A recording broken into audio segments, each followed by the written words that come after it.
All right, hello chat. Sorry about that. I skipped a few steps there before I started. I hadn't changed the thumbnail or the title. That should be fixed now. My professionalism has plummeted recently, apparently. There's already a whole lot of people here who just clicked on it thinking it was a fan fiction stream. I hope that wasn't too misleading. I just forgot to change the thumbnail. Minus 500 viewers. I know it's not as exciting as a fan fiction stream. I do want to do that again though. That was fun last time. So for the 63 people who are currently here, oh, I want to get those a donation actually. Kosher or pork hot dog? I have no idea what a kosher hot dog is, to be honest, but you paid $2, so I'm sorry I don't have an opinion because I don't know what that means, but thank you for $2.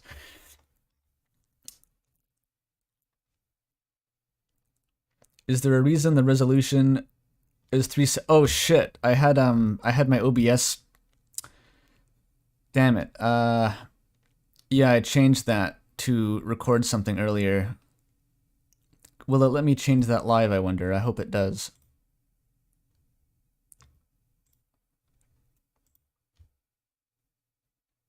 I cannot change it live. Oh dear. I'm going to have to restart the stream to change that, and I hope it doesn't kick you all out. But I have to, because it's stuck like that until I restart. So hope and pray, everyone. I'll be back as soon as possible.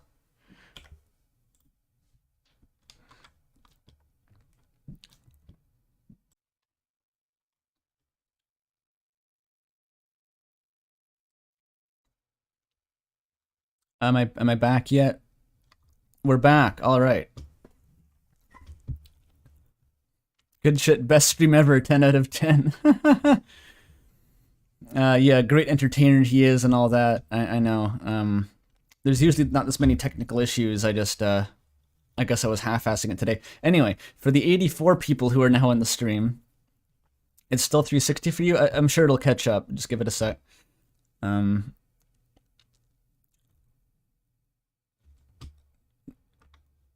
I did forget to add everyone. I'm a mess today. I'm sorry. I'll do the intro eventually. Just hang on. Hang on.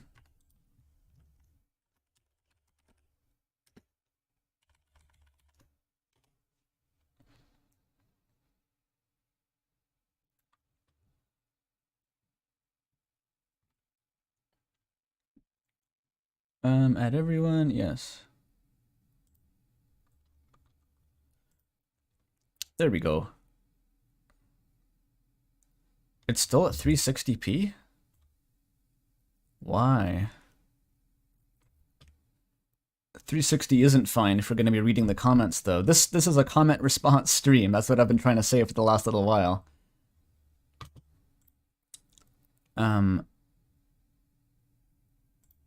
The output is definitely in 1080p. Have you tried like refreshing the stream? Does that do anything? Let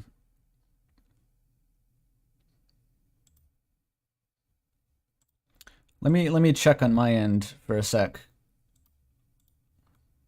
I'll just mute the desktop audio.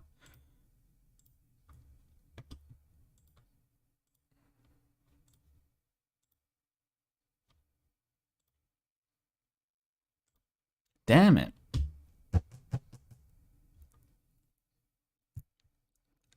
It is not changing.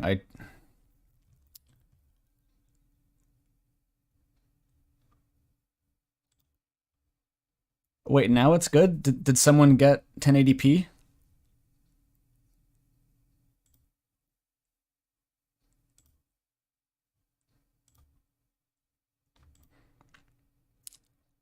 This is a terrible start to the stream, I'm sorry.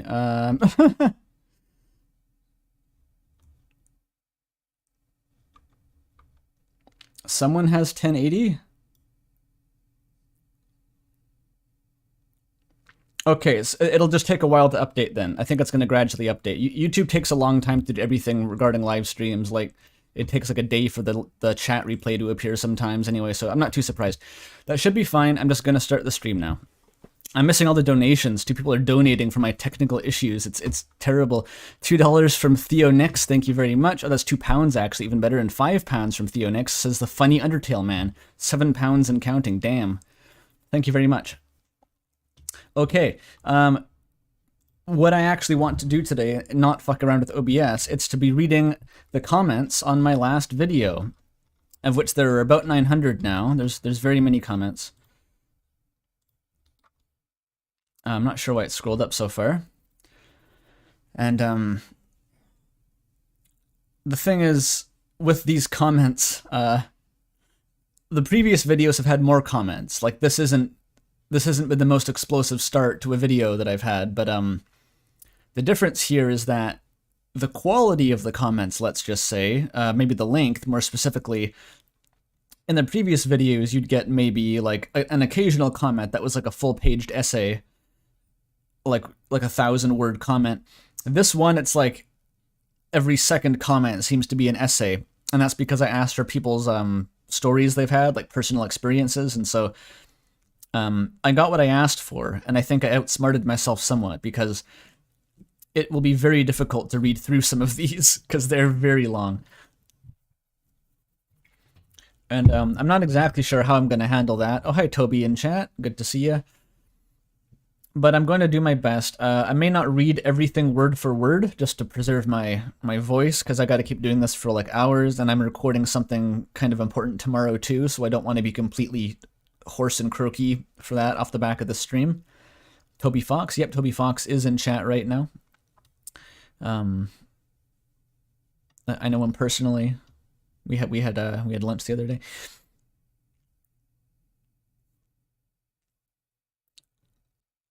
Tony Fox, yeah, that guy. That's what I meant, Tony Fox. What's their tag? Toby Fox isn't actually in chat. Don't worry, that was a joke. For legal reasons, it was a joke. So you got my cursor on screen. You got the Gaster GIF. I think I still have the Gaster GIF moved over a bit from the Mother 3 streams, but he can go back now to his rightful place, slightly more to the left.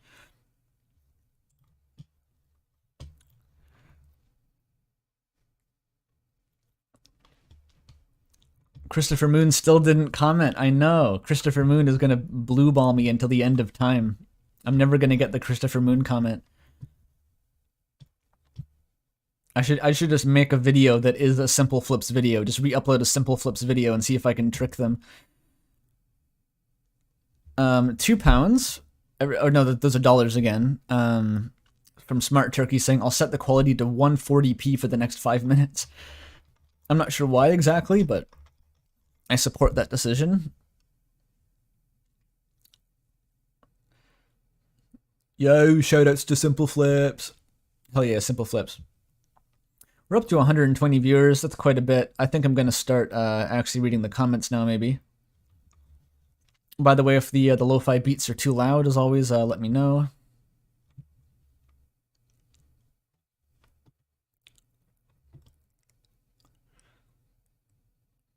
Have you reacted to some people already? I have not, no. This is right at the bottom. So this is actually starting off. I gotta move this mic a bit because it's in the way of the comments.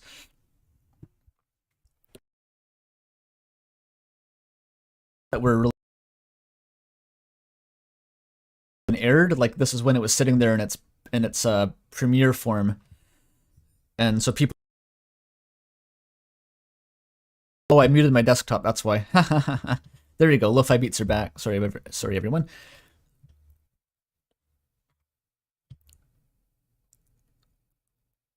My voice is cutting out. Oh?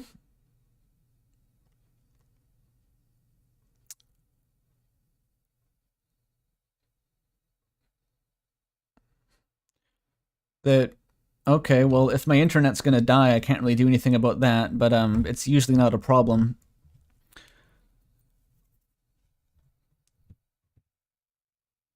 It's still cutting out.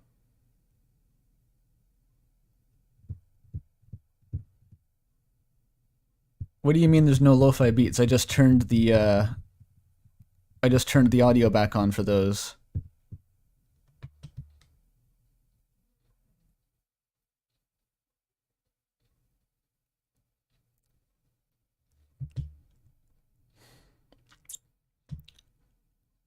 You still can't hear the beats.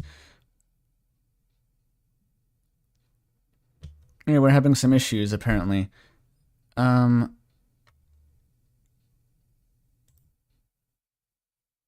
Wait, what is this?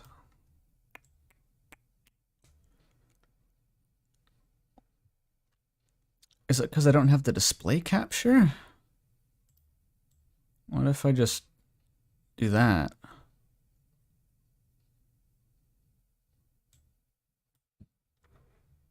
Can you hear it now?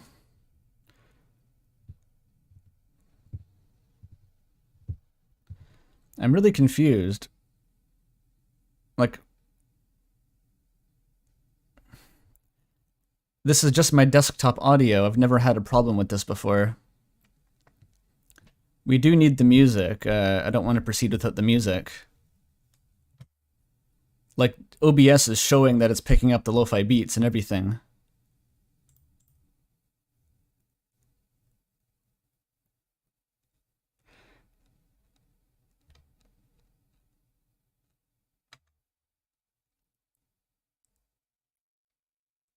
Put a link to the beats. Oh, I wonder if this is an audio channel issue, actually, because I was fucking with this just the other day. Let me check one thing.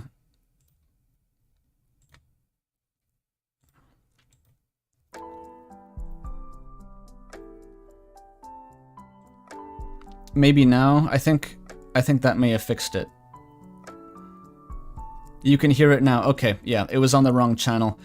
Sorry, there's I don't really want to get into details about why, but I've been fucking a bit with some OBS settings that I usually don't have to, so that's why. I'm sorry, everyone, but okay, now I can officially get into reading the comments, no more of this bullshit.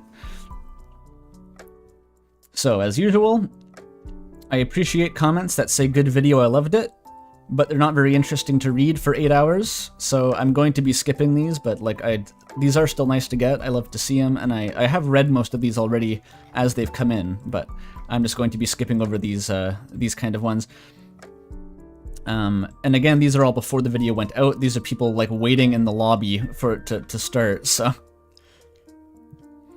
I leaked the video was 28 minutes long. Yeah, this was just someone predicting the length based on the soundtrack that I posted in the description.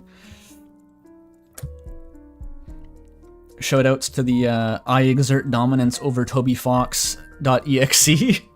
That's that wasn't a gag just for the video even. That's legitimately what I had my Deltarune exe renamed to for like years. Pretty much like until chapter 2 dropped. I just called it that for some stupid reason.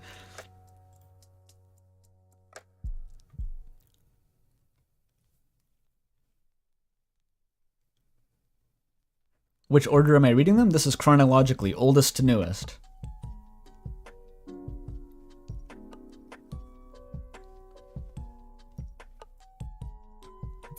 Amazing, wow, yeah, I know, this is pretty cool.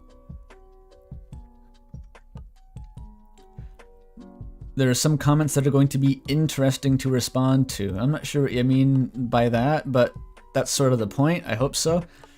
Am I reading all of them? No, I don't think there's any hope that I get through all of them. I've previously done other streams to follow up these, but it depends. I'm not sure how quickly it'll get old to be doing this, but I'm just gonna sort of roll with it here and see what happens. Compliments to the soundtrack, thank you. I do take great pride in my video soundtracks. Pog.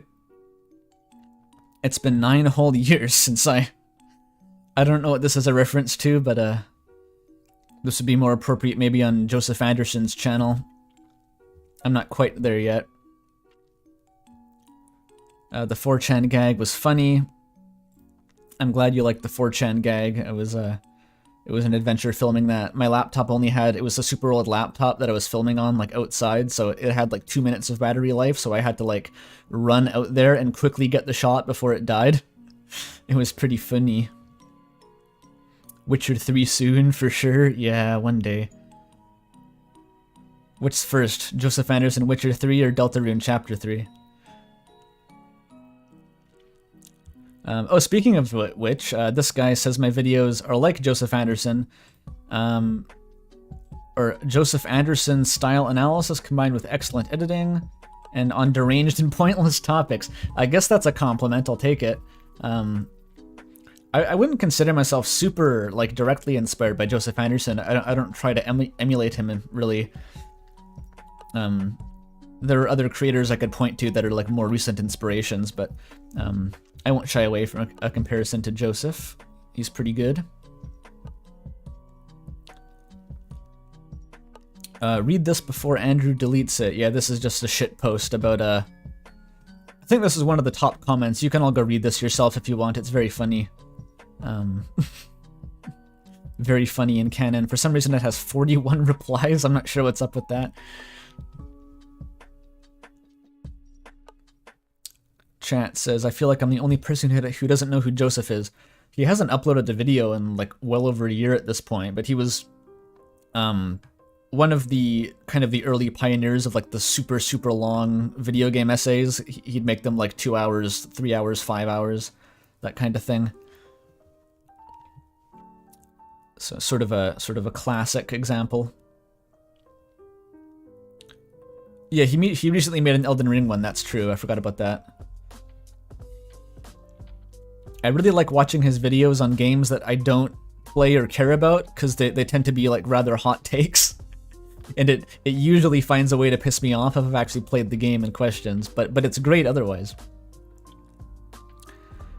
I was hoping for an extremely deranged retrospective, but I guess this'll do. Yeah, only mildly deranged. I try to avoid extremely deranged, you know, I want to remain comprehensible. Look who's here. Oh, dude, it's Christopher Moon! I've been waiting my whole life. I guess this counts. Christopher, how you doing? I don't know if you realize this, but we've been it's been a meme on this channel for like 10,000 years about when you're finally gonna leave a comment, so I'm extremely excited to say the least. I'm sure the recent upload's an insightful analysis, but it's also, wait, it scrolled up too far. It's also 30 minutes, and that's a lot for my toddler brain. Is that the reason? Is that because my videos are too long? Damn it, I gotta make some, like, 6-minute YouTube shorts so Christopher Moon can pile on the bandwagon. Well, there you go, that's hype. I'm glad to see you here.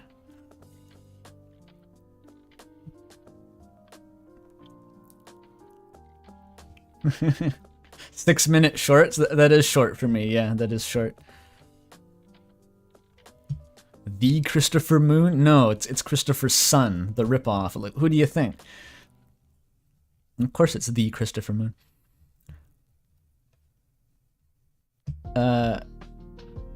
I don't even get the meme. I don't know, just... You don't have to get every meme, it's okay. Just pretend it's funny and you'll fit in with the crowd. Anyway, what was I reading here? One word, music. Again, I put a lot of effort into those soundtracks, so I'm glad when they're appreciated. Uh-oh, you're releasing a new video. Let's get one thing clear. I can dive deep into the well of metafictional analysis all by myself, okay? This is apparently a meme, but I don't know what it is or what it's referencing, so unfortunately I'll just have to pretend it's funny like I just said, so I fit in. So I'll go, oh, that's funny. This is Remnant, by the way, one of my Discord mods, so I think she has another much larger one that's been getting, like, critically acclaimed. It's been getting, like, Oscars and like, Pulitzer Prizes pouring in. That's further up somewhere, so I hope I get to that soon. Green texting outside of Fauchin. I'm sorry, I figured it was okay if it was ironic, because I've never once posted on 4chan in my life. I just kind of felt like opening the video like that. I thought it was funny. It's referencing the funny toothpaste gremlin thing meme. That makes even less sense than before, but good to know.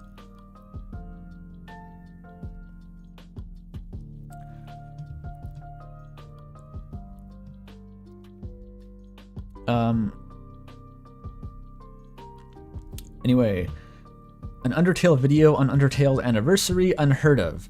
I guess it is kind of a trope. But, you know, I figured it was kind of happenstance. Like, the video took that long to make anyway, so I'm like, okay, I might as well just make Undertale's anniversary the target release date. For all I knew, it could have been like a month earlier, but I'm not exactly too quick with the video production.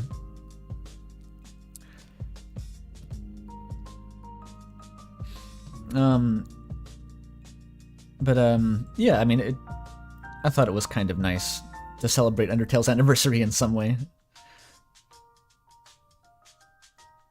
The comments are read in reverse chronological order. This is chronological. This is oldest to newest. So the earlier you posted the comment, the more likely you are to be read this stream. That's how it. I think that's the only fair way to do it. Wow, first Pikmin 4 is revealed, then this video is coming out on the 16th, and Inverted Fate is starting its final arc on the 17th. This is the best week ever. I guess that was pretty eventful. I don't follow like Nintendo Directs, but that's exciting to someone. And I hadn't heard about this either, but like Inverted Fate is that that webcomic that Dorked runs, and I see her on my Discord sometimes. She seems pretty cool. So that's kind of interesting. That's been going for like 6 years at this point, 6 or 7 years. It's pretty nuts. Like, it looks like it has really high production value.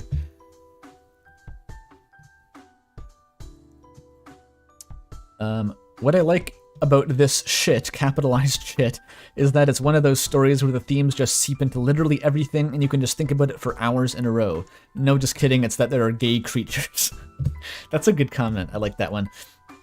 Because it's very true. This is sort of the appeal, like, is just mulling it over, thinking over all the little connections, the little callbacks, the double meanings, that you can have an immense amount of fun. Like, remember when that was sort of after I first played the game, I just sat around doing that for months on end. So, it's great. There's a lot of little details to come out of it. And also, there are gay creature appeal, this is a pretty concise summary of the Undertale fandom. Here's Thinif. Man, this Andrew guy sure knows how to make a YouTube video. Moai statue. Thank you, Thinif. This guy's comparing me to Seth Zent. I don't know how to pronounce. I know this guy, but I have no idea how to actually say the name out loud. DJ Peach Cobbler. Oh, and that makes me. So I've watched a couple Seth videos like a while ago, but this guy I have no idea. I went and watched one of his videos actually because of this comparison, and it was pretty weird. I'm not sure I entirely get the comparison, but again, it's always fun to hear about like what people associate my channel with, I guess.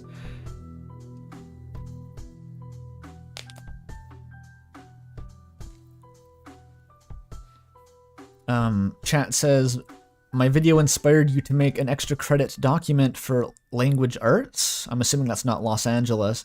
As to why Undertale is a monumental piece of media. Thanks for the good grade. I'm glad you got a good grade. Is that for like a high school paper, you mean? That's pretty based, actually. I was too embarrassed to write up anything about Undertale in high school when I was actually obsessed with it. It would have been really like cringy looking back too. Like, there's no way it wouldn't have been super cringy, like writing in that state. It would have been horrible. So I'm kind of glad that I didn't, but I'm glad that you did it.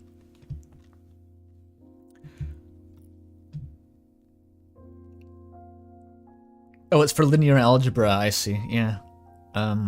Impressive that you got a good grade if it was linear algebra. I love it when Andrew makes UTDT videos. I'm very excited for the anniversary of Undertale as well as this video. Thank you. This is the exact comment that I said I wouldn't be reading, but I don't know. I just felt like reading that one. Why are these repeating?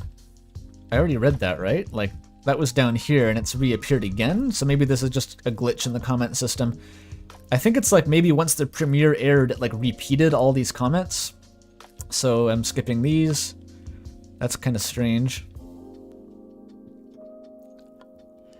220 viewers, that's a lot. Damn, it's getting up to where the fanfiction stream was last time, which is now my high water mark.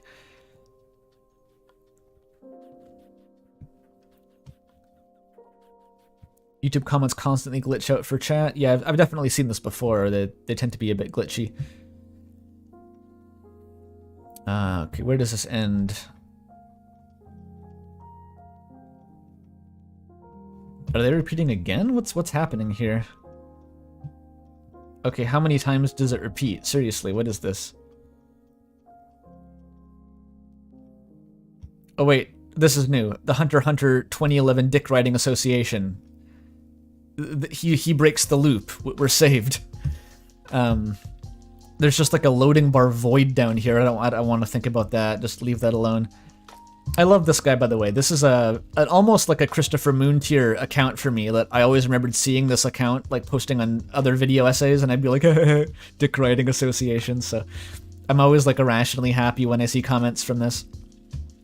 A good video essay in this era of drought is the best birthday gift I could ask for. Truly, thank you. I have to disagree that this is a drought of good video essays. I think we've gotten more than ever, honestly, but I appreciate the sentiment, and I'm happy that it could be your birthday.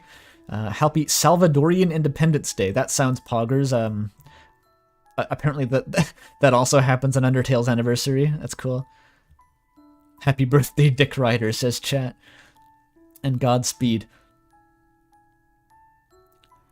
Don't touch the anomaly. Yeah. Ooh. I'll have a sip of tea for a sec. Christopher says there's not enough spam bots in this comment section. It would improve. Well, it's not really it's an Undertale video, at least. It would be on brand if it was about like Spamton or something. That'd be pretty funny. Usually there's we get like a few sort of Zerk bots coming in chat, like the German porn bots appear, so that'll be fun. Remnant with a $2 T-Fund donation, thank you very much. The Zerks will appear soon, yeah. Next comment. To me, Undertale came out in a rough time of my life and introduced me to non-multiplayer FPS gaming. This is in fact my favorite genre of gaming, little known fact. I'm a big fan of those. Also, Sans is cool, hell yeah. So cool that I thought to write a long post on why he is a perfect fictional character. I'm glad my self-consciousness won that time. I'm sure it would have been cool. Sans is a pretty good fictional character, one of my favorites for sure.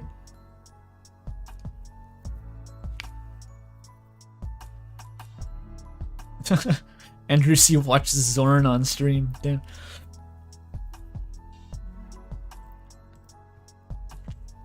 Yeah, well, funnily enough, like, it's hard for me to imagine at this point, but this is also kind of true in a different way for me, where, like, I've never played, like, multiplayer FPS or anything, but before Undertale, I was actually much less of a PC gamer. Like, I had, like a PlayStation 2 and a Wii growing up, and I was sort of more of a Nintendo guy, and then Undertale kind of broke me into the indie scene a lot more, so it's good for that. The comment section is zonked. God damn. Incredible, thank you. I thank you. Babe, wake up. New Andrew Cunningham video. Hell yeah. You did a good job, thank you. You stayed up till 2 a.m. to watch. Very cool. I appreciate the dedication. I feel like a video like this kind of hits harder when you stay up till like ungodly hours. It's like when I found that the Taya 777 checkpoint video that was like at 4 in the morning. I was like barely conscious and I was just like letting it wash over me. That was pretty trippy. Can definitely recommend, although of course Nintendo took it down.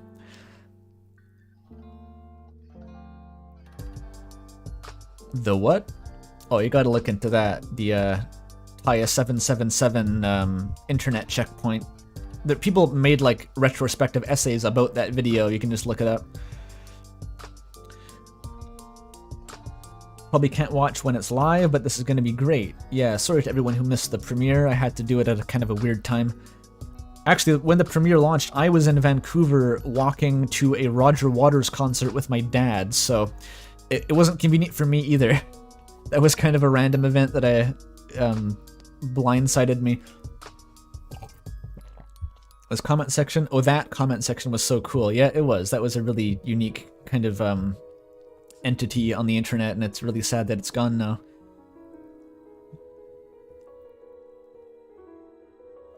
At least you got to see the flying pigs, yeah. The ba-bum-bum-bum, ba-bum-bum-bum. Shoutouts to Pink Floyd for referencing Mother 3, all the way back in the 70s. Yes, best comment, can't wait to watch, thank you. I think what was so good about Undertale was that it was fun, I think. This is canonically a response from Hella Jeff. That's in character. Okay, this is maybe the first, like, proper talking about Undertale comment here. Honestly, what I loved so much about Undertale is how connected it made me feel with the characters. In a time when I was alone, these characters were like friends to me. They felt so cheerful and optimistic in a terrible situation. The only exception being Flowey, which made perfect sense, and the characters do truly care for one another, and your actions influence so much in the game. Killing the monsters has consequences, you're not the hero. Everyone's living their own story regardless of whether you're in it or not. Every character is unique and different and fun, and the game made me smile. The characters are just really well done. That is a very simple and poignant comment. Yes, I sort of skimmed over it in the start of the video. Like, the characters are what sort of make the heart of Undertale stand the test of time. And like, the reason I skimmed over it so cursorily is not because that's not true, it's because it's just not that interesting to talk about, and I think people have already talked about that a lot, and to death at this point. We all know the characters are great, we all know they're written, you know, in a really kind of, what do you call it? Like, not relatable way. They're written as if they're kind of off the cuff, they're informally written, they feel like they have good personality. And yeah, all that stuff about like metafiction and the academic sounding hoo-ha, I want to be clear, like that would fall flat if the game didn't pull you in with the characters in the first place, so I don't want to downplay that. It's just more interesting to me to talk about the other stuff.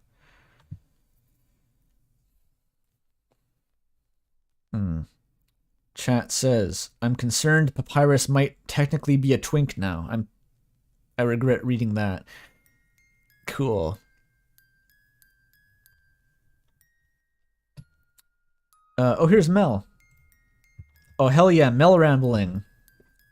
Extreme poggers. Let's go. The derangement is relatable. Edit. I'm back 8 days later. Here's my attempt at something without getting too personal about it. It's for the best.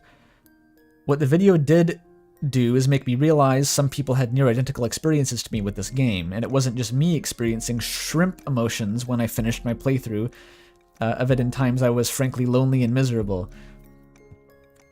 Is that something I don't know about, or is that like just a typo? I legitimately don't know. I think I know what you mean regardless. Shrimp emotions, I like that.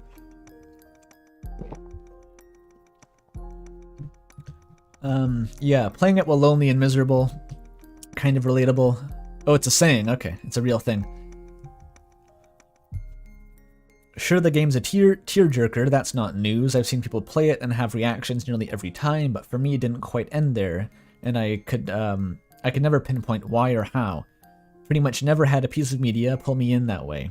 Even media that had initially given me that same reaction due to it, I don't know, hitting me in a strange personal spot.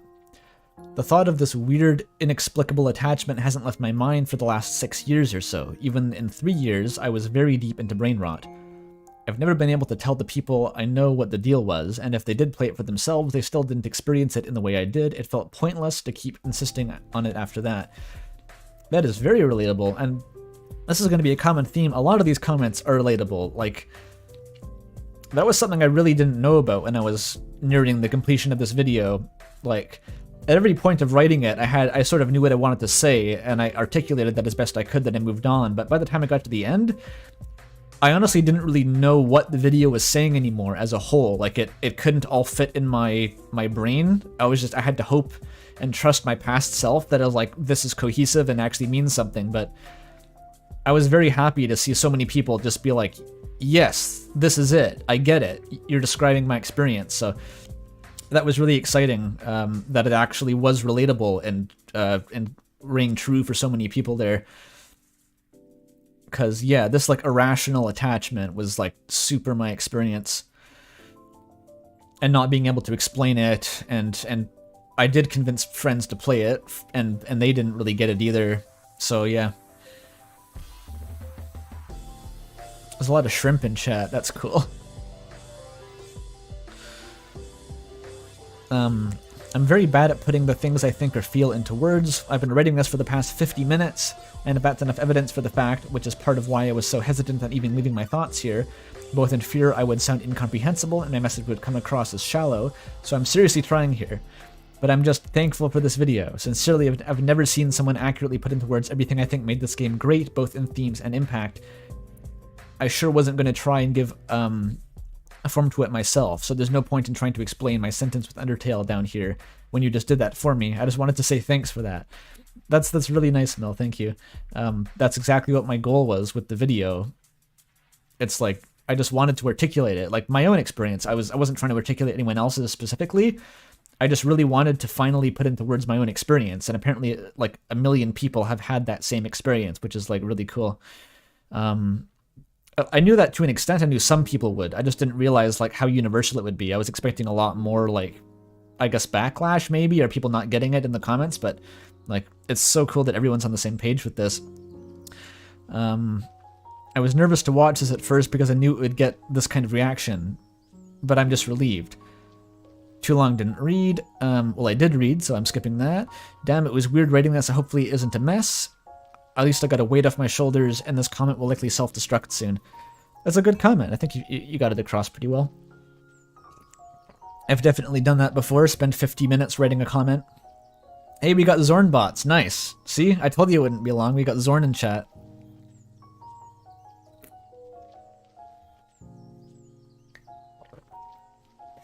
Hell yeah, 6. You know it. But, yep. So there's going to be a lot more in this vein, actually, I think. A lot of them had this sort of thrust to them, which is remarkable. I wish I had IRL friends that were into stuff like Undertale. Yeah, me too. It's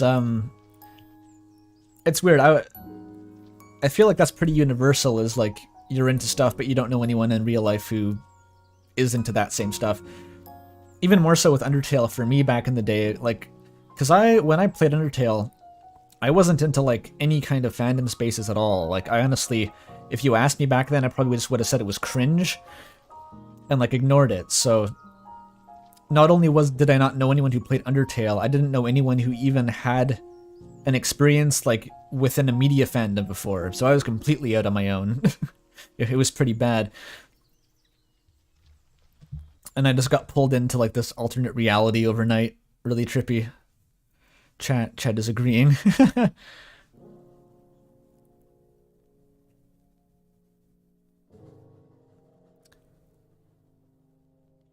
I knew a lot of people in high school that liked Undertale, but I don't think they ever got this deep into the brain rot with the meta BS, so I kind of get it, yeah. I don't have a lot of friends at all, says chat. Well, neither did I. It's, that's also a symptom, of course. Oh, someone actually got their friend into it, and they were on the same wavelength. Good for you. That's hard to do. I got 2 of my friends to play it, but they didn't really get it. I mean, one of them's the guy from Tim Hortons that I made this whole video for, technically. And by the way, that guy has watched the video, and he says he gets my point now, so... round of applause, I guess. Mission accomplished. What, you got your teacher into it? I don't even want to know what that story entails. That sounds fascinating. Literally cannot wait for this. This is still before the video aired. I didn't realize there were this many comments before it started. That's a bit worrying. It's gonna be a banger, waiting stressfully. He knows what you were like in high school, and I haven't killed him yet? No, not quite yet. Actually, most people who know how cringy I was in high school were other people from the Undertale fandom, so they're fine. They don't know my address. Another reference to me being Undertale Mossbag. That's cool. I like Mossbag. Azathoth is a chump, I think. Also canonically by Hella Jeff here. Love Hella Jeff.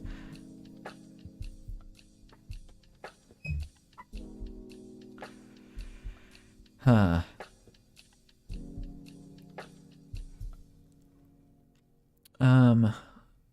There's a lot of Chad is also now like relaying Undertale stories, which is like I don't think I can double dip there. Like, this whole stream is going to be me reading Undertale stories, so maybe I can't. Oh, the time loop is back. You are right. Oh god, I hope this isn't a persistent issue. What a pain in the ass. YouTube's just kind of shitting its pants. I think we just have to look for the anomaly, and then that means that we're out of the time loop, so that's helpful at least. Open the comments in YouTube Studio. The YouTube Studio renders them in a weird way. It's like screenshots of the comments, and they're kind of like badly compressed, so it makes them harder to read. This video blew my mind. Maybe this is actually when the video started, because I don't imagine the trailer would do that, so cool. Flowey is cool. Yep, very true.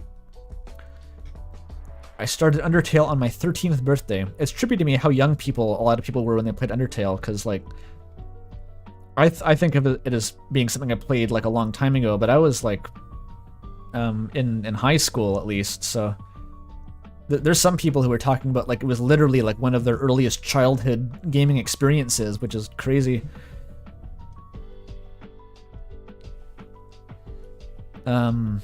Like growing up with, like I was playing like Bubble Tanks and Epic Battle Fantasy 3, and at the same age that these kids are playing Undertale. I think they maybe have an advantage later in life.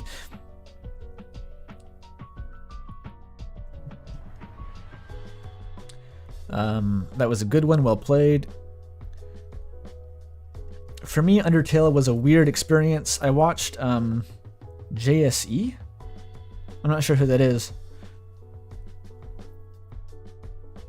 Joseph and Urson, I'm going to assume. I really don't know who that is, though. I got interested in it, then for content, I somehow fell into Undertale AUs.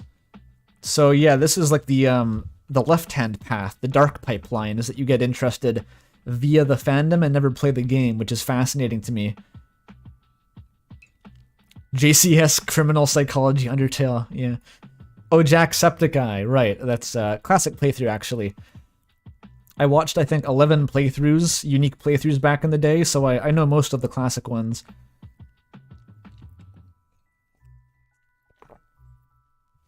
That's a good one. And surprisingly didn't make much more content for either Undertale or its AUs. Is this person... So you made Undertale AU content. That's interesting. I'm not going to open your channel to check on that, because I don't know what's on there. But that's cool. A lot of relatively like high-profile like animators and stuff have commented here too, which is interesting. Like people who make work for AUs and stuff.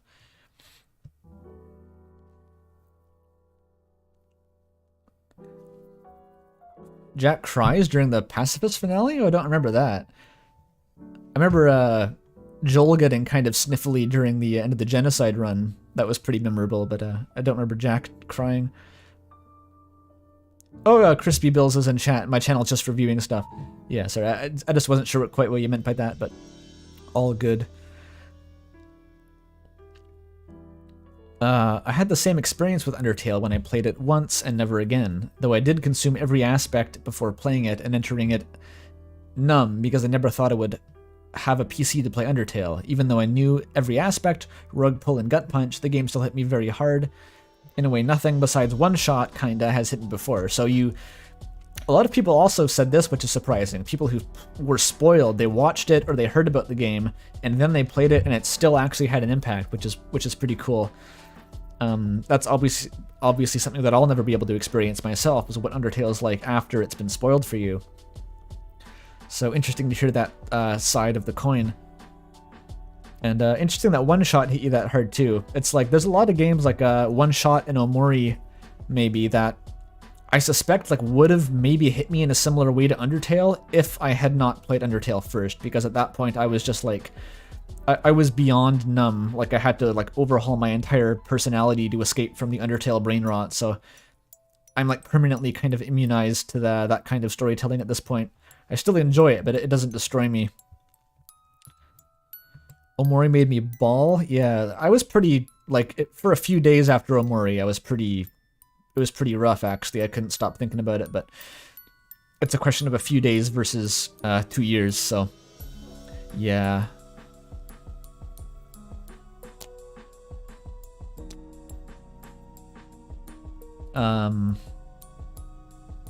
Unintentionally mysterious. I was depressed from killing Toriel twice in blind neutral. Flowey taunting me. You killed Toriel twice? So you did you reset and then kill her again by accident? That's rough.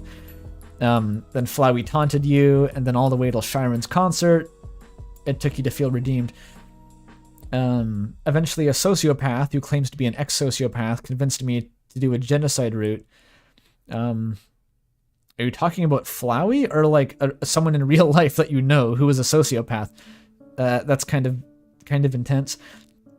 Then I decided to do a gamer move and just beat Sans, even downloading software to make the fight run faster, which I did with Jevil. I could beat random bullets and fast. So you just started like doing challenge runs. That's interesting. That's rather the opposite approach. Eventually, I did finish Genocide rather than just not commit post Sans. And by extension, you got a good ending, but how can we even sell our soul multiple times? A long time ago, I thought you could regrow a soul. You're talking about Kingdom Hearts now? That's a rather complex answer. I'm not sure exactly. It sounds like a very unique experience, though. But not one I can relate to all that much. Thank you, though. I like the take on why Undertale is good. Yeah. I wish it was easy for me to stay in that internal state longer. Unfortunately, it's getting harder and harder for me as I get older. I will say that somehow Deltarune just does it for me more than Undertale did, and I think it has to do with Chris being an actual character I'm invested in. Yeah, maybe that's normal. Suspension of disbelief is kind of a finicky thing. It's hard to know why it works sometimes and it doesn't work other times, but I had a hard time getting invested in Deltarune initially. It was only after doing the deep dive into the lore, sort of after chapter 2, that I fully got on board with it, which is strange. So it's pretty subjective, yeah.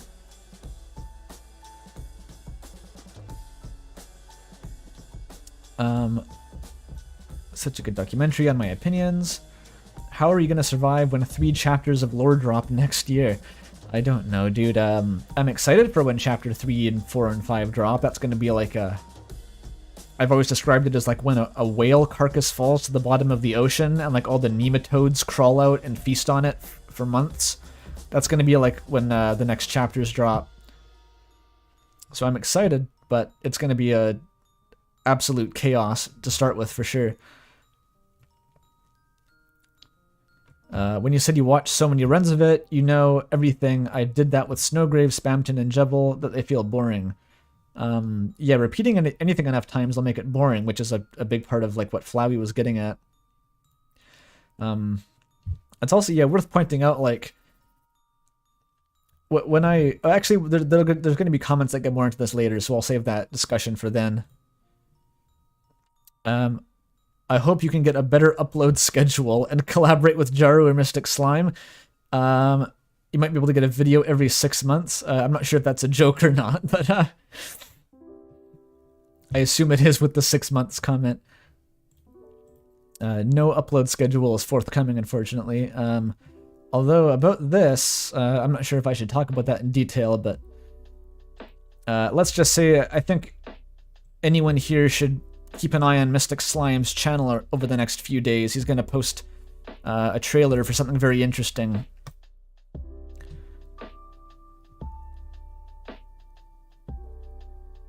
Yes. Very, very interesting, yes. Yes, in fact. I assume everyone knows Mystic Slime. It's like the channel with the Kirby avatar who posts Deltarune updates and stuff.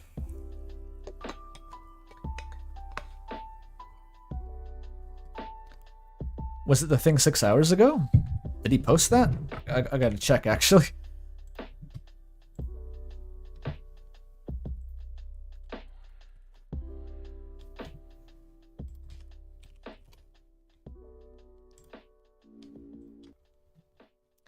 No, it was not the thing 6 hours ago.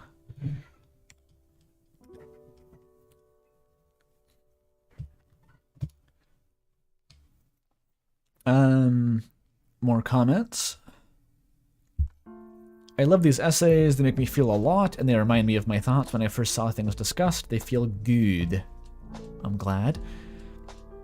I think this, for this one in particular, is in part because of me appreciating the game so much for the same reasons and thinking of these exact reasons before. But I never tried to put it into words so elegantly. I always ended at that.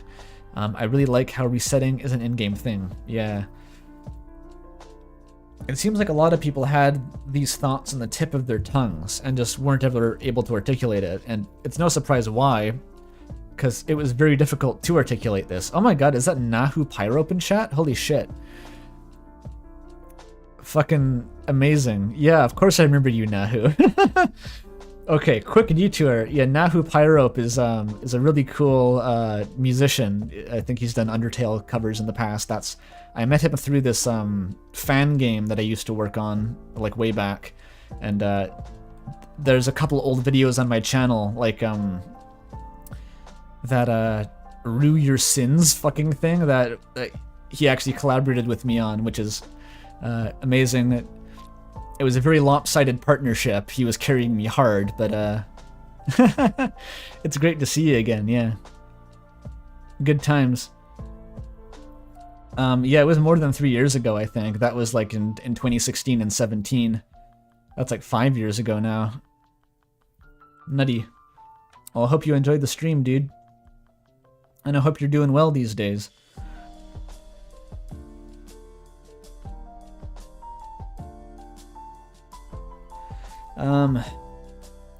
Yeah, I was talking about, like, this guy was saying, yes, like, not being able to articulate the thoughts. Like, making this video, the script was extremely hard to write, like, by far the hardest script I've ever written. Trying to get things phrased correctly, just going over it over and over again, like, oh, that doesn't make enough sense, that doesn't quite what I wanted to say, like, it was a huge pain in the ass, so I'm not surprised that other people have had so much trouble articulating it themselves, because, like, it took me 7 years to get this out.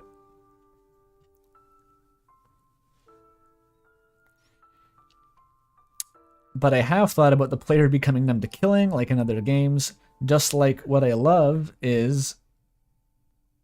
Oh, just like what love is, yes. I didn't actually touch on the love thing in this essay just because it, like, I was trying to keep it as narrow as possible, but yeah, love is basically just another metaphor for detachment, I think.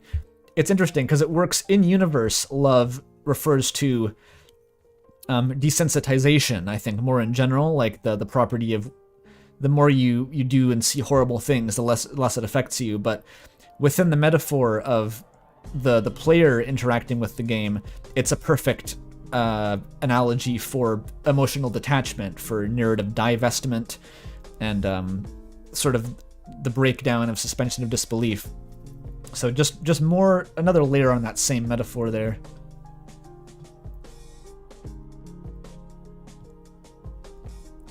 I alluded to Sans' spiel while showing it. Yeah, I kept using footage, but I just didn't comment on it. I hoped that would make sense if I just, like, I brought up the image and you'd make the connection yourself.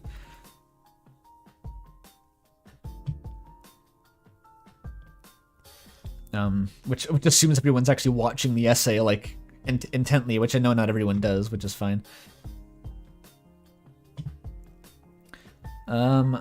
Especially in Geno playthroughs, works on the player's brain like it does mechanically. The level of violence works on the... Yeah, that's what I was trying to show in that montage with Flowey, is that the level of violence is not just for Frisk, it's also you in real life are leveling up.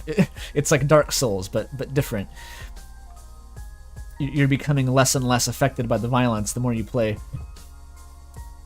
Yeah, I didn't talk a lot about the genocide run in particular, because I sort of felt like it was another can of worms, and it would dredge up some other tangents. Like I had sections about it that I ended up cutting out because I thought they derailed the video too much, and the point really was that like resetting period is what the game is sort of judging you for, and genocide is just like an extension of that. Like if you keep resetting and you keep removing yourself from the diegesis and distancing yourself, you will eventually inevitably just decide to kill everyone for fun because you no longer care. You're not bound by empathy, and you just do that.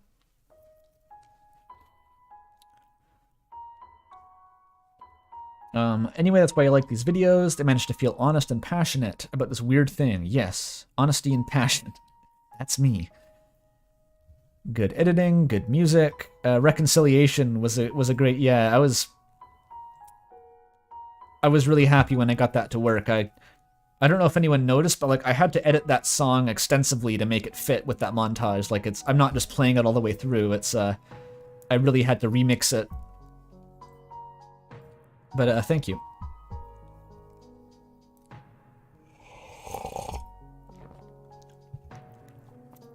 It also works even if you don't play. Rewatching stuff over and over again gets old. Yes, I absolutely agree. It's and again, there's going to be comments that touch on that very specifically, and I'll talk about it then more. Most deranged Undertale take, not mine, but I see a huge theory on toilet paper Sans uses to make tickets for Shyron's concert and uses it as proof that Sans is a former human. So this is like an actual theory you've seen, that Sans is toilet paper proves that Sans is human. Very cool. It doesn't surprise me in the slightest. But yeah, very cool. I get it, but I'm still confused. So basically Undertale made deleting the save diegetically matter. Yep. Oh, okay, I thought you were going to elaborate, but yeah, that's basically what I was saying. That's kind of step one in the conversation. Also, small off-the-wall theory, since the pacifist ending in Undertale internally matters and genocide externally matters, Deltarune might be doing the opposite. I don't know if I'd quantify it like that. Like, the pacifist internally matters, the genocide externally matters. I guess that's kind of true.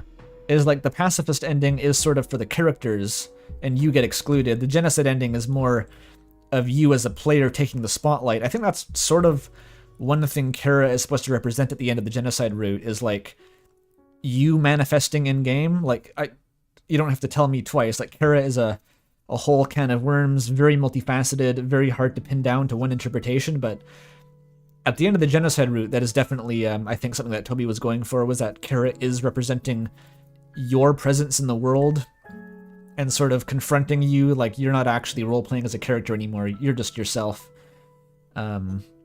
So that's kind of a decent insight, actually. I don't know, this I have no idea, but yeah, that's I think fairly true. Chat says, I can't believe Sans toilet paper is something I've seen discussed at least 5 times in my life. That's the first time I've seen it. I'm kind of glad that's the case.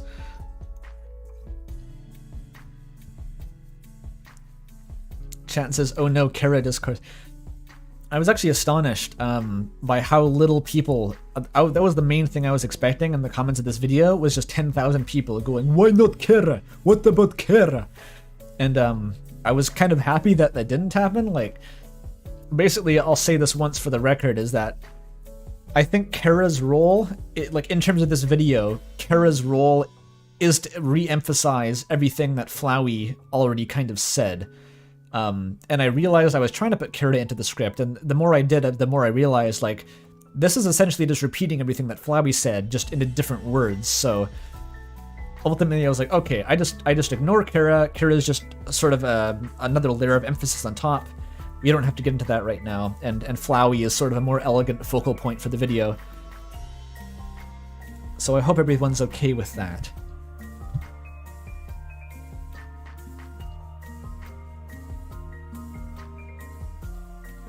Why are Kara fans vaguely Slavic? I don't know. I think that was me vaguely imitating Vinny Vine Sauce for some stupid reason.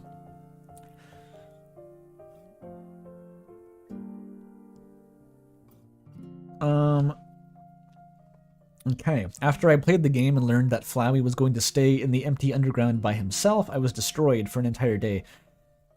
Yeah, that sucks. I was so upset I went numb, thinking about how he is stuck alone there. Now I realize that other monsters stayed and Flowey could leave whenever he wanted, but I was young. No, that is really sad. Like, that was a big part. Like, I didn't get into it in the video because it didn't really fit into any of the discussion that I was trying to bring up, but a big part of why I was so destroyed by the game also was just that I was like a huge Asriel simp back in the day, just like absolutely distraught over Asriel being stuck in the underground for a long time. I couldn't get over that. It was very sad. Which is why it's kind of like nuts to me that like after all these years, the fucking alarm clock dialogue of all things just includes this offhand reference to Flowey coming out of the underground and hanging out. I was like, okay, sure, okay, whatever, Toby, whatever.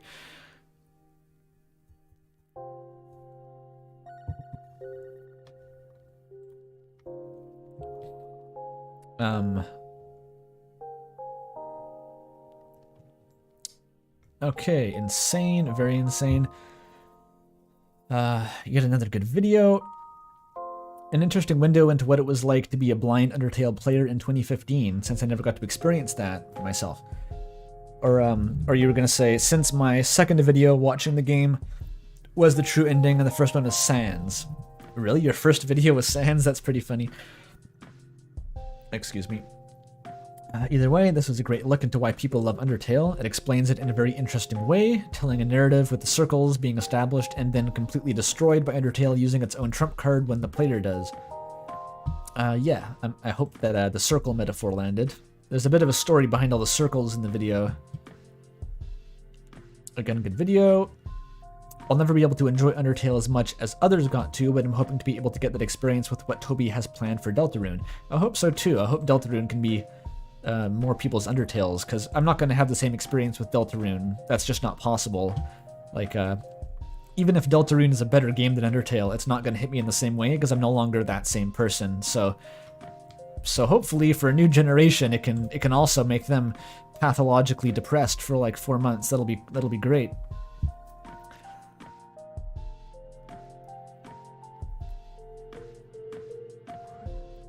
Chant says, I hope Asriel is a real ass in Deltarune. It would be funny with how much idolization everyone in town has for him.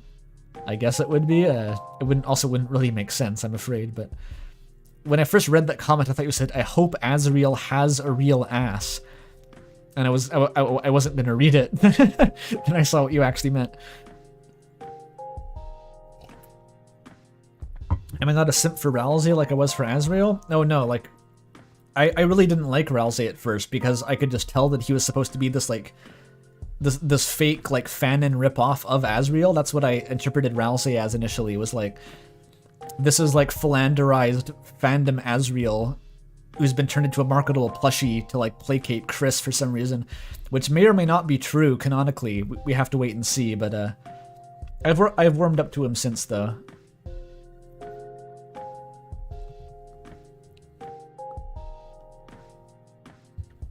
The Scrimbolo Bingaloid? Yes.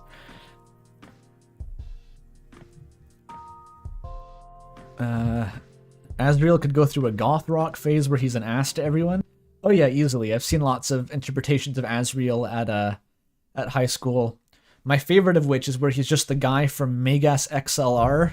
Let me look that up quick.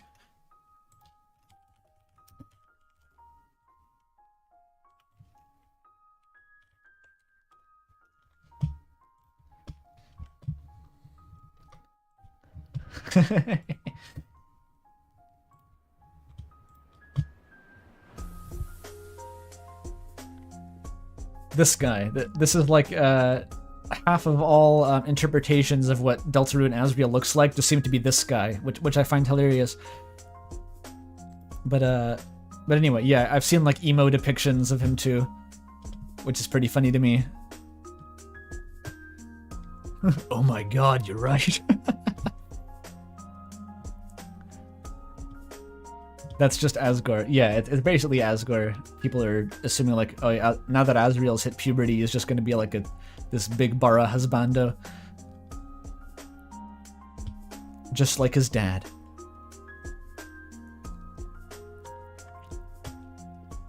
I've been looking for someone that can put my experience with Undertale into words, and this just might be it. I'm happy to serve. Good video, good video. Oh, they're looping again, I think? Maybe? Or maybe not. No, this is new. Literally started Undertale on my 13th birthday. Yeah, this one's new. Zooms out to beyond even Azathoth, revealing Toby Fox playing the maracas. I wish. That'd be pretty funny. That was good. Okay, yeah, these are looping again now. We have to find the anomaly. There's the anomaly. Okay, easy. Once you know the trick, it's easy. It's like navigating the that zone from Stalker.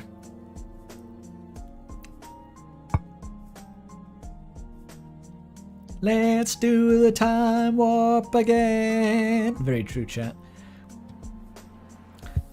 Good video. Undertale had a vice grip on my brain for years, and it was for all the reasons you described in the video. I don't have anything to add. But I remember going really far down the AU rabbit hole. Ah, yeah. That's one thing I never did, actually. I never went down the AU rabbit hole.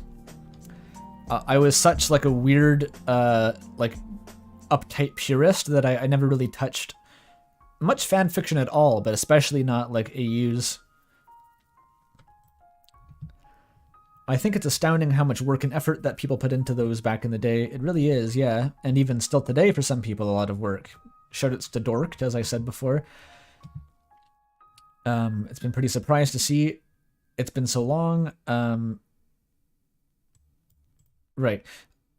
A lot of the AUs were weird or just not good, but I remember enjoying some, and even go back to reading some AU comics for the sake of nostalgia. Yeah, some of them are pretty good, I'm sure.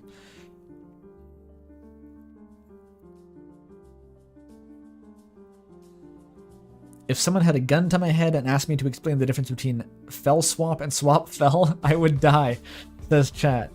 Relatable. I don't know what either of those are. I'm assuming one of them is the fell version of underswap, and one of them is the swap version of underfell, which is unfortunately a valid grammatical sentence in the context of Undertale AUs. Inverted Fate Fox, apparently. Cool.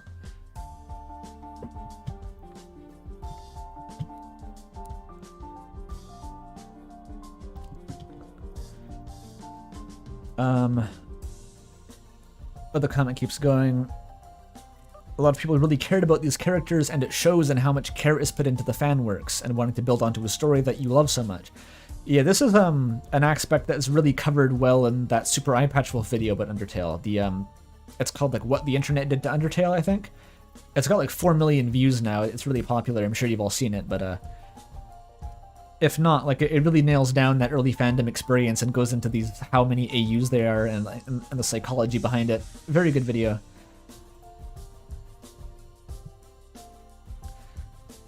I don't know who you are or why you were in my recommendations. I don't care. Pretty good video. Well, thanks, I guess. That means my audience is expanding, as they say. This game did pretty much bring the same thing to me. I noticed that you left out how you got introduced to the game in the first place. I did briefly mention that. I guess, well, the extent of what I said in the video was that I picked it up while waiting for the Binding of Isaac Rebirth to drop, which is true. The one who actually introduced me to the video was Jim Sterling, funnily enough. So, but I barely remember what the context was. It was just like, oh yeah, that looks cool, I'll try it. But yeah, I was literally thinking that I'd play this short little RPG to kill time, because I was really excited for the Binding of Isaac Rebirth, and then after Undertale, I was literally so obsessed that I did not play another game for several months after that. Like, I couldn't even think about other games, including Isaac. And then I think when I did play Isaac finally, this is incredibly embarrassing, but I immediately downloaded the Undertale mod and played with that on permanently for like months. It was really bad, guys. Swap is a real thing, says chat. That's excellent.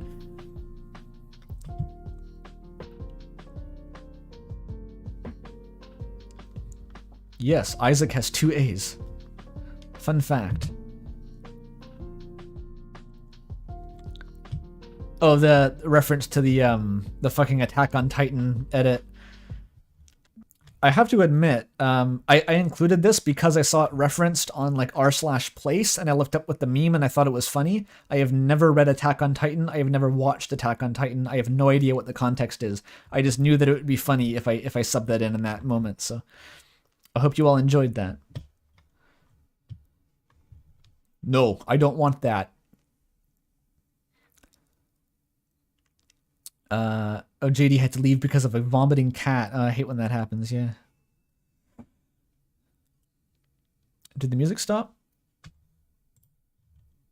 Oh, it auto pauses occasionally. We're into a Omori lo-fi now. Very cool. Recommend Inverted Fate. I'm sure Inverted Fate's awesome. It's just not really my thing. Undertale AU's just never really... I've never felt the desire to engage with them, so don't take that as, like, judgment on my part, but it's just not my thing, okay?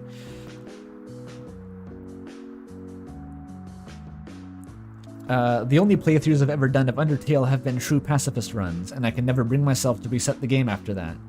Every time I get any sort of new device that can play Undertale, I'm like, oh shit, I can replay Undertale. Aha. And I end up replaying the entire thing in the span of a day, and realizing there's a lot that I forgot since I last played. Part of me wants to give up on that recently, because I've been neck deep in hyperfixation on Undertale and Deltarune for the past few weeks, but I'd rather just let it be. The longer it goes between when I've played makes it easier to feel like I'm experiencing it like it was new, and it inherently feels like visiting an old friend. There's a bit more here, but this is what I was talking about, where I would get into that more.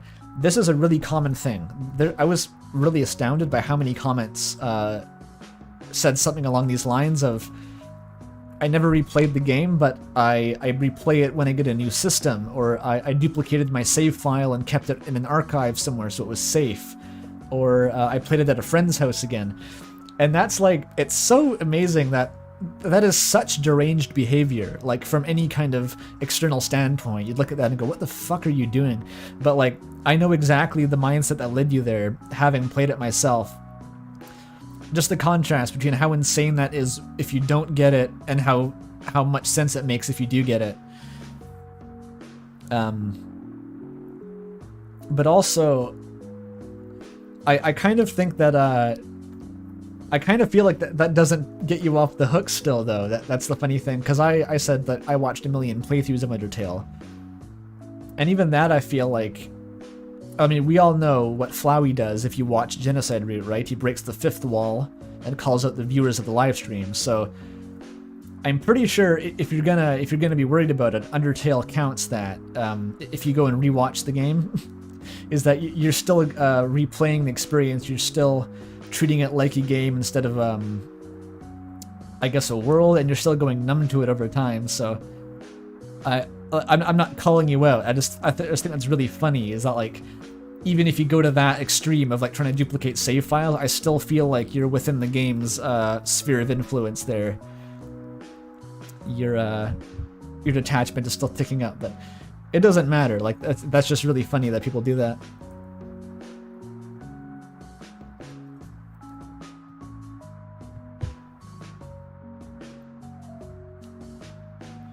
It's inevitable, but that's okay.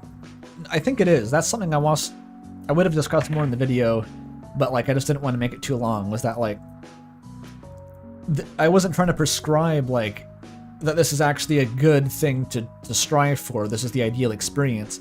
It's obviously being completely blindsided and like unable to separate yourself from the game's logic is the most intense experience you can have with Undertale, but ultimately staying like that isn't healthy, right? It's not natural, and I think like it is inevitable that you're going to eventually distance yourself from the game, and that's also like necessary in order for you to like live. So it's not at all a judgment against people who like were able to distance themselves from the game more easily, because that's like, I'm there too now. Like eventually it's the magic's gonna wear off no matter what you do.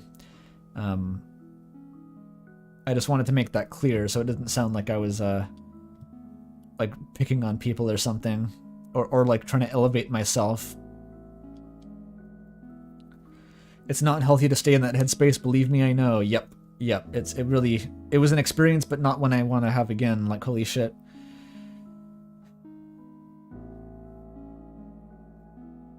JD spending $10,000 on Nintendo Switches to get the guilt-free true 100% ending. Oh my god, that's hilarious. Yeah, I'm pretty sure the category requires it to be on the same install or something though, so that wouldn't work.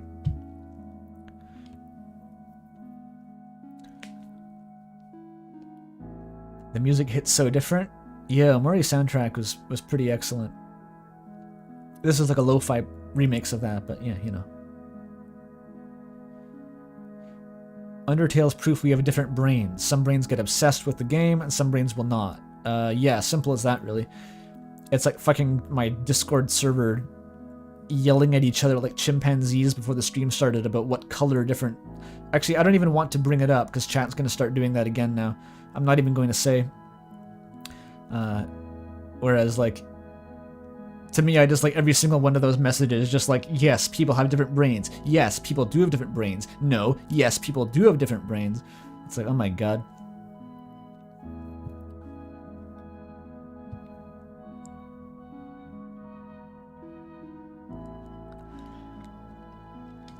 Anyway, my funny deranged take that you requested is that I'm one of those huge Undertale fans excited to play it. Aha. Right. I've never played it and still call it one of my favorite games.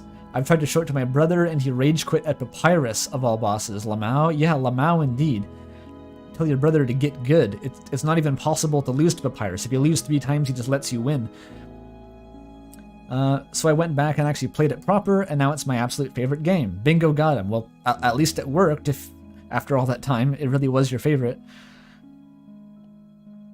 Worth noting that the genocide gut punch still hits hard because even a player watching it on YouTube still gets called out. What the fuck, Toby Law? I love that moment so much, but I just couldn't fit it into the video. There's too much to talk about. 5th wall break. Tempted to show my Undertale goblin power level and send this to some friends. Hell yeah. I hope you did.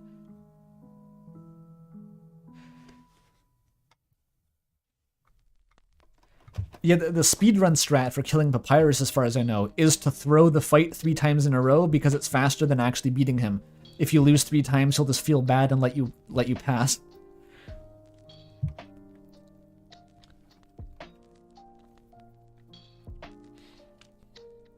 If you're wondering what's outside the circle, it's Azathoth. Yes.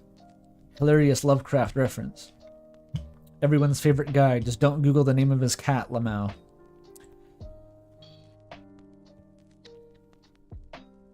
Absolutely amazing video. Explained it well, thank you. You were laughing at the sheer scale of it. That's interesting. That's cool. I'm not sure what that means, but like it's cool. I can kind of picture it. Your experience with Undertale was a sadly common one. You played the game too young to appreciate it properly, and after getting thoroughly spoiled. Yeah, that'll happen. A lot of people are going to hear about the game through the fandom first. That's just inevitable, so that's how it is. Even I technically was not completely spoiler-free. Well, I guess that gets into a really deep discussion about what should and should not count as a spoiler. I mean, I would kind of posit that even knowing that the game has multiple routes is a spoiler, despite that being given away in the literal marketing of the game. So it's like, it's a spoiler, but also the trailer spoils it. Before I ever actually got the Pacifist run, it was like after I beat the neutral ending, but before I went back and did Pacifist, a fucking YouTube thumbnail just showed me the final boss, Asriel Dreamer, and spoiled my ass. It sucked. I was like, what is that guy?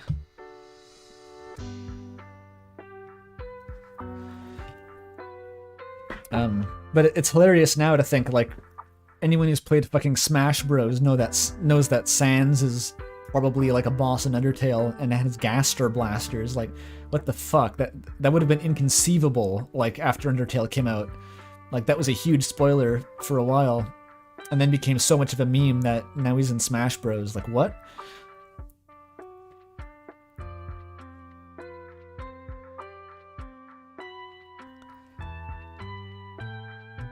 Uh-huh. Oh, Francisco Rojas, maybe? I think this is one of the top comments, too. The best Undertale video you've ever watched. High praise, I'll take it. That, of course, was my goal, basically, was to make my perfect Undertale video. I've always felt kind of dissatisfied at the ones that exist. I felt like none of them really quite got at why I liked the game, so I'm like, fuck it, I'm gonna make one myself. I think part of the reason this analysis works is because I'm aware of how deranged it sounds, and I don't act superior to people who don't understand. I'm glad I didn't. I really didn't want to. You understand the experience of getting obsessed with media to insane degrees. It's what happened with you in Homestuck. Ah, yes. I'm sure it did to many people. I'm kind of glad, actually, that I missed Homestuck when it was coming out. I read Homestuck in 2019 because I heard it inspired Undertale, so that was a much more chilled out experience. Even I liked it a lot, but I never got insane with it or like integrated into the fandom at all. Homestuck Megalovania is better than Undertale? I disagree, but who really cares?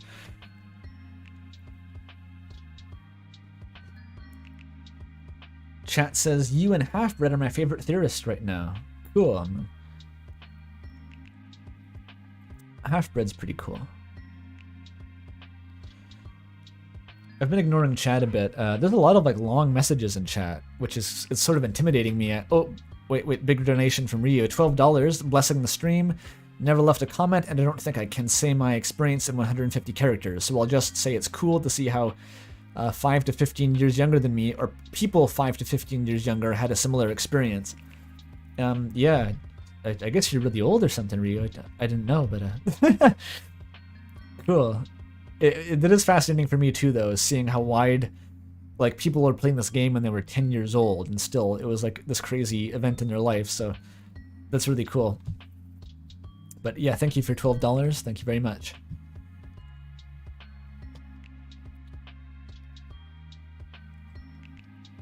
Oh, chat's going pretty fast right now, damn. Megalovania has so many remixes. It's its own thing at this point. Yeah, Megalovania is a genre now, I think. It's safe to say. I saw one of those... There was a video that was just like, every second it switches to a new Megalovania remix and it never repeats. It was like hundreds of them. Just absolutely bonkers.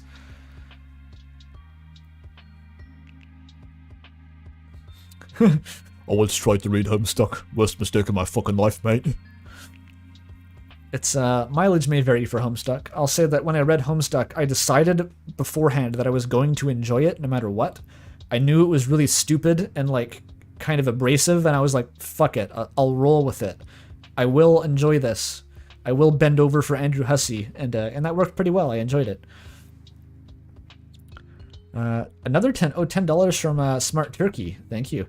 There's a glitch in the Switch version of Undertale where if you jump up and down on the right side of the battle box, in the Papyrus fight on the annoying dog attack, where the box shrinks, you'll fall out. I didn't know about that, actually. That's cool. There's probably a whole bunch of glitches and little things I don't know about the console releases. I don't even really know anything about that casino, and was it the Xbox version? I've never properly looked into that, aside from, like, I know Sans has the one line about the antlered girl, which is a reference to Noelle, but yeah, the console versions are kind of a gap in my knowledge, actually.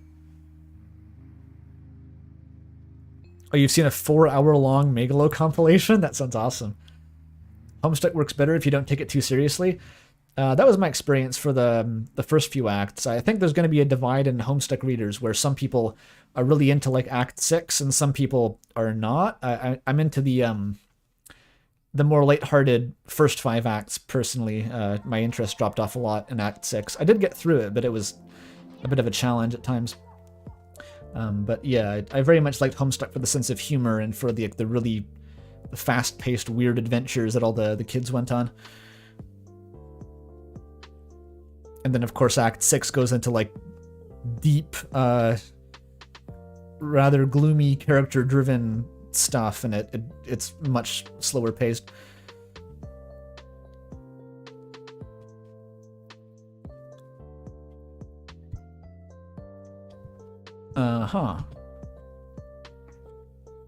Flowey being cooler is the answer all along. It really was.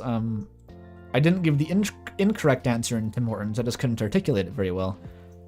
Which, as I said, it's because it's rather hard to articulate exactly what you mean by Flowey being cool. It's a deep question.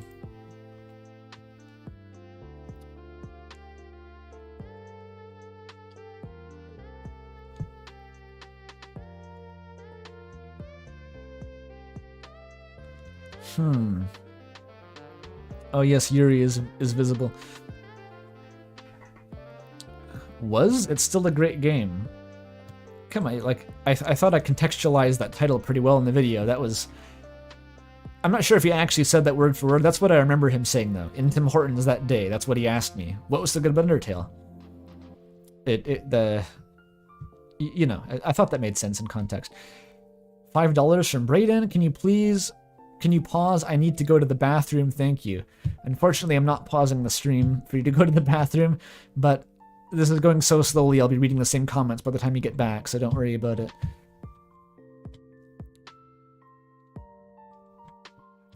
Another wake up babe. Love to see it. Pause, you coward. I mean, like, I'm barely scrolling up at all. I'm technically paused right now. I'm just reading chat. Oh. Use the bottle instead? Yeah, that's good advice. Yeah, I can read chat for a little bit. Angel of Light. My first Undertale interaction was with the Sans parody of Stronger Than You. Classic banger, honestly. That was... I'm embarrassed to admit it, but not that embarrassed. I used to listen to that on repeat. It helped me learn English. I'm glad it helped. That's cool.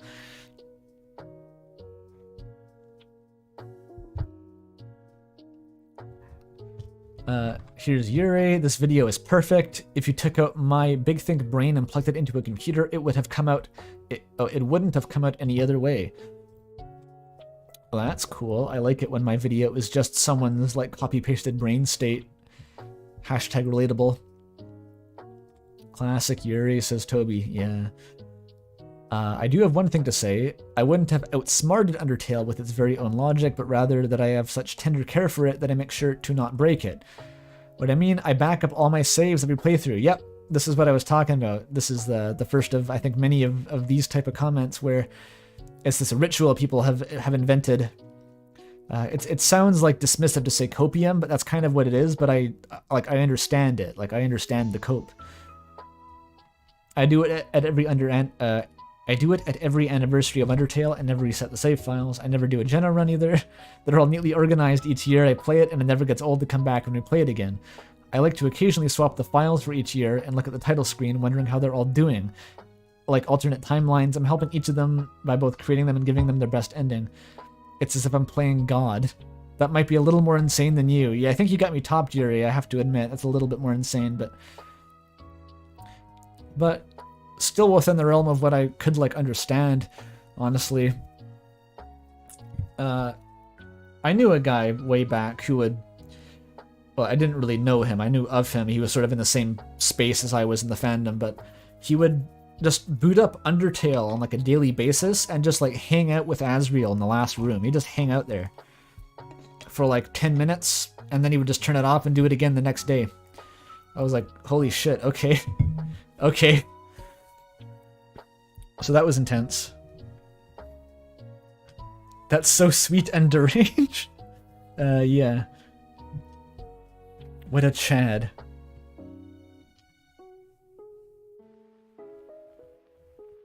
That's maybe not healthy. It probably wasn't. It was probably super unhealthy, and it probably had something to do with mental illness, but I'm not going to get into that. I don't really know his life story. I only knew of him, and that's something that he did, so...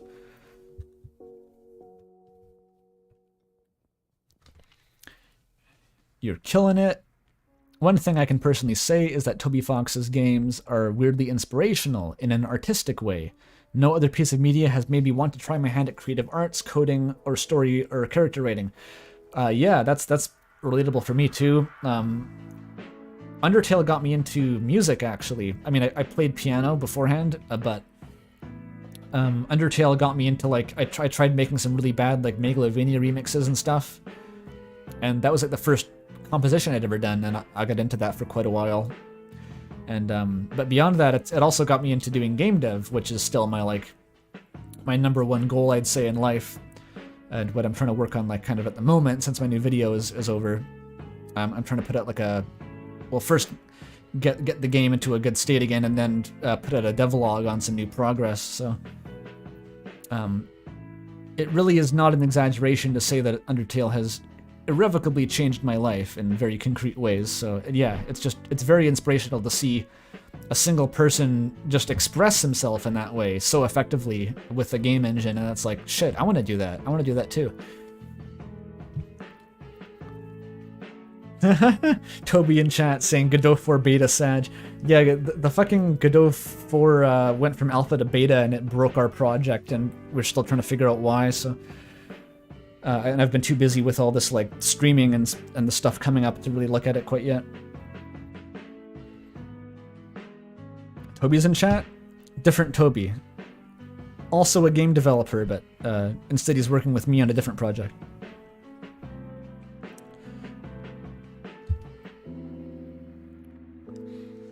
I miss Etika. Yeah, R.I.P. Etika.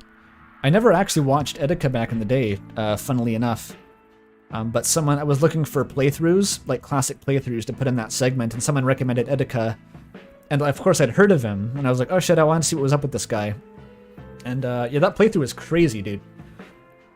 The way he engaged with the game is I thought he was faking it at first, but he at least partially wasn't. It was really a sight to behold, how much he engaged with that game. So yeah, I guess I'm sad I didn't watch more of his content when he was alive.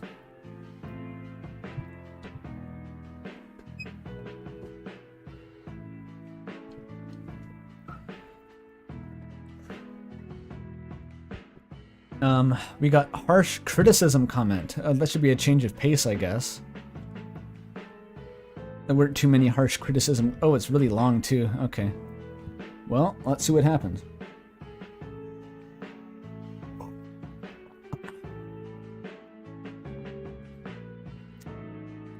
This video was an awful lot of words about, to say that you found Undertale's use of non-diegetic elements in a diegetic context emotionally impacting to a fairly extreme degree. It's a pretty concise summary of what the video was, yeah. Here's the thing, suspension of disbelief isn't an on-off thing. Undertale hasn't somehow managed to disable the player ceasing to suspend their suspension of disbelief. I love how that's a sentence that makes sense in context here. Because of course it can't. Just because it acknowledges you doesn't make it immune. You can reset the game and re-enter suspension disbelief state. Not that anyone can fully enter that state. Just playing the game in a hypothetical ideal state where the player is maximally immersed, not diegetic. Concerns like, have I exhausted the dialogue of this random NPC, or how close am I to a save point will creep in. You're bringing up something actually pretty decent here, which is one of the biggest simplifications I made in the video for the sake of clarity and the storytelling of it was that, yeah, of course, suspension of disbelief isn't you going into the circle or going out of the circle. It's not binary. And I never wanted to imply that. That's just sort of how it ended up looking because of the visual metaphors that I used. But it's definitely not binary, and the whole time it's this kind of complex frothing mess where you're fluctuating between different levels of immersion, I think, and different things will strike you more emotionally than others.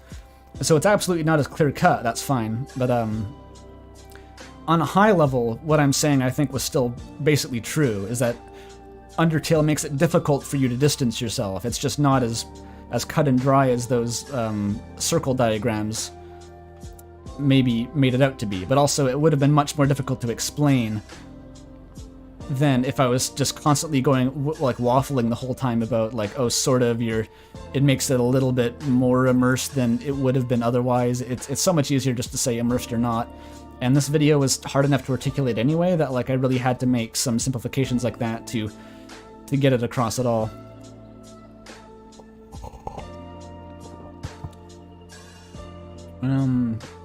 Flowey's a satire of the player, not 100% accurate representation of them. He exaggerates their worst traits and places them in a diegetic context. I think Flowey is a pretty accurate representation. Like, if you do a genocide run, you are pretty accurately Flowey. He's no longer exaggerating their worst traits. It's basically at the point where you're doing a genocide run, what your motivation is because you essentially just wanted to see what would happen, right? You knew that there was more content in the game. You wanted to see what Fighting Sands was like for yourself. And so you do it. And the reason you do it is because that you're not super invested in the world anymore, so that you don't feel horribly guilty about doing that. And yeah, and that's essentially the same as Flowey, though, because Flowey's not doing that out of necessarily any kind of sadistic pleasure. It's just him wanting something to do, and eventually he gets more and more extreme in the things that he will do for the sake of novelty and to entertain himself. Flowey is maybe the way he presents himself, the kind of exaggerated creepypasta facade is like not really player accurate. That's more of just a tonal thing for the game, so that's true. But as far as his actual motivations go, the way he explains them, I think it's basically one-to-one. I don't mean this in a harsh manner, I just didn't get much out of the video. I think what it says about Undertale is obvious, it says a lot about you, but to be honest, I'm not interested in your personal experiences. Well, that's fine. I mean, you don't have to be. There's a certain point after which the video is not made for you, it's made for the rest of the people who were, I guess, interested in the premise of the video. The video doesn't answer what was so good about Undertale, it answers what you found so good. Again, I think I justified that title pretty well in then that opening rant about Tim Hortons. Like, that was the title of the video, What Was So Good About Undertale, comes from what my friend asked me in Tim Hortons that day, so it's not clickbait, and obviously it's subjective because I'm making the video, so this may have to come down to a hashtag Joseph Anderson subjectivity is implied situation, I'm afraid. Is that a 50? Oh, that's shit. That's $50 in chat from Leo VA. Holy shit. There's no message, but thank you so much. Massive donation. And nothing to read even. Crazy shit. Thanks a lot. That's like really generous.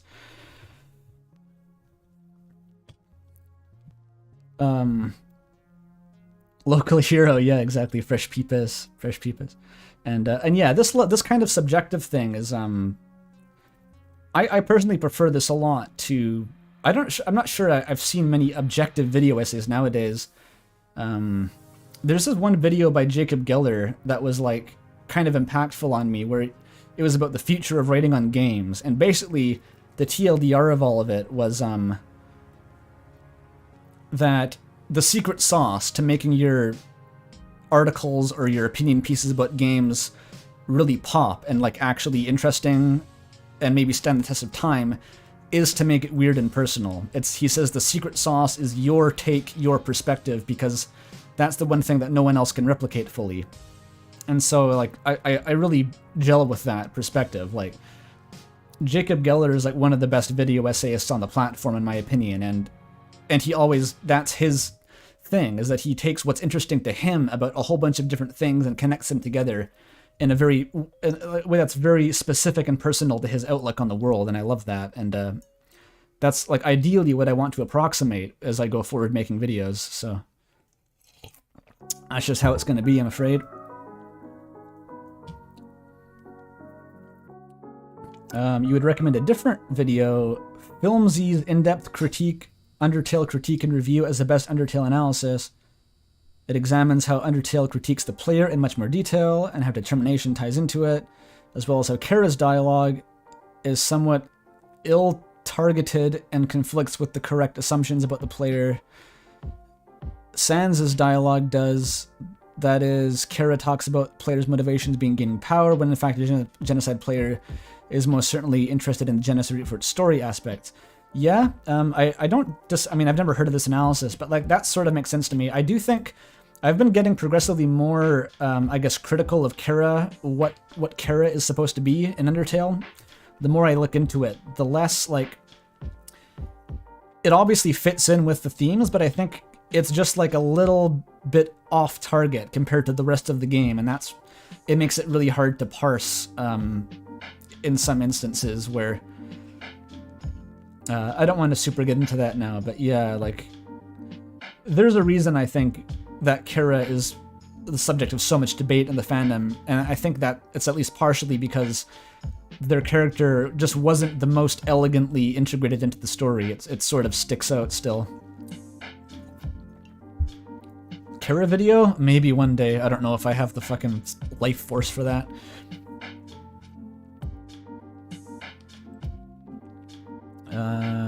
The section on determination is good. Touches on the tragic aspects of Undyne. So this is just recommending another video. Like, maybe it's good, I've never seen it, so I guess that's a recommendation. Yahtzee made some points. Yahtzee Crawshank, the guy who talks fast in a British accent, my favorite. I mean, an English accent, sorry. I've started unironically saying British accent for some reason. That's not a real thing. Critiques moral choices and how they have no weight. I mean, yeah, you can look at the moral choice angle. That's all well and good, but okay, I think that's that. Criticism internalized.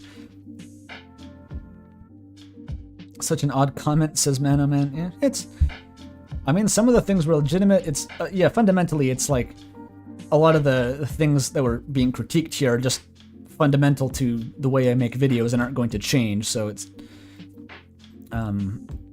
it's neither destructive nor entirely constructive. It's just sort of a funny little rant. But I mean, this is fine. This is one of the only pieces of criticism I got on the whole video. Like, almost everything else was unanimously positive, so I can't complain that there were some people who had complaints to raise. A genuine question, says chat. How much brain rot do you think you and the fandom will have if Gaster is revealed? I don't know if Gaster being revealed will increase the brain rot. If anything, that'll decrease it. I think brain rot is caused by uncertainty and ambiguity more than anything else.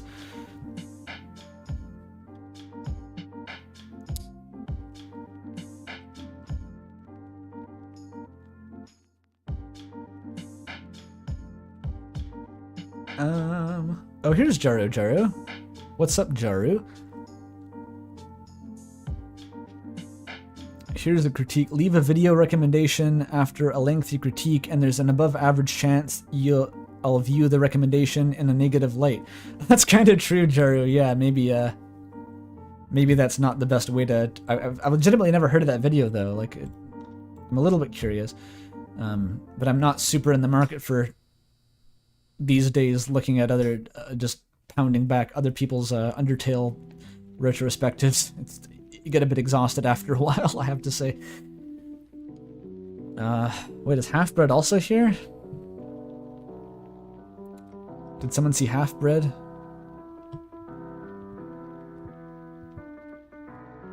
I don't see Half-Breed. Oh well. Oh, you're joking. Did we record the pod this morning? That's tomorrow, Toby. And I'm trying to stay on the down low about that on stream, because I know that Mystic Slime's putting out a thing about that soon.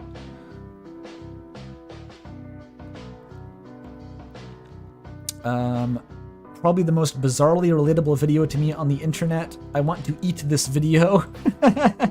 Funny. This put a large aspect of what I love into words, thank you. And this other one was saying it was the most bizarrely relatable on the internet. I love that. That's good. Bizarrely relatable is a good way to put it. Oh, Toby thought it was Sunday today. Oops.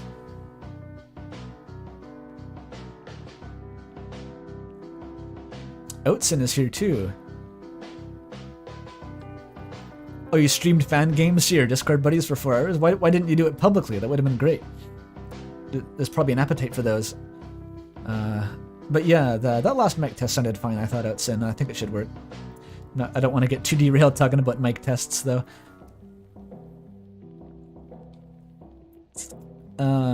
Good video, says Roy. Thank you. This was such a gamer-tastic video. It reminds me of the novel/philosophy textbook, Sophie's World. I've never actually heard of that. But that's interesting. There was actually...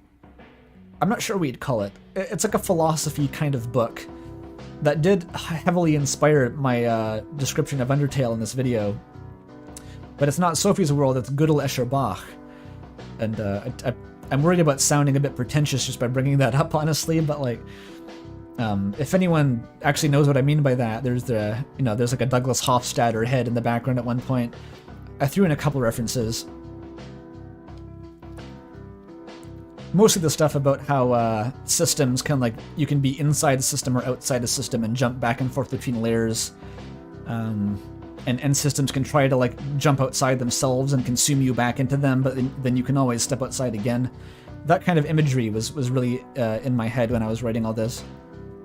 Goethe? Yeah. The harder to pronounce, the more pretentious the book is. Very true. Banger book, though. Real good.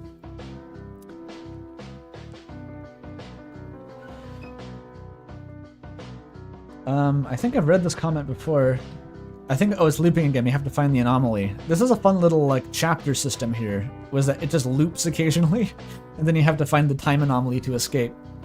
152 is the best part. What is that?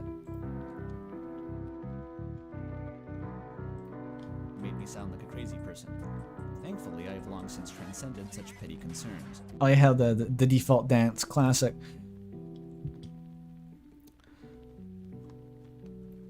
Yeah, I did legitimately used to be pretty embarrassed about talking about Undertale and stuff, because, as I said, I was never part of fandom spaces before, so when I was first into Undertale, I was like, I'm for sure doing something wrong here. Like, this is not how I'm supposed to be interacting with this piece of media.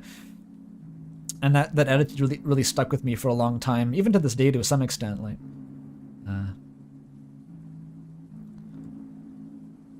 I see I solved this dilemma by creating a copy of Undertale's save file. Another one for the pile. I love these. Another save file copier. Easy peasy. I moved one universe to create another universe. To destroy it. The originals are still there.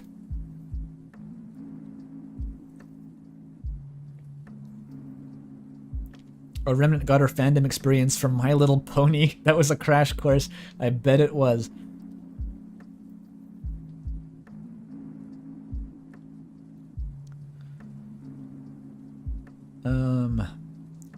I always thought interacting with fandoms was the default way to experience things. I didn't realize there were others. Yeah, there's quite a divide. I can't even really remember, like, it sounds a bit insane, but like who or what I was before Undertale. Like, I remember, like, I was into things, like I was a big Yogscast fan. I liked Zelda a lot.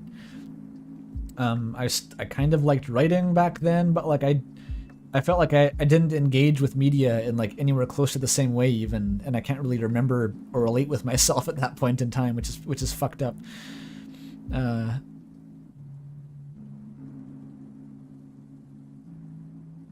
How come you weren't in the Zelda fandom? I didn't know there was a Zelda fandom. I didn't know what a fandom was. I was like, oh, there's some people on Tumblr who do cringe things occasionally, and that was the extent of my understanding.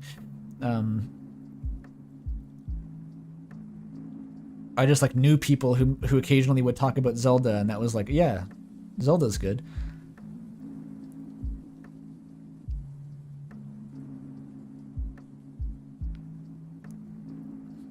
Oatson found that funny.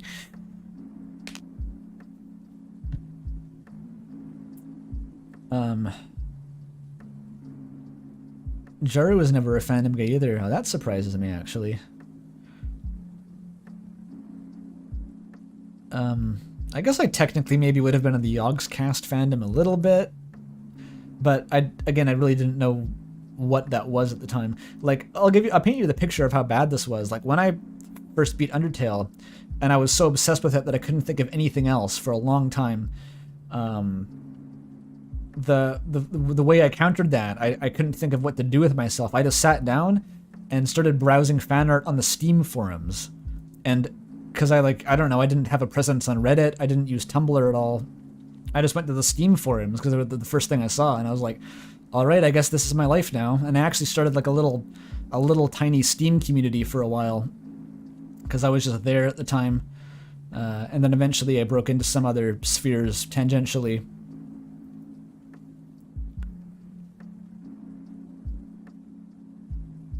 Undertale gave me brain damage? It super did, yeah. Like, for sure. 100%.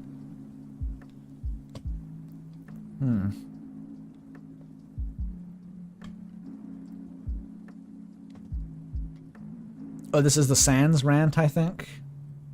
You think Papyrus is better? No, that's fine. You don't have to think that Sans is the best character, but I just see a lot of anti-Sans sentiment. Oh, I'm so sick of Sans, dude. Did you see all the Sans comics? There's way too many Sanses. Can anyone take him seriously? And it's like, fuck off, dude. It's not my fault you read swap, swap, swap, fell, fell, fell, 69 X-tailed crossover, where Sans canonically wore a maid costume with cat ears, and that ruined your perception of him. That's not my fault. Great Birdly voice. Actually, this is my Birdly voice. I think you'll find it's rather different. Sans, best AU. Where do I read that? I don't know, actually. I'll have to write it myself at this point.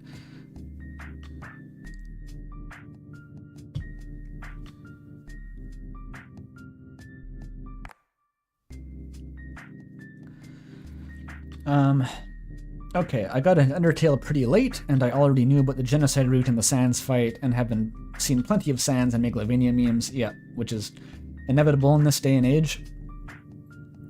I also only bought and played it out of spite because communities at the time hated Undertale.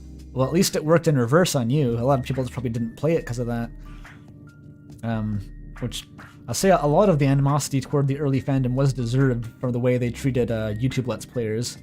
And I was like in on that crowd. I don't even hold myself exempt from that. I was just as toxic initially, so that was a huge pain.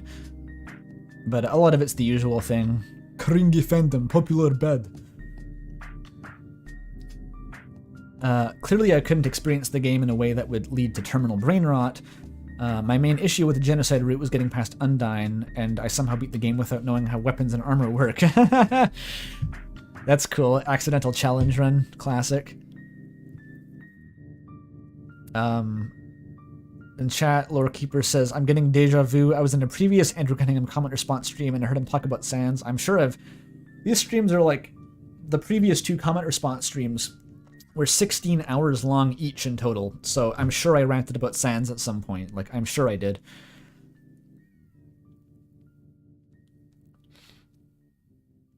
Jaru did not expect the backlash you got on Twitter when I said, or when you said you didn't find Papyrus that interesting. That's, I mean, it doesn't surprise me that you did. It's, probably half of it was from Dorked, from what I've seen. Whenever someone disses Papyrus on my server, Dorked usually just appears out of thin air and battles them. It's pretty funny, but, I think Papyrus deserves to be appreciated, but yeah, I can see that he's not everyone's favorite character. I actually have to admit, I didn't really like him at first. It took me until like after I went on his date to be like, all right, this guy's cool. At first I was like, he's kind of fucking annoying, dude. But that's sort of a pattern for me. Like, characters will annoy me at first, and then I'll warm up to them later on.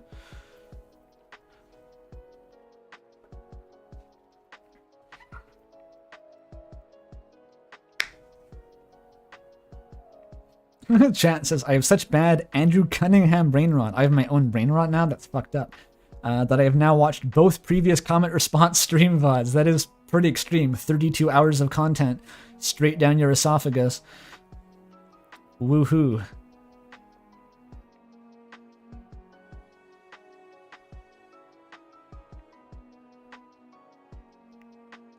Yeah, Remnant was coding while listening to the streams. That's a good approach. Oh, you listen to these while playing Noita? Based. I've played like 300 hours of Noita, and I don't remember like any of it. I'm like, wait, I've played that game? And then I look and it's like 300 hours. It's like, what the fuck? That's a weird-ass game, dude. Noite. But, one thing that game will teach you the difference between a Vesibuteli and a Hekiohurta, for sure. And a Kiowaskivi. So the accidental challenge run comment. My main reason to try again was seeing flowy dialogue in New Home, which ended up not affecting me at all. Yeah, it's not going to hit always. Like, if you've been spoiled beforehand, that's like drastically reduces the odds that you're going to get hit with the brain rot. Pretty safe to say. However, after I can, however, see myself being you after playing Deltarune. Right, yeah, this is the second comment that said this. And I hope that's true. I hope that Deltarune can make you, can destroy your brain chemistry like it did to me.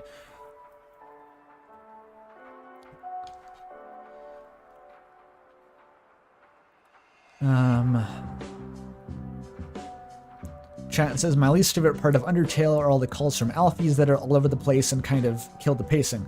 Yeah, Hotland is my least favorite part too. I think that's pretty common sentiment, actually. I still like it. It's still good, but like, I think the core is where it hits the all-time low for me. I don't get what the fuck the core is for to this day.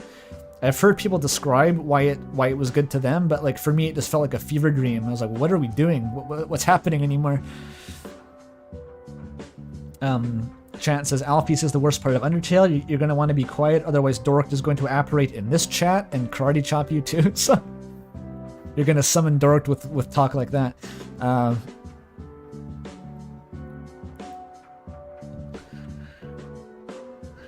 Another medium is Pod. Yeah, the music's always good.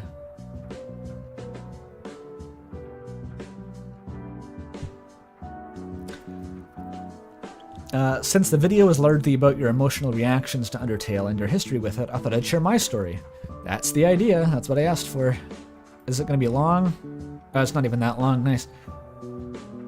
It's early to mid-2016, and I see Jacksepticeye's Undertale pacifist video pop up into my recommended. I'd never heard of Undertale before, but it definitely caught my attention. I loved it. The characters, the music, the visuals, all phenomenal. Then a while passed. Of course, I still see Undertale talked about here and there, but nothing major until 2019. All the way until then, wow. Undertale on Switch had come out a year prior and thought about getting it, but again, nothing came of it. However, that's when people really started talking about Sans coming to Smash Bros. Aha. the other left-hand path. Now, I was a huge fan of Smash at the time, so I heard a lot about Undertale during this speculation period. Then it happened, not as a fighter, but a Mii costume, and I went crazy that day.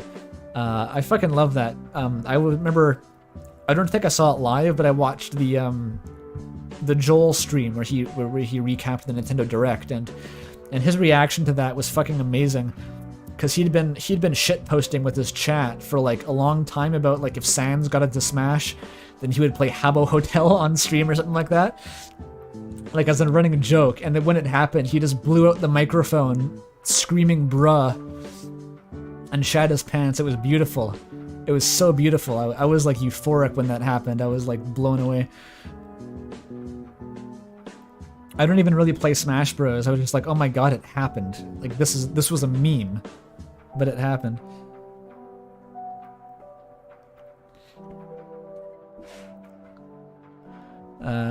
Yeah, so this person's, I think, saying that they got into Undertale, like, officially via the Smash costume, which is amazing. The moment is what finally led me to buy Undertale and play it, and it was everything I wanted and more. After that, I tried Deltarune, which gave me similar feelings. It's amazing, though, like, the first thing you know about Undertale is that Sans is, like, can fight you and has these, like, Gaster Blasters. That's nutty, but I guess that doesn't really spoil that much else in the game. Like, nothing about the pacifist route is really spoiled by that. And now, at the present day, I speedrun Deltarune. You're an active member of Shay's community. Thanks for including him in the video. Oh, we got a speedrunner here. That's cool. I've never once thought about speedrunning Undertale. It just seems like really weird to me, but yeah, Shay is pretty cool. I do want to be clear, like, I think I made it pretty clear in the video that I was including him in good fun, but he really is, like, the perfect example of a lot of the topics that I wanted to bring up, and so, like, it was inevitable. Shay was going in there. That whole, like, section with the Lawrence the First Vicar playing in the Let's Player montage, that whole section was built around the Shay 100% speedrun. Like, that wasn't the conclusion. That was just what I was working up to. Everything else was lead up. So, big shout out to Shay for being the perfect example of what Undertale critiques you for doing to itself. I love it.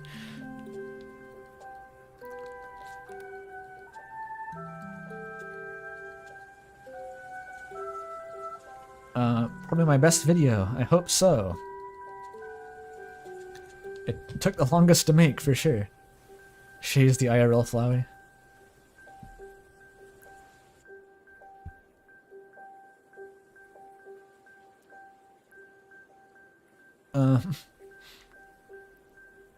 Okay, that was an experience. I don't know how to describe it, but I was fully engaged. And when I finished, I had to go pick up a package. It was disorienting. That's excellent. That's how I feel after playing like a good-ass indie game, where it's like difficult to re-enter the reality afterward. Which only made me think about how it paralleled my own experience, but hit me even more. So again, I'll emphasize. Oh, that's cool. Mind blown. Anyway, what I wanted to write for a comment was how timeless Flowey's speeches are. Of course, they're powerful 7 years ago, as you so eloquently, derangedly described, but they also hit me just a few months ago. I was binging Two Left Thumbs series that was going over every dialogue option in Deltarune. He does an amazing job of this. Yeah, Two Left Thumbs is very thorough at aggregating that kind of stuff. And at this point, I had watched the series once over on top of all the playthroughs I had seen. I was going through a phase and watching everything again, even if I didn't specifically remember each line, it was familiar. Okay, so like a rewatch binge. And then, as Flowey detailed, the characters I loved had morphed into predictable character spitting out machines, yeah. Even with Deltarune's larger pool of possible routes and more dialogue to flesh the characters further. Yeah, I know what you mean there, like, that's what I was sort of getting at earlier. Like, even if you just watch the game instead of replaying it or engage with the fandom, it's inevitable. You're eventually somehow going to become desensitized, and you're going to stop. The illusion that the characters are real is going to break down, and that's like, you really can't escape it. And that's just kind of, I guess, part of the experience too. Is it's very complex, yeah.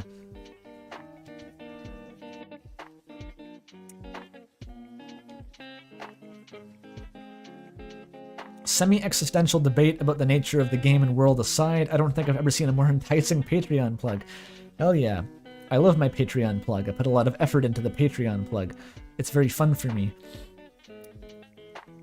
Also good video. Yes, thank you. Recreating that sans, like the platform pattern, was a little bit tedious, but it was fun as well. I was like, yee. I can do it too, Toby. Look at me, I can do it too. A couple of people asked if that was like done in editing. I'm like, oh god, no. That would take 100 years to actually do in like editing software. I just programmed that.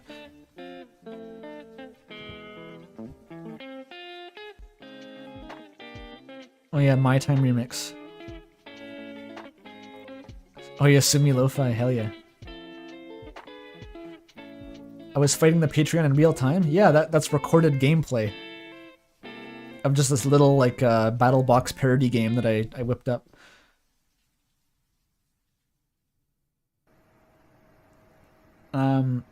This might be weirdly big. Do you have a big comment from Wim? Oh, it's not that big. I have to go use the bathroom quick. I'll be back in just a couple of minutes, okay?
We're back.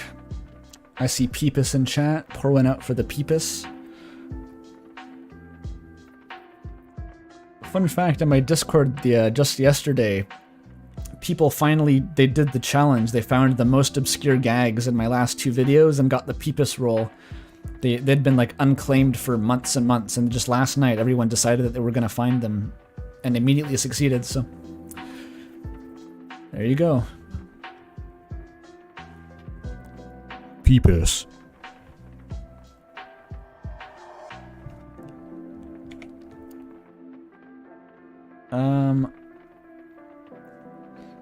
If we ever get to my comment, I'm sure it'll win the prize for being the longest. The prize is probably I won't read this. There's a lot of candidates for that. Some of these comments are like screen length and will be terrifying.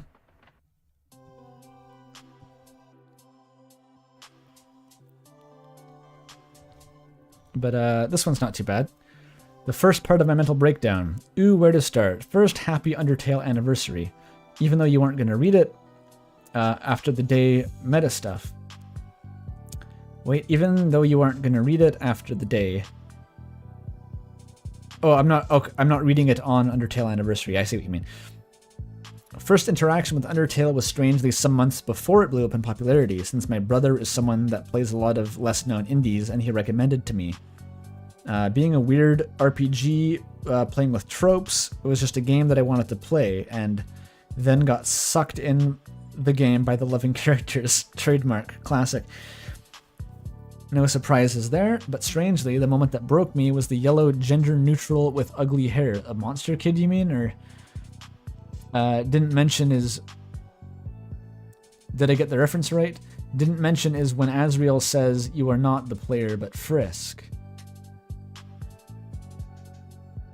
What about Monster Kid?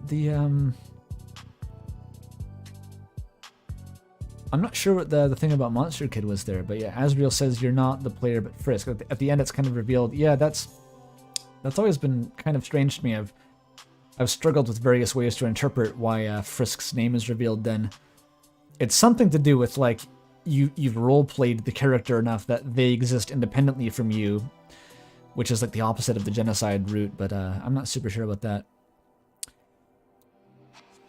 This was big because suddenly the game said that from now on the happy ending would not include me, the player. Yeah, that's sort of, I think that's true. I would now be in front of a menu between the choice of replaying it or leaving it as is. The game extended my narrative from the ending. Yes, Deltarune seems to do that even bigger and more heartbroken with Chris. Yeah, Chris is definitely an extension of these ideas of like the player not being part of the universe. It's like a much more on-the-nose way of exploring that, which is really cool. I went on this rant in the server a while ago about like what I thought Kara was, if I had to just go out on a limb and guess, like give like an interpretation of like what Toby Fox was thinking when he put Kara into the game. And my idea was, and this is just a bit of speculation, but I suspect that everyone knows that Deltarune was conceived before Undertale, so like some version of Deltarune came first and then Toby Fox scrapped that and ported it into a new game called Undertale.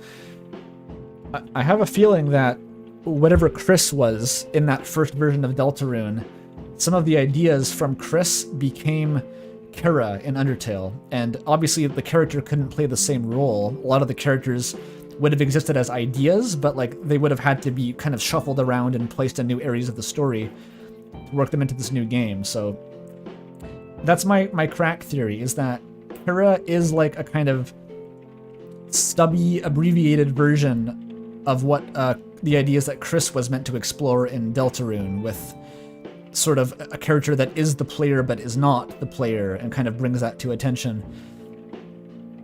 So I'll just put that out there for fun. It's just a bit of speculation.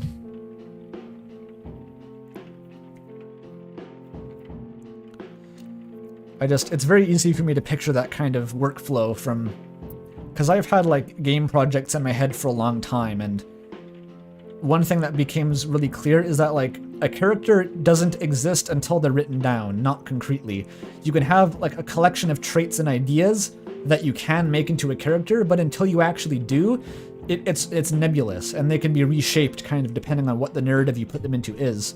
So I can really easily see like ideas of characters from Deltarune being recast into into Undertale roles, but kind of having the same thematic ideas baked into them. Anyway, we're on to the Yellow Snake comment, which is less than 200,000 words this time, which is good. Share a deranged Undertale story. I did 2 runs, killing Toriel the first time and then doing a pacifist run. Then my house caught on fire. That's a twist. My PC was destroyed and my family couldn't afford another one for a year, and I've never experienced the one-on-one Flowey talk after pacifist. Holy shit. That is a pretty unique story. What I did do was sneak out to my local library instead of doing homework and spam hours at the public computer to comb through theory and data mining forums. Classic. That's how I found out about the 90-odd endings, how Undertale proceeded to consume the rest of my adolescent years. You really had to put in extra effort to have your life destroyed by the game. You got on the waiting list, and then it destroyed your life. Cool.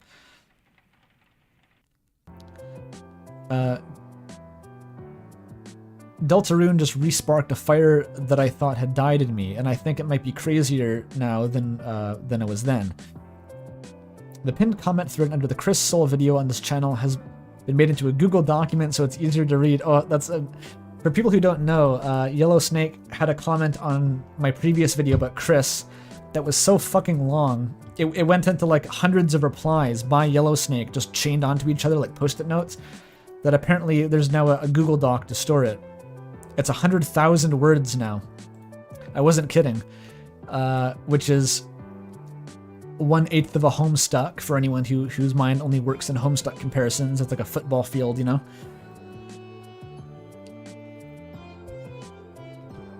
It's getting to the same point this video made in 30 minutes. I don't recommend it. I have to look at it at least. I have to see. Wait, don't leave YouTube. New tab. Why can't I do a new tab, YouTube? Come on. It's not letting me open it in a new tab. I don't get it.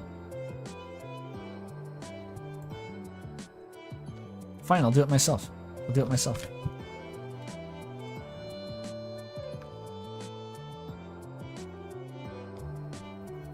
Oh my god, it's got like formatting and everything.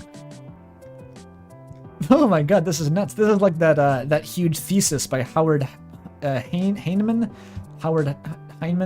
that I found on YouTube a while back, and it was just this massive PDF that was like hundreds of pages long. This has the same vibe. Oh my god. Oh my god, I didn't know you kept at this. This is amazing. There's a table of contents? Of course there is. This is like 300 pages long. This isn't even a short novel. This is like a full-length novel with credits. This is a whole, like, a fucking subculture that I've uncovered here. This probably has its own fandom by now.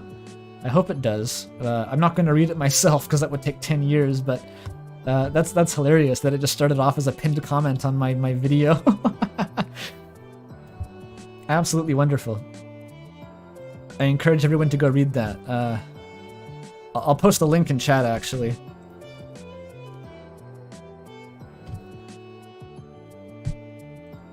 Okay.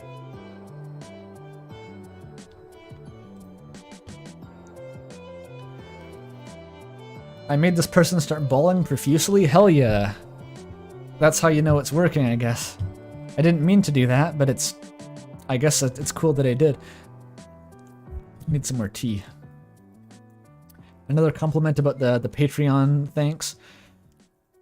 Yep. If you like the Patreon thanks, you could always, you know, get in on the action yourself, if you know what I mean. Just saying, you know, be cool to be a bullet pattern, wouldn't it? You've always wanted to be a bullet pattern, right? This is INFP junk food, thank you. Referencing a Myers-Briggs personality type. I'm not sure what the fuck that means, but I'm sure it makes sense to people who follow like Myers-Briggs forums or something. Interesting perspective. Chat says it also works for INTP. Aha, don't want to exclude the T crowd. You don't think any comment can adequately express how I feel? Well, that's too bad. I'm glad I made you feel inexpressible emotions, though. That's pretty cool. Music died again, but we got Night in the Woods up next. Hell yeah. People are trying to guess my Myers-Briggs type. You will never know. I'll never tell you.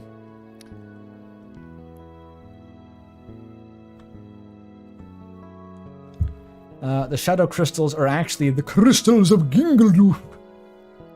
Basically, anytime you have a crystal in a game, you're getting a bit Gingledoofy. Ojaru was bawling profusely in the other way. I bet you were, Jaru. Yes, everyone please assign me a class spec instead of speculating about Myers-Briggs type index or whatever. I would much prefer that.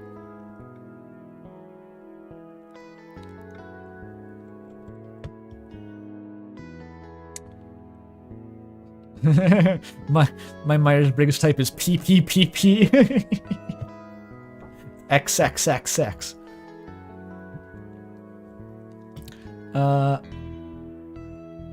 Stop. What did I do? To remind you that you had no friends in high school, Jacob. Oh, was this an early Jacob? There was a few of those. I gave like a heart to the first Jacob that I saw mentioned being Jacob, so, but I think I missed a bunch of other ones. Shoutouts to Jacobs in chat.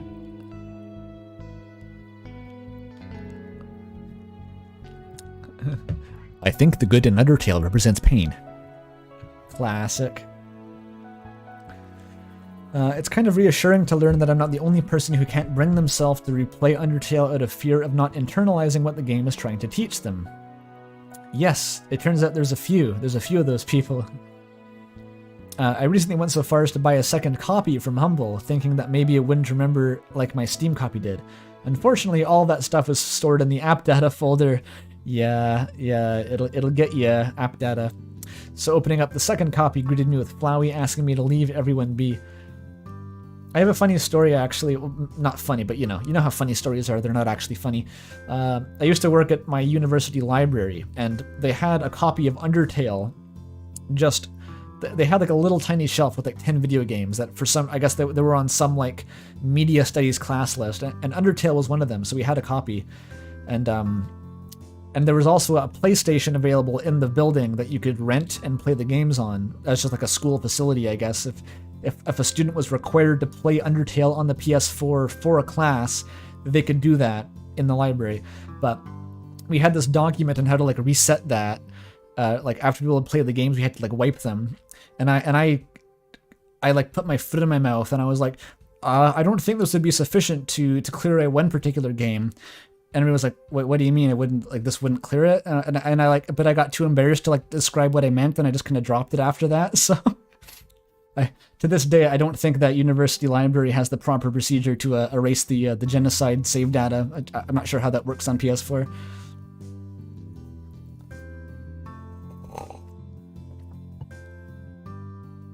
Why would you have to play Undertale for a class? I don't know. I think just as I was graduating, they were starting to introduce some like history of video games classes, like they were studying it like another art. So maybe Undertale is part of a curriculum in one of those classes. I just don't know. That's a tough conversation. It really is. Yeah, it wasn't worth it at all, and I dropped it immediately.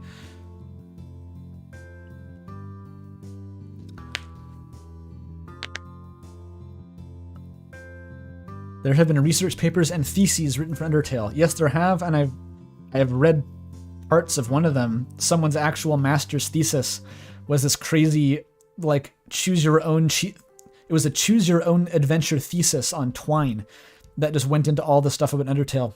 Nutty, like, actual master's thesis. I hope they got the degree. Maybe they failed horribly. I don't know how that story ended. I feel like personally, judging by my experience with doing music in university, if I tried to talk about Undertale in an academic setting, it would kill my interest immediately. I really need the, like, the sort of free-form expression. Otherwise, trying to cast that into like an academic tone would really make me lose interest.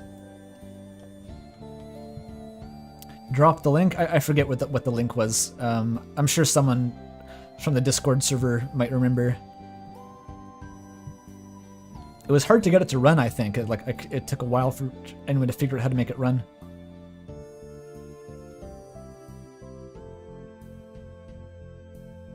Could you do the research paper as a Twine game? Yeah, that's what they did. They made an interactive paper about interactive media.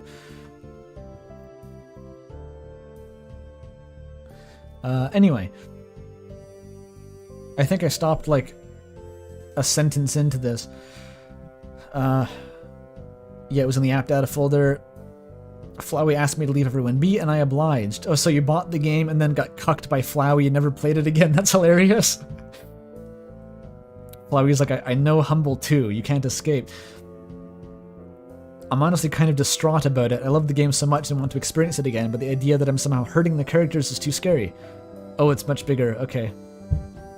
Deltarune is even worse. I'm currently dealing with the worst social anxiety I've had in my life. I'm already so scared of the idea of accidentally hurting the people around me that I barely talk to my own roommates, and I'm really bad at understanding how others feel from stuff like body language and tone, unless they're very explicit. Right. So the idea that I'm stripping someone of their agency and privacy just by existing is kind of a nightmare, to the point where I actually avoid fanworks that lean hard into the idea that Chris dislikes the player because they're hurt too much. That's pretty gnarly, actually, that level of empathy there. Yeah, Chris definitely has that vibe, and I think that could be a direction that it explores, but I'm just not set up to empathize quite that hard with it. But that's kind of amazing that it can have that effect, based on your life experience. I think I love these meta elements of Undertale and Deltarune. I agree with everything in this video, and I think that they may actually not be that great for the psychological well-being of someone as anxiety-ridden as me. I guess not. Like, it fucked me up, and I've been pretty emotionally well-tempered my whole life, so that was weird. Recently, I started playing another game that actually popped up a few times in this video, Disco Elysium. Aha, yes. Despite how bleak Disco Elysium often is, as a setting, and the player character's deep self-loathing, despite the fact that you can't change the world at the end, playing it felt really, really good. Interesting. Even when failing certain roles and saying something really stupid and making a fool of myself, because it was just myself. I didn't realize how much I was craving a game where you get to roleplay so much. No meta stuff, I'm just a detective Tequila Sunset, yeah. That is kind of fascinating. I find in games like that, like, I've played Disco Elysium, of course, I almost have a little bit of the opposite direction where I can't help but just a little bit still feel like I'm playing Deltarune or something. Like, I sort of see the character as its own, or as their own being, and like, obviously I end up role-playing myself too, but I think I subconsciously, I'm still thinking of them as like, this is the character, I have to act in character, is what this guy is supposed to be, personally. And what's funny is that it actually pokes at my anxieties in the form of Kimkitsuragi, basically babysitting the drunk disaster that I am and not wanting to bother him. Yeah, Disco Elysium's a great game, by the way.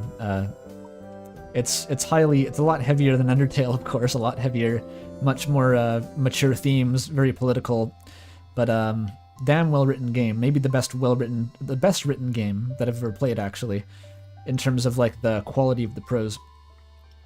And Kim is an icon and a god, yes.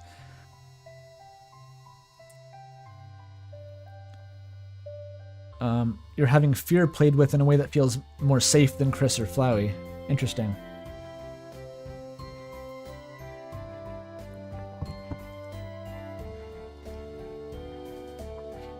I don't dislike Undertale or Deltarune. I actually love them. I think they hit me so hard. The fact that they hit me so hard is incredible, and there's so much I adore about them beyond just the meta stuff.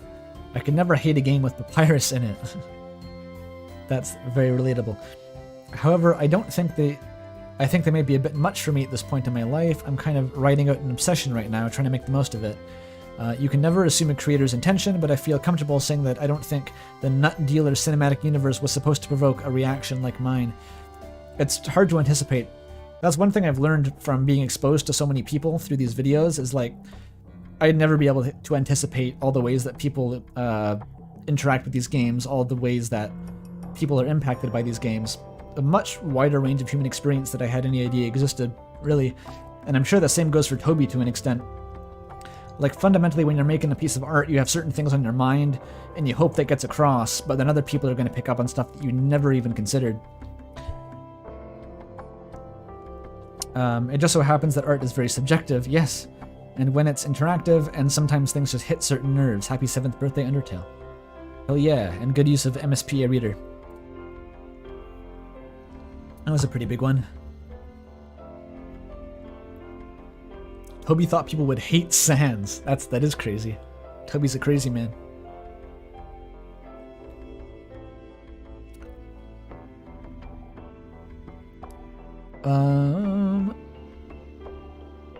Oh, this is the person in chat now. You should have picked a different character because Papyrus hasn't shown up in Deltarune yet.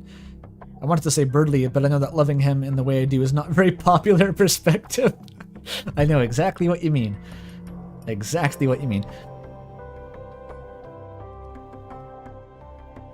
What game is the song from? This is Night in the Woods. It's not even lo-fi, it's just the soundtrack.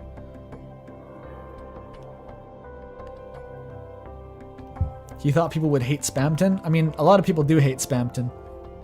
Just an equally large number are like fucking yandere for him in the most deranged way possible. It's great. When I first saw Spamton in Chapter 2, I immediately beat him up. I spared everyone else in the game, but Spamton, I was just like, no, it's on site. It's on site. Get out of here. So, needless to say, I had some trouble finding the secret boss after that. Ha ha ha. Something was fucking genius.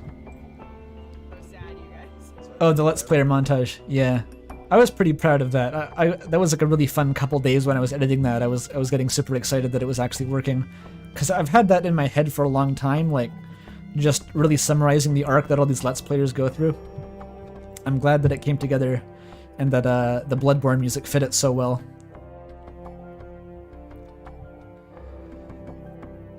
Who donated to Silent Spamton? Yeah, I didn't donate to Silent Spamton. Spamton's alright.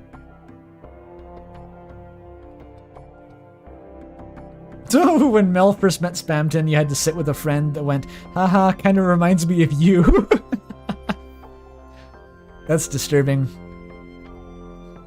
Fake friend.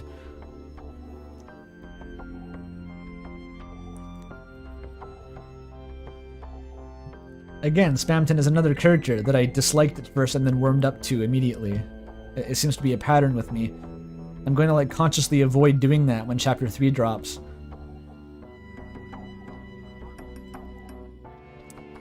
This is a screen-length comment. Okay, this is a really big one. Oh boy.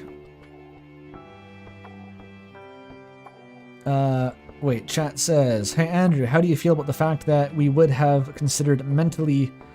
We would have been considered mentally unstable back then? Are you referring to the 1950s, I think? I think I saw that in chat before. Unsurprising. I'm not sure any of this could have existed in the 1950s. Like, people wouldn't have been capable of articulating this, and it wouldn't have gotten popular. So, it's hard to say. Theoretically, the same people who are now making, like, Undertale AU comics, those same people could have been born in the 1950s, and they just would have grown up to not do that, because that wasn't conceivable in society at that point in time. I think that's something to keep in mind that's really fascinating, is like, the same subset of people are being born nowadays as 50 years ago, it's just that the range of possibilities is completely different, and so people adapt to different roles in society. It's like, the same question is like, why were there no furries in the 1950s? It's like, there were, they just didn't know it.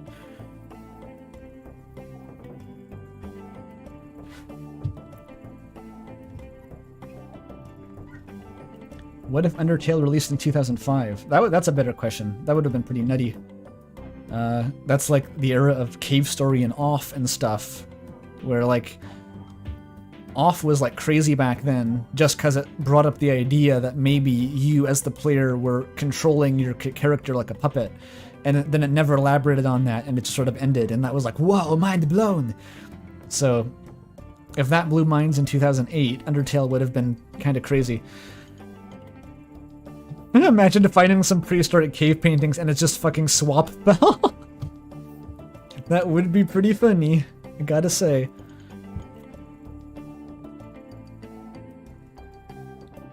Was off from 2005, it was 2008. Cave Story was 2004 though. That didn't have as much meta text, but it also inspired like Asriel's character design, of course. I have to read this comment, fuck. Undertale was not something introduced to me via playing it blind. In 2015, I had not yet understood what makes playing an amazing game blind like, or what playing games blind was like, yeah. So Undertale was no different. I saw it for the first time via Jacksepticeye, a common sentiment. I never ended up buying the game because of a Christian household having a strict stigma against it. Are you... Holy shit, that's nutty. I remember that one meme clip from back in the day of that fucking... It was some like conservative news station, and like... I wonder to this day if it was like a prank caller or something, but coming in about how her daughter was like worshipping this demonic video game, and then it just brought up a picture of Sans. And the guy was like, "Oh, this is terrible. There's you can see there's evil imagery, and the kids are playing this stuff nowadays. It's just so sad." And Sans is just on screen the whole time. It was a prank call. That's funny, but like the clip was real at least. So that sounds like that guy was this commenter's dad. I'm gonna headcanon that. The wiki description had the words underground and souls. So it was like Pokemon Pocket Demons. That's so fucking stupid. I still can't to this day believe that was a thing, but anyway. It happened. Despite this, he waited with anticipation for every new Jacksepticeye Undertale part, through his true pacifist run all the way through his genocide playthrough. I never did get that perspective of a new player discovering these things, but through YouTube and the internet, the hard-hitting quotes only gave me that emotional response through a retrospective look back, and not in the moment. Except one piece of dialogue. In the second to last episode of Jack's Genocide Route, you get to Flowey's new home speech. It wasn't the Lord that gave me chills, nor the smiling Frisk walking toward Flowey. It was, "You of all people must know how liberating it is to act this way." Oh, yeah, that line. At least, it's the call-out, I see. We're better than those sickos that stand around and watch it happen, those pathetic people that want to see it but are too weak to do it themselves. There's someone watching right now, aren't they? Absolute classic line, we've talked about it before, but yeah, that must have hit hard if you were actually just watching that for the first time. Pure chills. To know beyond the knowledge of saving and loading, beyond knowing that players' eventual numbness and growing unattached, even beyond the people who dig into the files for lore, the game called out people like me, those who either couldn't or wouldn't play the game, or even just the genocide route directly. Flowey was right, Toby was right. I think that basically summarizes my whole video. Flowey was right, Toby was right. You cannot outsmart them, fuck you. And to this day, I play Deltarin's newest chapter and play the games for myself. Or that could have been a genius marketing ploy to get people to buy his game, which worked. Maybe, I don't know. I always felt kind of... that line never super bothered me personally, because I was like... I felt too morally superior for just not doing the genocide route at that point. It kind of... it's weird. There's an extent to which Undertale worked a little bit too well on me, where I got into a mindset where I was like... I was taking it so seriously, I was like, yeah, well, I'm not doing it myself, so it doesn't really matter. Fuck off, Flowey. This is real. This is a real world, and I'm not doing it myself, so you shouldn't care. Thematically, of course, Flowey is still right. Regarding my experiences with actually playing the game, I did end up getting Undertale eventually. At this point, I was in the deep end of the fandom, and I hadn't even played the game for myself. I was beyond Flowey at this point, every line of dialogue, every piece of code, all the fun values, theories, and all the stuff. You could probably quote every route by heart and translate wingdings by memory. Well, I can't quote the game by heart.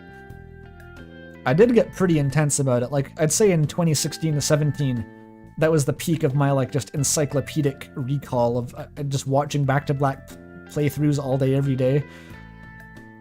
I absorbed, like, most of that game. When you play and watch enough Undertale content, Playing the game for yourself should seem like it wouldn't even matter, but I was wrong. I knew all the events and the lore and the dialogue, but funnily enough, just like you described in the video, me knowing everything about the game before ever saving once was probably just one more layer of the meta onion this insane RPG was. Which is why Deltarune is becoming absolutely on par with Undertale for me. This time I'm playing it blind. I'm no longer being a person too weak to do it themselves. As Flowey put it, and seeing Chapter 2 truly follow up on the themes of Chris being their own person controlled by a godlike time-warping player got me playing Undertale with that mindset. Yeah, that's cool. The retroactive Deltarune to Undertale pipeline is something that I often forget about, but that'll definitely make a lot of people sort of react with a blank stare when you say that, like, the player in Undertale is diegetic, or that Frisk, or that, like, when the actions of the genocide route are you and not Frisk doing it. Like, some people still legitimately don't consider that, and they're like, what do you mean? I think Deltarune, after that gets more disseminated into popular culture, I really hope that becomes more obvious about Undertale, that that's what it was trying to get at. What if Frisk was like Chris? We get these choices and yet they are but puppets forced to watch as we die over and over, saving everyone and resetting to commit genocide. Something about this mindset alone was like it added one more piece to a giant puzzle called Undertale, 6 years after it came out. Damn. Needless to say, everyone has a part to play in this ever-expanding narrative, even those who don't play the game at all. Yeah, damn. No one is spared. You're right about that. Anyone who touches Undertale is being commented on in some way. I'm gonna take a bit of a break after reading all that, though. Stare at chat for a sec. Ooh. Has there been someone in these comments that played Deltarune before Undertale? Seems like an interesting experience. Well, that guy, apparently. That's what, not the ideal playthrough to use as a reference, but that's what the fucking Game Grumps did. I think they streamed Deltarune and then went back and played Undertale for some reason. But, a lot of people in chat, too. Jaru says, if you feel like our entirety of Undertale is just a big setup for Toby to dunk on us with Deltarune. I don't know if that's accurate, but it definitely, Deltarune is going to leech off Undertale's momentum to quite an extent. It's going to pick up where it left off and go even further. I think Undertale still works extremely well as a self-contained game, except for a few little, loose threads that are obviously meant to be a Deltarune bait, essentially. Like Gaster, maybe Kara, but mostly Gaster.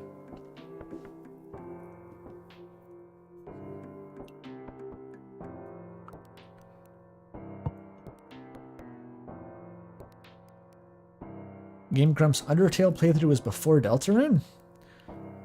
I don't remember. I remembered it being the opposite for some reason.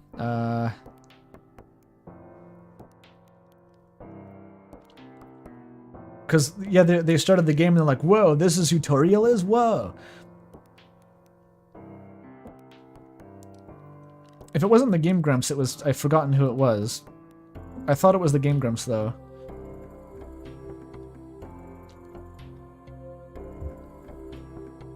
Game Grumps played it in 2015? Really? Oh, the Steam Train one. No, I'm talking about with Dan and Aaron. The different playthrough, I guess. Right, that was ages ago.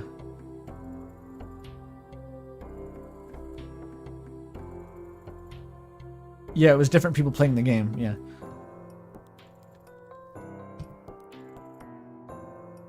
Yeah, that was the one where they were fighting Sans, and they went to this live video feed of them in the studio. Like, someone brought in like a cake, and they were like eating it together over footage of Sans bleeding to death. It was like fucked up. Or no, they brought in spaghetti, I think. It was hilarious. Like, they brought in like a plate of spaghetti and were feasting it as like Sans was dying and delivering his last monologue. Brilliant. And like, I think for the whole Sans fight, they had another guy just reading out randomly generated skeleton puns. That was funny. Actually, a much better playthrough, as far as I recall, than the newer one with Dan and Aaron. That one's funny in its own way, but more of like I guess a so bad it's good kind of appeal. That's the one where they had a fucking a seeing eye dog, basically. They had this intern in there making sure that Aaron didn't fuck it up so badly that they got lynched by the Undertale fans. They had like a handler who was like, I think it would be best to go this way. But she also hadn't played the game and she was just looking at the wiki, so she didn't know what she was doing either, and it was just a disaster. Hilarious.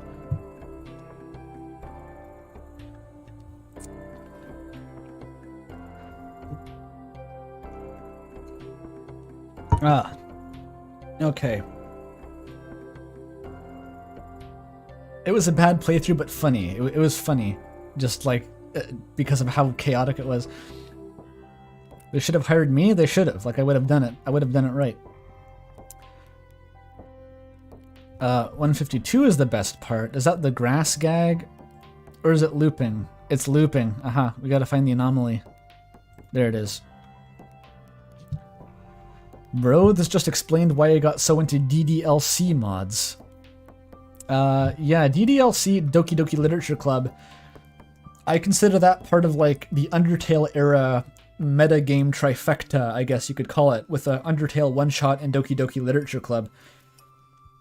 Which, I never actually played this myself. I watched a lot of playthroughs of it, and, yeah, it's a very meta game, covers a lot of the same stuff, but I'm not like an expert in it. I don't really know how much I can say that would be insightful, but it definitely is in line with that kind of the Undertale in one shot. I think it got like an expansion recently too. I'd recommend, oh, the Stanley Parable, of course. That's the one I never really even got that into because it was just too intimidating for me. Stanley Parable has like even more to say, I think, about narrative and meta stuff than Undertale, but it just says it in a much less concise, more chaotic, hard to interpret way. And that it's just, I guess it appeals less to me, or it's just too scary to engage with, so I've never gone that deep into Stanley Parable.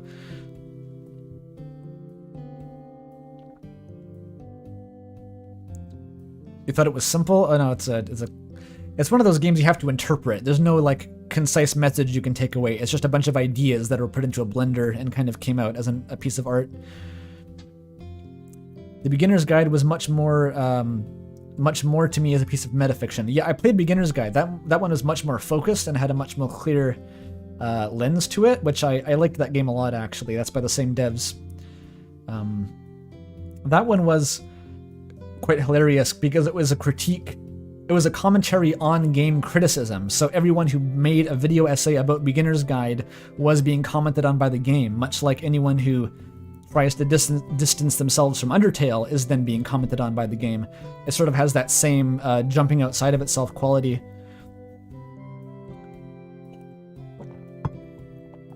Yeah, Beginner's Guide is super good.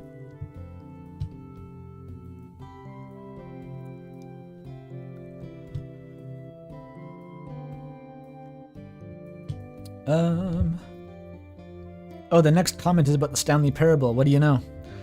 Undertale isn't the only game, or even the first game, that does this whole meta-narrative thing. Well, I know that. I'm aware of that.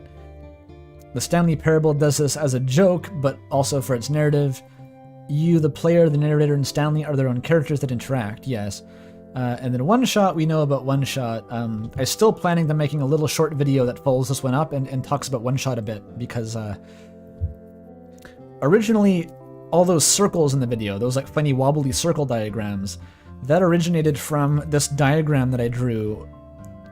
I was working on the Chris video script and I got really distracted by this train of thought that involved a lot of the topics that this video brought up about like how the circle of fiction has its own axioms about like whether the external world is real and whether itself is real. And like One Shot was a different type of circle from Undertale. Like I thought there were two different kinds of metafiction, and I wanted to get into that in this video originally, but I couldn't fit it in. It would have derailed the plot too much. So eventually I want to get back to that and make a little short one about talking about like what kind of circle One Shot makes if you put it into that kind of diagram.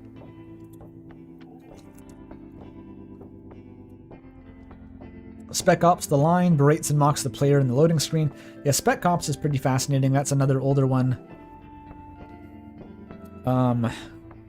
That's like that shooter that essentially makes you do war crimes and then like roasts you for not questioning what you were doing. It's a lot like Hotline Miami in that sense, where it's a game that critiques your choices without giving you choices, which is interesting in its own right, but I think it's inherently like less powerful than a game that actually lets you make a choice and then critiques you on it, obviously. In Hotline Miami and Spec Ops, it's more about just like, why are you finding this fun? Why are you not critical of this? Which, it has a point, but it's a little bit on the weaker side for me compared to stuff like Undertale.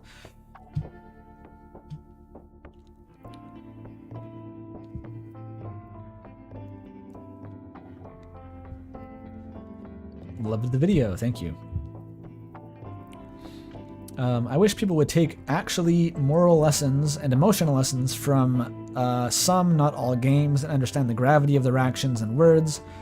Maybe communities would be less hostile, people wouldn't be trying to be Giga Chad gangstas or some crap and stop acting cool. This sounds a bit like a bit of projection, I have to be honest here. Oh, donation in chat. $5 from Drunk Mage. Stanley Parable feels almost like a guide on how to do meta, if that makes sense. Basically telling a player, this is a storytelling technique. Yes, it's hard to articulate, but I know what you mean. It's a bunch of scattered ideas that make you think, but it doesn't really seem to arrive at its own conclusions. It sort of makes you think about it a lot. And you get really confused. Yeah, Spec Ops is more of a commentary on the military and not the game itself. That's pretty accurate, I'd say.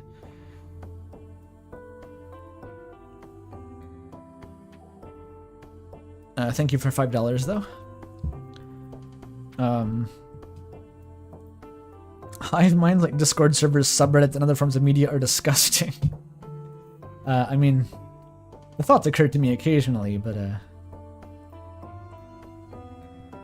it's not all that bad. This person's kind of just ranting about people being mad at them on Twitter, and I refuse to. My brain turns off when that happens, so I'm going to be skipping that one for now.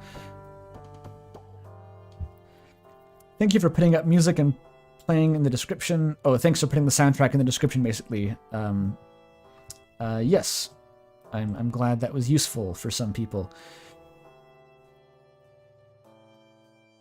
Jaru did not enjoy Hotline Miami besides the gameplay. I'm with you too.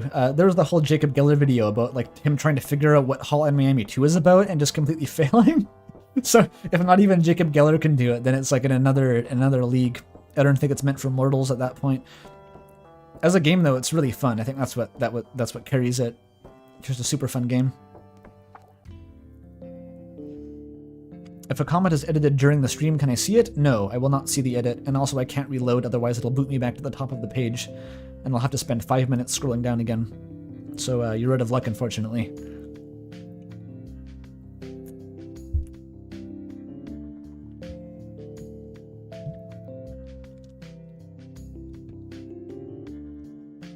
My first exposure to Undertale was through Scratch, if I remember correctly, the block-based coding website I grew up on. I actually know what you mean. I used that a lot when I was a kid. This like kind of game engine for babies, I guess. But I have no idea what that means, though. Like, how did you find Undertale through Scratch? So many people were depicting themselves with these glowing eyes and stretched out toothy grins. At the time, I wasn't aware of what it meant. Are you just saying that people on like the Scratch forums or something were like just had sans profile pictures? Is that what you mean? If so, very cool. At some point in the future, I came across Undertale proper on YouTube, and at the time it seemed like a niche RPG. Ooh, big. Flash forward a couple of years later, and I heard about something called an amalgamate and the True Lab. After blazing through a long play of said True Lab section, I was utterly fascinated and terrified. I was young to say the least. I later googled amalgamate and went to the images tab only to see fan art that would keep me awake all night with a piece of gum in my mouth. You were chewing gum in bed? Weird, but okay. Eventually I got over it, so the amalgamates were quite scary apparently. That's an interesting entry point there. Flash forward again another year. After hearing about the so-called genocide route, I looked up the endings. It took you a year between learning about the amalgamates and learning about the genocide route? This is like mind-boggling to me. Like, but this is probably what a lot of people actually did, is just like the sort of piecemeal internalization of what the game was without ever playing it. Only to be terrified by everything Kiro related it contained. So you essentially just understood that Undertale was a horror game for like years because you'd never played it, and you just kept seeing all these like shocking screenshots. That's really funny to me. Am I related to 1960s NBA player Dick Cunningham? Not as far as I know. I've not heard of him.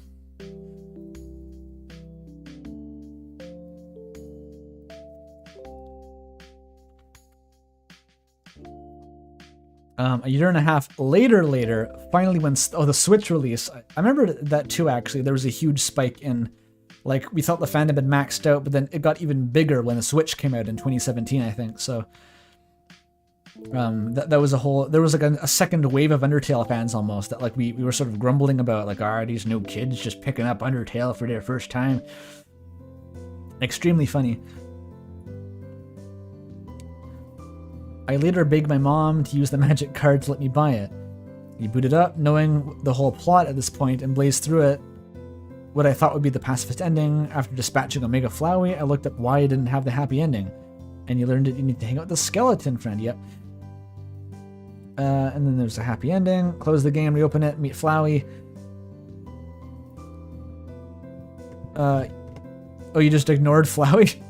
The subsequent murders of Papyrus stabbed a needle into your heart to let it bleed out. But you just kept going anyway. Eventually making my way to Undyne. You struggled through that for what felt like hours. You began to recall Flowey's words in a different light. Realizing what he meant, I simply gave up. So Flowey eventually got through to you, but only after Undyne kicked your ass. That's pretty funny. There's a few people have mentioned that like they stopped a genocide route because they couldn't beat Undyne, and like canonically that means that Undyne defeated you and saved the day, which is excellent. I love that people put that together. Same thing if you rage quit against Sans, that means that Sans won the fight. Sans wins if you reset, essentially.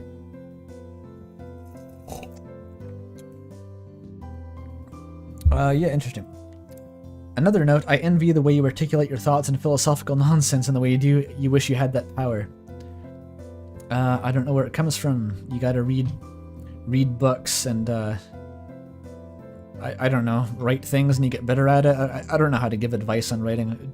I really don't. But,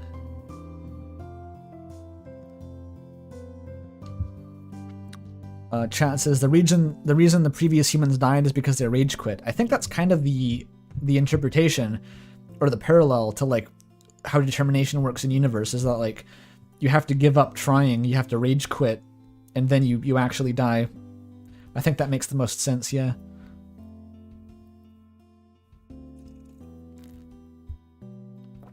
It doesn't make perfect sense, of course. Like it's never gonna. Determination is like essentially a metaphor for something in real life, and the game does its best to make it into like a kind of a consistent sci-fi thing in universe, but it's never going to be completely consistent, which is fine.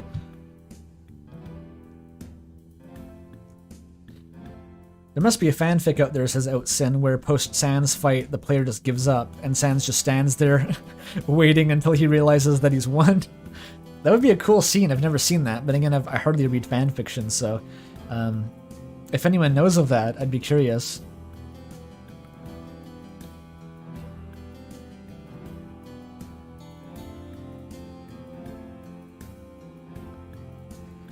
Okay. I'd like to say there's some big thing Undertale did to me when I watched someone play it for the first time, but honestly couldn't tell you what it did to my life.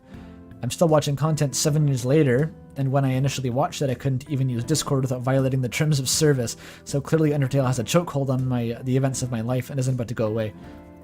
That's fascinating too, that some people just watched a bunch of Let's Plays and then like got sucked into the fandom and never left. Like, you don't even need to play the game, it can happen to you like that. It's like a cognito hazard. I hardly ever read fanfiction. My brother in Christ, I read Umris. Hardly ever. I mean, I've read those 4 in the last 7 years. I think that counts as hardly ever.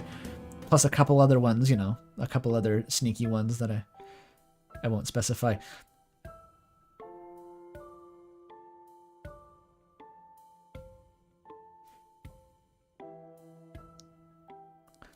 Oh, someone saw fan art of Sans standing in like a bone-filled, blood-splattered judgment hall, and then Asgore approaches. That's awesome. I've never seen that illustrated, actually. That's a really niche moment, but I've never seen that.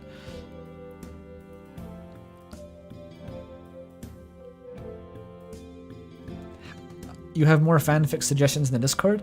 Yep, I've been looking at there've been a couple more. I think to do another stream like that, I would need another centerpiece one, like something comparable to Umris. Probably not as good. I don't think we're gonna top Umris, but something that was sincerely written, relatively long, and just like eye-wateringly weird. Because there's people are submitting a lot of like kind of fluff and shit posts, but we need a centerpiece to make those to fill it out, you know.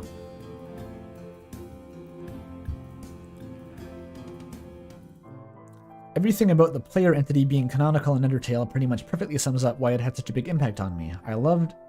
It allowed the dialogue, especially Flowey's, to feel almost real in some way, like someone confronting you personally. So much so that for a while after I finished Undertale, knowing I didn't want to do the weird route almost felt like comforting. Like some kind of surreal validation of my morality, yeah.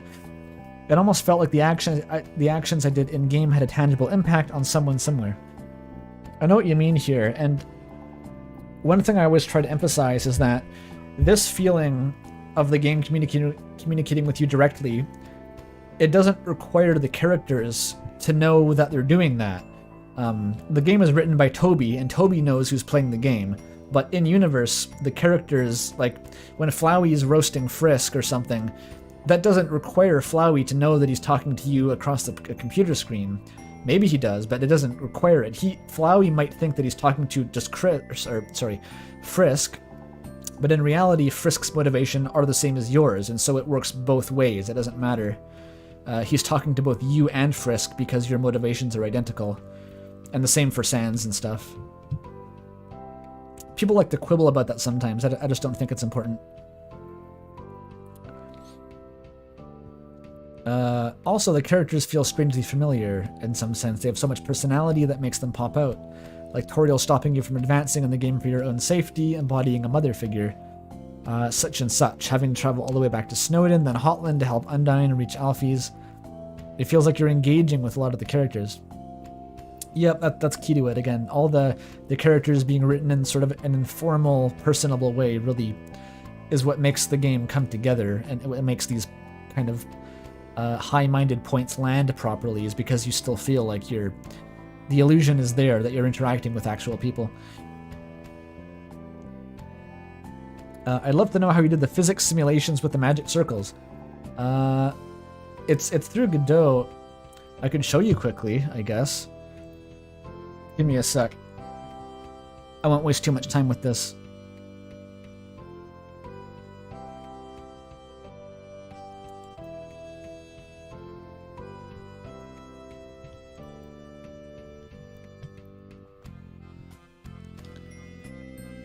This is some of the ugliest code you'll ever see, by the way, because, oh, it's on window capture.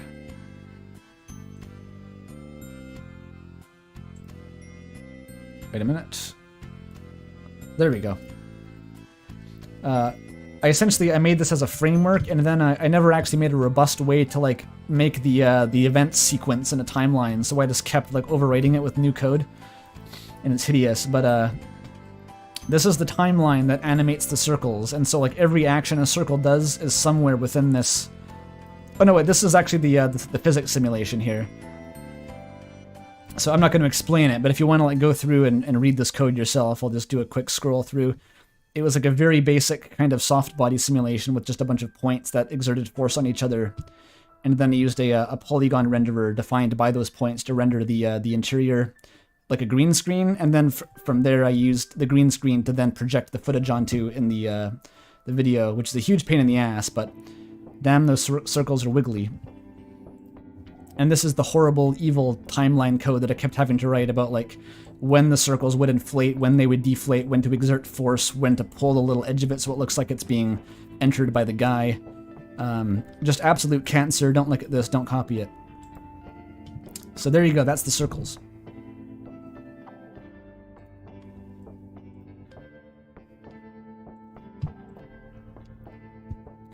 The craziest part is that someone in chat gets what I was saying. Yeah. If people like this, the devlog's going to be well received, says Toby. Yeah, that's, I am planning on doing a devlog next. You're right, that code is horrid. It's a symptom of not making... It's basically, I would have had to program, like, an Adobe timeline, like a video editor timeline in Godot, and I wasn't ready to do that, so I just made it a terrible, terrible state machine.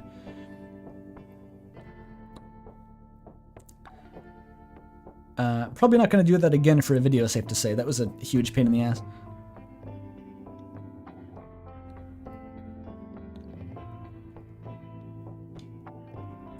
Okay.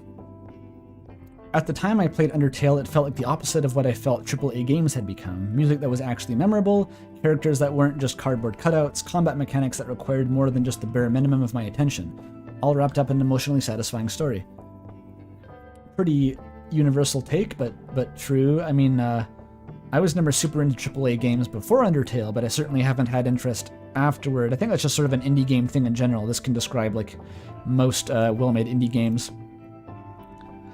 Oh, here's the massive Remnant comment here.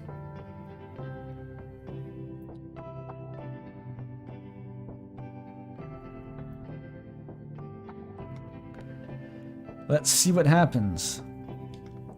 Yeah, it's pretty big. I thought you said you were a Nintendo fan? Sort of like I used to be. I haven't really been following Nintendo for years, though. Like, I played Breath of the Wild something like 3 years after it came out. I put off getting a Switch, and eventually I played Breath of the Wild on it. But there's nothing that really interests me from Nintendo that much nowadays. Breath of the Wild I didn't even like that much compared to, like, historical Zelda games. Leaving to go Splatoon, yeah. This was the first draft, says Remnant. Noted. Chat says, your video made me sob, and now I'm replaying Undertale on deck. That's crazy that I made people cry. I wasn't expecting that. Like, that's really nutty. That's cool, though.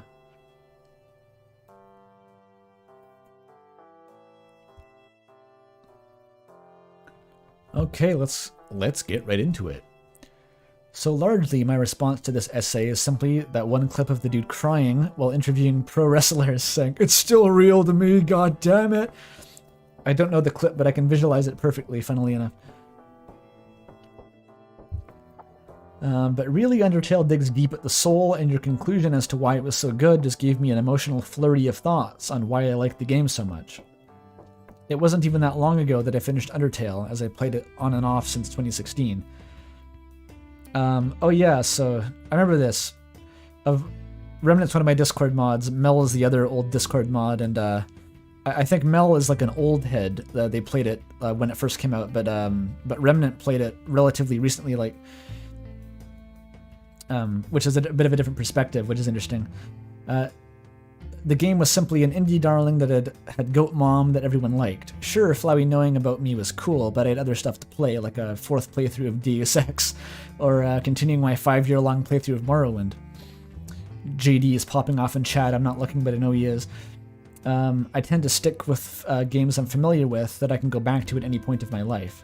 They are hot springs scattered between the fluidity of my livelihood, always there to perk me up and there to take me out of the game of life, even just for a few hours. For Undertale to strap me into the state-of-the-art emotional roller coaster and then tell me that for me to ride it again I would have to deconstruct the entire park is so unlike those comfort games I've lifted. Ah, that's good-ass analogy, actually. I like that. I can return to Vardenfell anytime I want. After all, I have that power. I could do the same with Undertale as with any other game, but I'd have to dampen the experience with guilt and with the feeling of cheating myself out of being able to hold my first time so dear. I like to imagine that for some reason this is why theory crafting and fan creation is so prevalent for Undertale. We're trying to recreate that first experience. That's very true. that's I can only speak for myself, but being left in that state of not being able to think about anything but Undertale, but also not being able to replay it, that would fuck me up really bad. It's like, okay, what do you do then? Well, obviously you go and engage with anything related to the game. Like, you go find fan art, you go find fan fiction, you watch videos, you watch the Papyrus and Sans animation with 98 million views. You do all that. And so, like, that's going to push people into the fandom, essentially, because they can't re-engage with the source material. The scene that hooks me tightly is the beginning of the True Pacifist ending, where Toriel and all those lovable monsters stop my usual fight with Asgore. Fallen Down reprise plays during this, which is my favorite track in the game. Suddenly, these fucking pixels care about me. Maybe breaking out of the underground isn't what I want. I'm not sure what Frisk's background was, but I had the feeling that staying in the underground would do just fine for them. $1 from Minerva, thank you. Thank you. I was starting to feel like it would be just fine for me too. I felt warmth, the kind of warmth that a tight hug from mom gives you. Mother's spoilers, but Mother's main theme, I feel, is love. Yeah, I actually went and listened to that, the Mother 1 theme done by the choir, which was quite nice. I forget how it goes, actually. It's something about love is a something, love is a glory, love is a melody we all can sing. Yes, I agree. The theme of the Mother games seems to be love to some extent across all of them. Love that can make you face hell itself, that love is something we can't just throw away. The lack of love, not the acronym, can turn you bitter. That love is something that gives meaning to being. Now here's Undertale sharing that reference and offering you a hand, saying, I know you seek refuge, just know that you have a place here. That love is threatened for one last time as you share it with someone who needed it the most, and Asriel, and everyone is saved. Love rules the day as it should. At the end of the day, yeah, that's true. Undertale still has that fundamental thrust of the Mother games, where all the meta stuff aside, the day is won through compassion and empathy with the villain. And I wanted to mention like this pretty quick, like this realizing that like maybe staying in the underground would be fine. The first time I played the game, I came to that same conclusion after Sans did his little monologue in the Judgment Hall, and was like, you have a choice now. You can either like die to Asgore and let the monsters go free, or you can kill Asgore and escape. And I was like, well, I don't want humanity to die, but I also don't want to kill Asgore under any circumstances. So I was like, can I just like die? Will the game just let me die? I legitimately tried that. I fought Asgore 20 times in a row, counted, without attacking once, just seeing if something would happen, trying to get further and further into the fight like it was an endurance thing. Just out of desperation, because I couldn't accept the outcome was just killing him. That's one part of Undertale that I feel like it actually does fail a little bit in terms of, I wish it did give you that choice just to like canonically kind of die, I guess. Like it would have been a shitty ending compared to the pacifist one, but I kind of wish it let me experience that at least, so I could realize, oh, maybe that was a bad idea, and then try again. Because as it is, it kind of forces you into a certain way of dealing with Asgore, which is a little bit jarring at that point, actually. Oh, Halfbread's in chat here. I wish there was a way too. I wish I could choose death as a new ending. Because my first route was so murder heavy, I was feeling guilty and wanted to redeem myself. Yeah, it would have been on brand at least for you to be able to do that.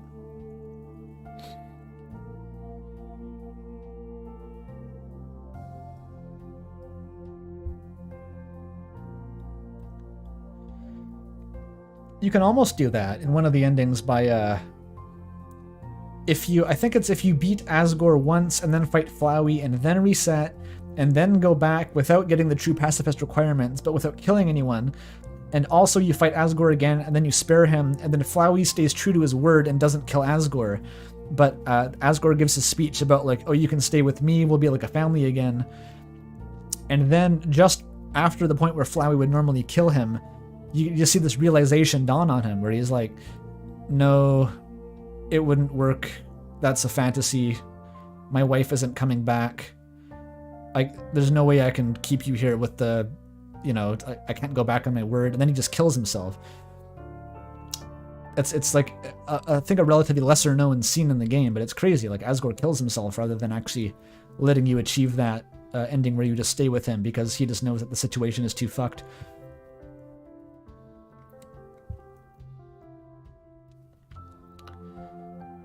Yeah, Jaro only found about that relatively recently. I think I knew way back in the day, but something reminded me recently too, and I was like, oh shit, yeah. Because it's so hard to reach that outcome that almost no one actually does it naturally.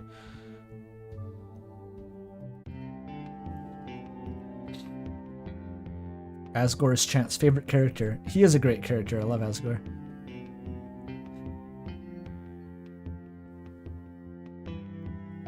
Back to Remnant here. The game kicks you out after doing all the love shenanigans.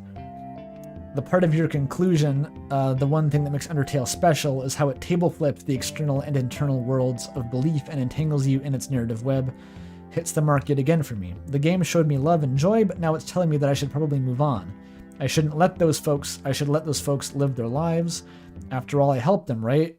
It's what I wanted, right? But if I really just want to experience it all over again, then I'll be cheating myself. A bit of a detour, but there are games that get close to doing something similar, but always do it in a dismissive way that can be seen as discrediting the player.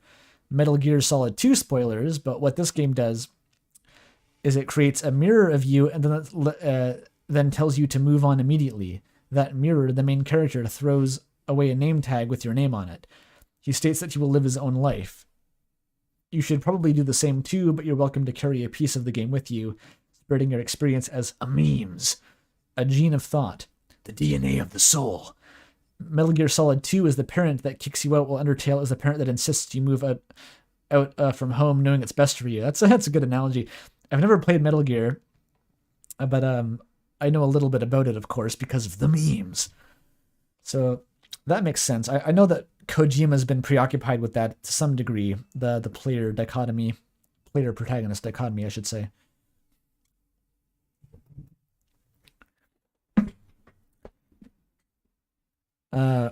The table flip also hits so goddamn hard because of how I interpret art and media, as I am autistic. I don't want to assume that everyone's experience with being in something as complicated as the autism spectrum is the same as mine, and certainly don't want to bring it in just because it's there for me. But I often get really deep into fiction because of it. I think that for many that are on the spectrum, they use fiction as a means to make sense of the world around them, and so fiction becomes very deeply ingrained in their lives. I wish I could just live in these fictional worlds, but it's impossible for me to. That wish really gives Undertale's ending that final push to impact me beyond what I could have anticipated. After all, I only started to finish the game because I wanted to see what Deltarune was all about, and I certainly got more than I was bargaining for. I hope this paragraph is relatable with others in the same boat as me, so to speak, and that I've helped others like me too with it. That's interesting perspective, actually. I can't relate personally, but I'm sure there's others who can somewhat know what you mean there. A very relatable chat is saying. Everyone in chat is saying that's relatable. Okay, cool. I had a feeling. I feel like I've heard similar things many times, actually. I hope this little rambling session on how Undertale impacted me doesn't wear its welcome out, but I do want to say thanks for making the video. Not only have you nailed explaining why Undertale meant so much, but you also helped me realize why it does for me too, and to others as well.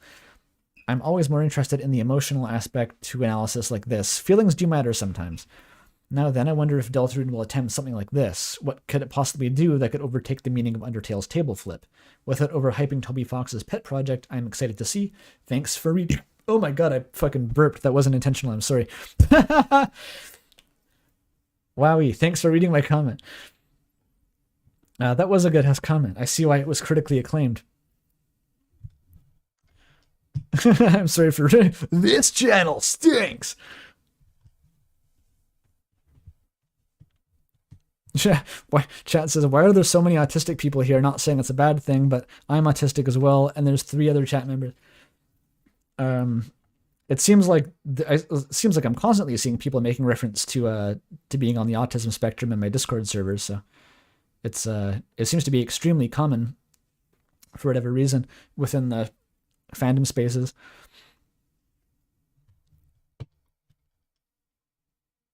The autism squad is in chat. Hell yeah. Undertale is a magnet for autistic people, says chat. I've heard that same thing said, like, almost in those words about, like, 50 different other fandoms. I guess it's just about, it comes down to that thing about fiction. But it seems to hold true in general.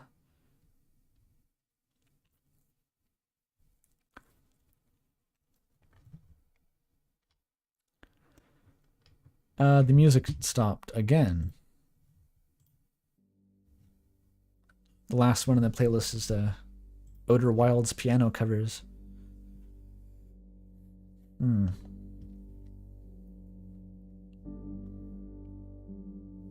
Okay. I'm a bit worried at how quickly my voice is getting tired so far. The tea is helping, but it's starting to get a bit hoarse already. Oh shit, I might cry. Someone in chat has been made cry by the comment. That's how good it was, damn. Oh, it's because the Outer Wilds music. Yeah, Outer Wilds is easily top 5. That's the meme, right? Outer Wilds is in everyone's top 5.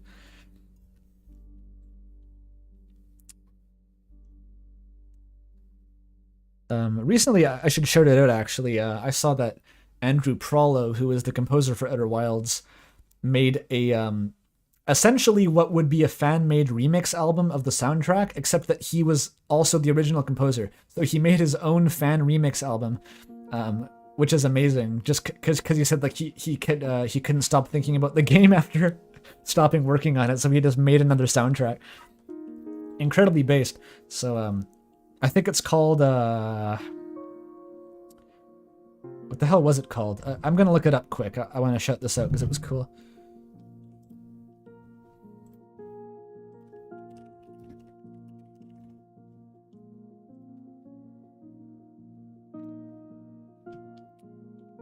It is The Lost Reels. Yes, Outer Wilds, Echoes of the Eye, The Lost Reels. It's like an addendum to the Echoes of the Eye soundtrack. They're all super good.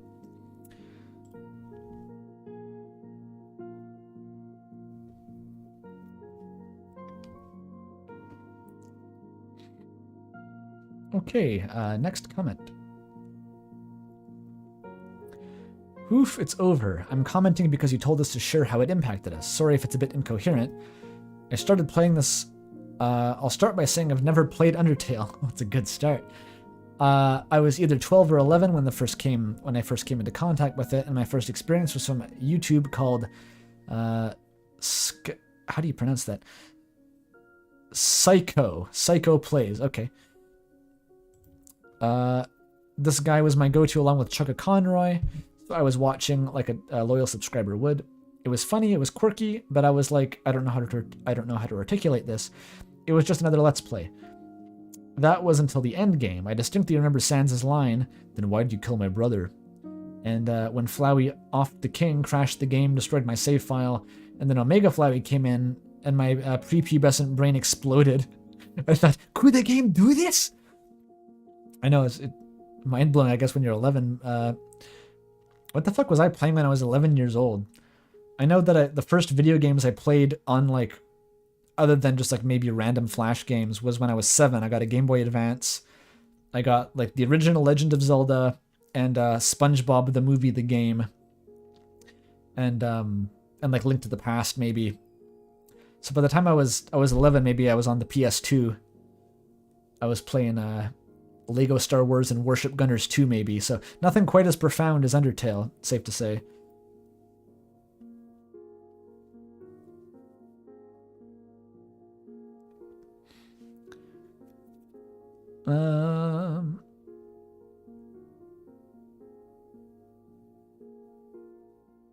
People in chat seem to know about Psycho, which is interesting. I've never heard of this guy.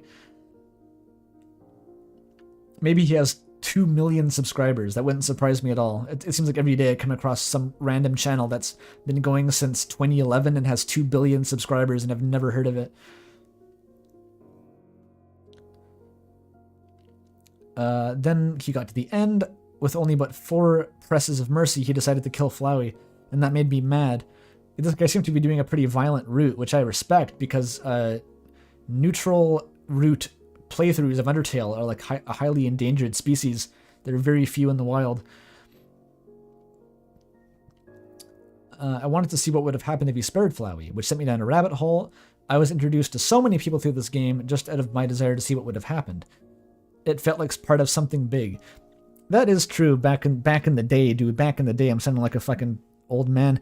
But there was a feeling of being part of kind of something cataclysmic. I don't know how to describe it, but it was like, we've discovered the future of games here. Let's all get on board.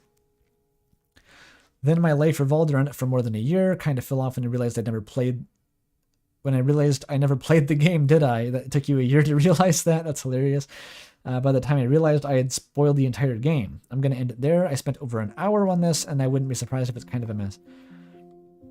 I feel like you get into a club somewhere in like maybe the afterlife or something. I don't know, but like there's a club of people who've spent over an hour writing a YouTube comment.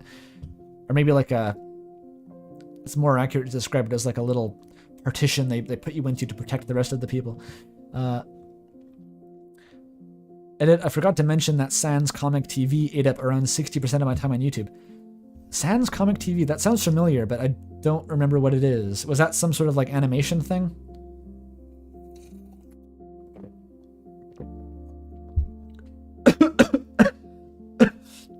Is there an ACDS club in the afterlife? I don't know. Sorry, I'm choking. I drank the tea wrong. Ow. Okay, I'm fine.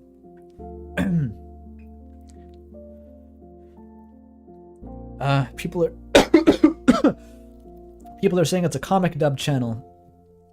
Unsurprising. There was a million of those channels back in the day, and they were all super popular, so I probably don't remember any particular one.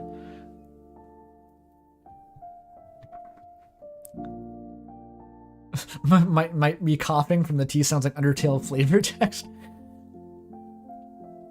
I hope so. Drink the tea wrong. Lost 3 HP. It's not like Chris Rousey flavor, it's just lemon ginger, but here's a question for chat. One of these stupid fucking like Twitter poll questions. Which Undertale character would taste like lemon ginger if converted to tea by the guy in Cyber City? Place your votes.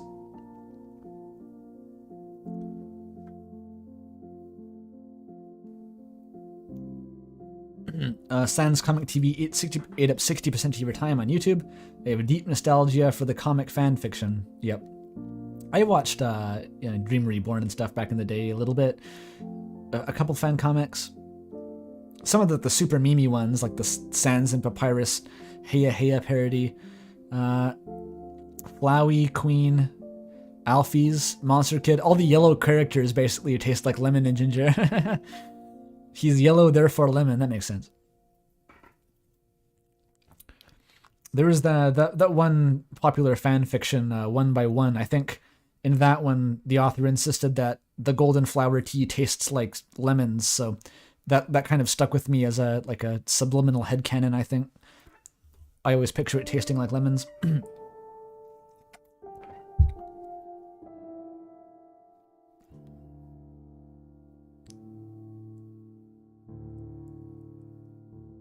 I wonder what Sans would taste like. We're not entertaining this. Actually, if you boil the skeleton, you get broth, right?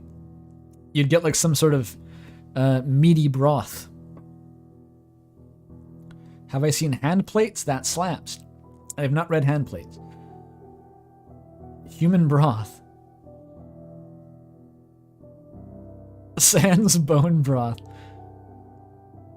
Oh wait, that's a thing? There's a whole tea set with different, what, Undertale characters? Says half-bred? Is that a real thing? I've never heard of that. That sounds amazing. How did I know that? How did I know what? What happens if you boil bones? That's how broth is made. You didn't hear about the cafe event? I knew about the cafe event, yeah. But that's different than the tea set. Like they have, yeah. Please find it, Half-Bred. You can post it. Yeah, like the cafe has like Toriel taro milk tea and stuff like that, but it's different from having a tea flavor for every character. Toriel milk tea, I know it's the meme. Jonesing for Toriel milk, moving to Anaheim for my Toriel milk. Hilarious. Have I heard of Spamton after not surviving? Yes, funnily enough, I have. Yeah, I made Half-Breed a mod during an Earthbound stream because I wanted to post a link, and then they started like power modding for the rest of the playthrough, and I was just like, okay, I guess this is fine, yeah, sure. And so they're still a mod.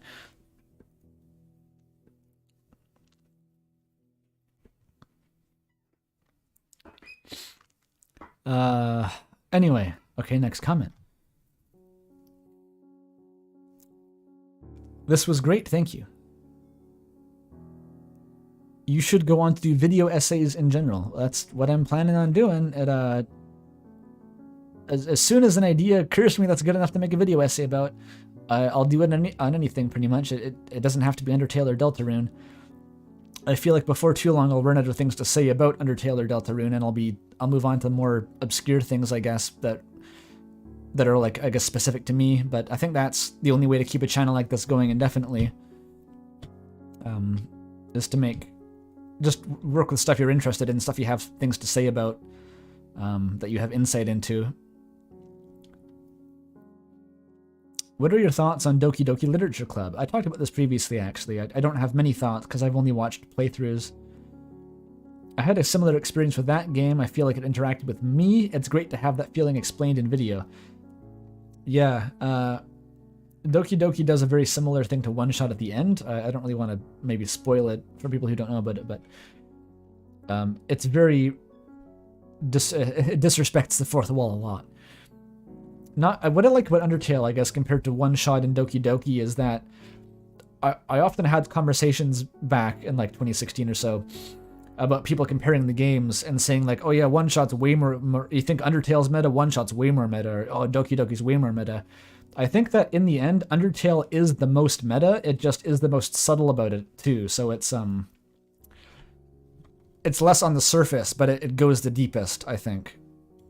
Which probably doesn't surprise anyone that I think that, because I made a whole fucking video about it. Adagio Teas. Is this like an officially licensed product? Oh my god. Sans Tea. This is fascinating. I want to know what all the characters are. I immediately want to know. Sans has chamomile green tea. No, chamomile Earl Grey. Earl Grey green? What are these wacky teas? What the fuck is Earl Grey green tea? Does that have like, what is it, bergamot in it, but it's green tea? It's not official, just disturbingly elaborate. Is it just something that like Toby allows to exist because he thinks it's funny? I can imagine that. That's some homebrew shit. Yeah, this sounds like really weird. I guess if you're gonna drink tea that tastes like Sans, you'd want it to be fucking incomprehensible. Earl Grey fits Sans a little, yeah, I'm not sure. There's a Sans flavored candle on Fangamer, really? I thought it was just Spamton's ass. Oh, what's Toriel? What's Gaster tea, dude? Is it just water? Oh wait, it's Wingdings. Can I do it? Can I read it? The resolution is so low I can't read the tin. Come on, don't do me dirty like this. Oh, here's the image. Wait, what the fuck? How does that link to this image? I have no idea, but I'll take it. Lapsang. Oh, lapsang is a type of tea. Lapsang.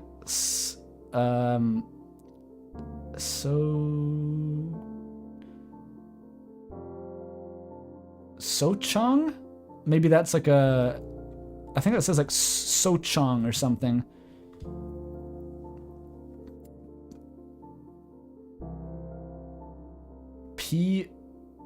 PU? What is that?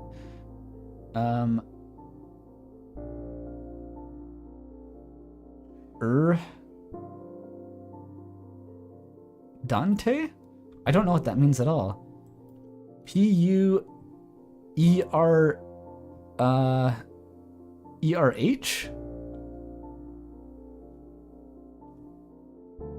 I don't recognize those words. And then we got Honeybush,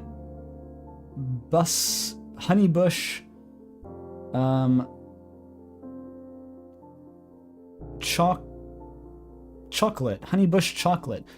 I don't know what any of those words mean, but that's what Gaster tastes like, canonically. Now we all know. Enough of this foolishness. We're going back to the comments.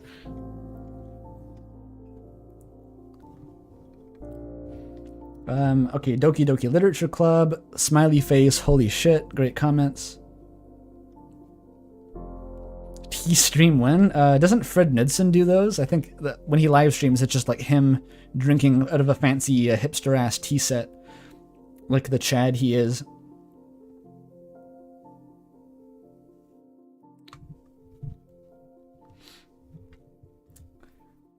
The only way to break the game's logic is to edit the files directly. But even that is accounted for sometimes. A little bit, yeah, I think that's more going to be a Deltarune thing, is well, originally, in order to get Gaster events, you had to edit your save file to capitalize the fun value. So I guess there was always a little bit of save file manipulation accounted for by the game. Or at least that was being commented on. In Deltarune, I think we're getting more of that with the voice in the code, which is more and more likely, it seems to be Des, is that the unused snippet of code with like the dialogue that gets updated each chapter. We may get more into that, especially since the Spamton ARG had so much like video game glitch hunting as a theme. It's very hard not to read into. But enough about that for now. You'll get plenty of that in the future. Discord mod. Yeah, apparently I spelled Discord mods wrong in the credits. Hilarious. I never noticed myself, actually. All the times I've watched that, I never once noticed it.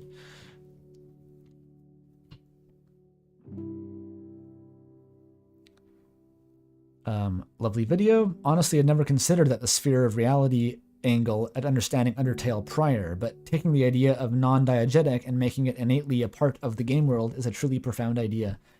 I'm glad someone agrees. However, it took me a long time to articulate that, trying to make it sound as sane as possible, and I'm just glad that some people knew what I meant. The Etika clips really got to me. Zelda TOOTK. Tears of the Kingdom. Aha. The new one that doesn't exist yet. Releases on his birthday, and I'm gonna cherish that day like no other. Damn, I didn't know that. Shoutouts to all the old the Etika old heads in chat. I wasn't one of you, but he seemed cool.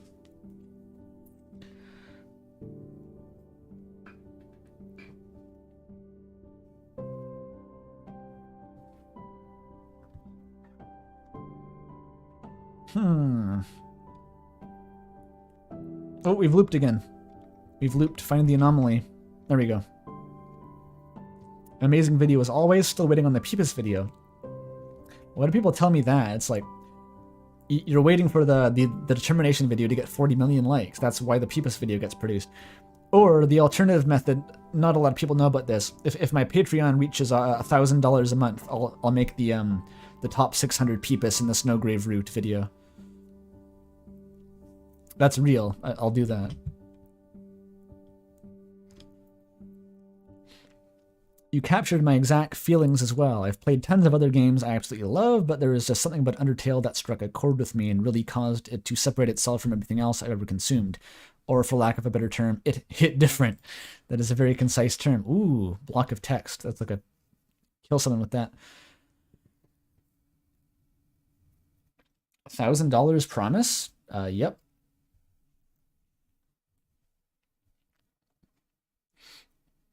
I immediately fell in love with the game from the very beginning.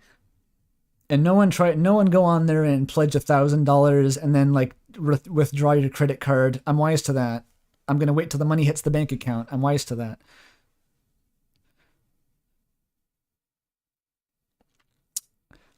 I immediately fell in love with... Oh, the music stopped. I've got to restart the playlist.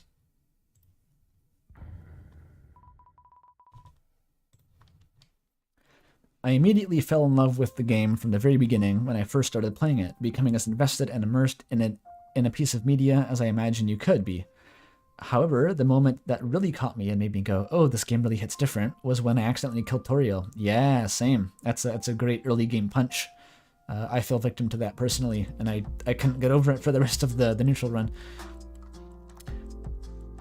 Up to that point, the game suddenly conditions you to believing that lowering monster HP to spare them is a viable path to eventually sparing them. You get their health low enough, and eventually their name turns yellow, meaning you can now spare them. The game drops lines mentioning this as a viable method of doing that, which never really gets used, but I kept that in mind. Fast forward to the battle with Toriel, and I've, in my mind, exhausted all options I had for sparing her. I press the spare button, nothing happens. I try acting, over and over, nothing happens. Eventually I remembered, oh yeah, if you get a monster's health low, they can be spared. So I decided to try that, but I had no intention of actually killing her or carelessly doing too much damage to her. That would result in me accidentally killing her. What I didn't know is that, yeah, the game tricks you. Once you get the health low enough, the next hit kills her in one hit. Yes, exactly. It's kind of a dirty trick, but it's damn if it's not effective. Her entire health bar will drain, and you can deal drastically more damage.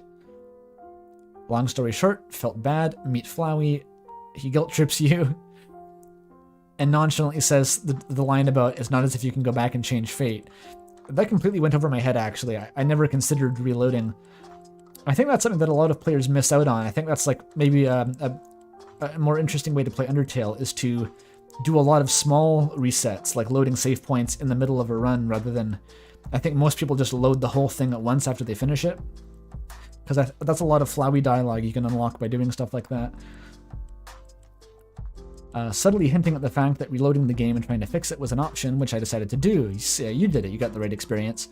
Upon meeting Toriel again, before the battle, she mentions, why are you looking at me like that? Do you know something that I do not?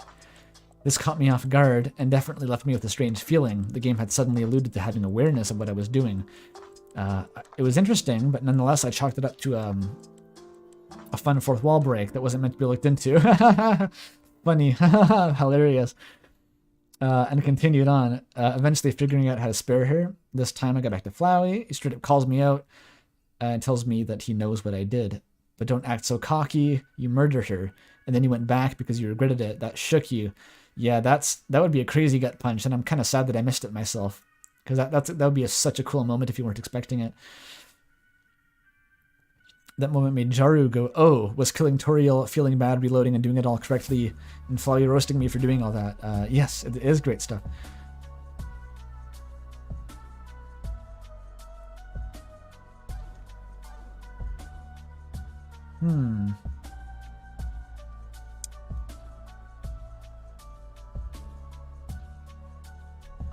Oh, just taking a break to read chat. Big comment. But kind of hard in my eyes too, actually. Like looking at all this text mix that kind of go blurry after a while.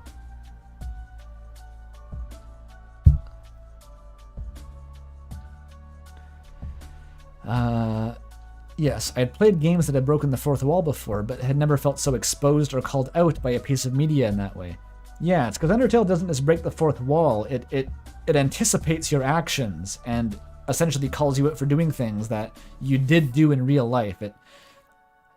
It's what it does by breaking the fourth wall. It reaches out and it comments on your actions and your thought processes playing the game, sitting in the real world.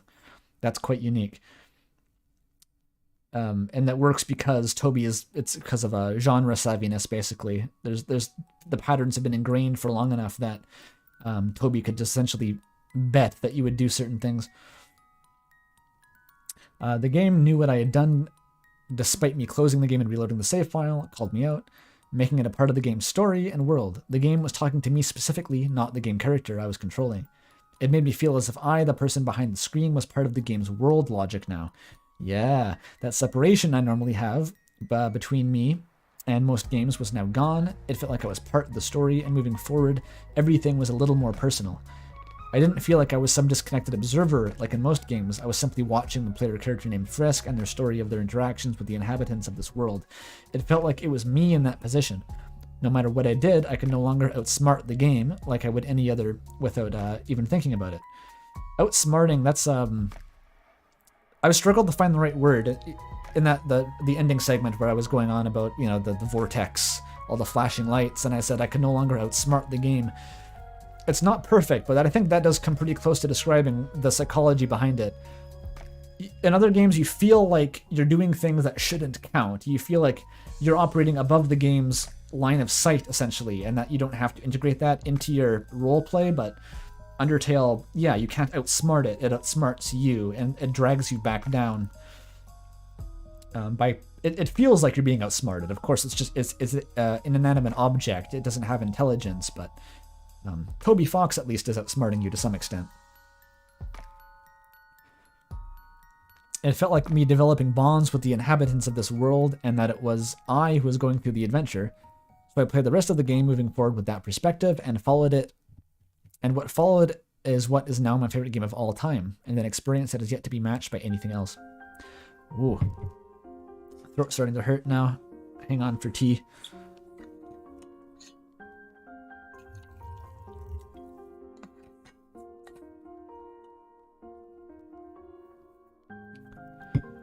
Jaru says, by the way, did anyone else think that Asgore randomly got a scythe when he does his orange and blue attacks? He doesn't, and you can tell if you look closely, but I thought he had a scythe. I don't think I ever paid that much attention, actually. I was just like focused on dodging the attacks too much. Why is there random Peepa spam? It's just for fun. We had the spammed in sweepstakes recently.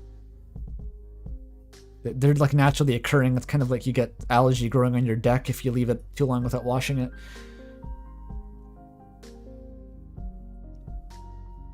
It's deck, by the way, D-E-C-K, yeah. Hey, how am I doing today? I'm all right. I'm looking toward a big long weekend of streaming and recording stuff. I'm doing something rather like this tomorrow that I want to maintain the veneer of secrecy about for just a little bit, but it's going to involve a lot of talking into a microphone, so I'm just hoping that my voice will hold out and that my I'll be able to stay awake, and it's going to be tiring.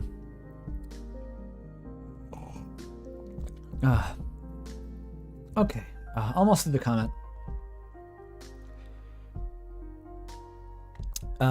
These games still have me by the throat 7 years later. I never shut up about them and continue to go on obnoxiously long ramblings like these about why I love it, or blow up my friends in DMs about theories and new details. That's nice. I don't see that changing anytime soon. Hilarious. Yeah, I think I wore out all my friends pretty quickly talking about the game. I got like weird about it. I was like, dude, I can't explain it. You just gotta play it. And I thought that would work for some reason. I thought they'd just trust me. Turns out they didn't. You actually have to make a case for why they should play something, even if they're your friends a lot of the time.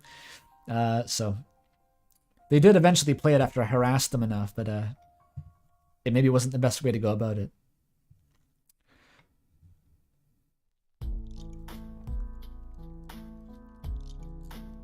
Peepers.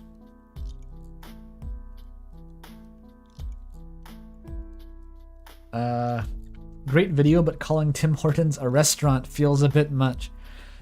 I mean, I see where you're coming from, but like, what other word do you have on offer? Like, literally, what other word would work there?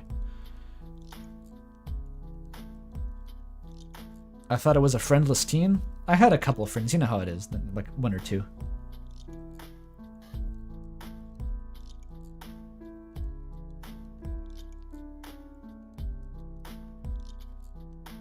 Food place, yeah. Eatery sounds too dialectical. Food place is obviously hilariously contrived. Cafe is even more of a misnomer than restaurant. It's an establishment. It's a place that serves donuts and coffee.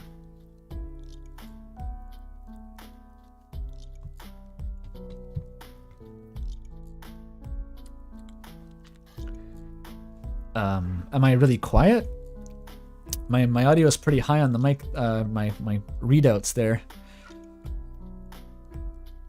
I think this is the usual setup, so I'm not changing that for one person. Yeah, it's good on other people's ends, I think.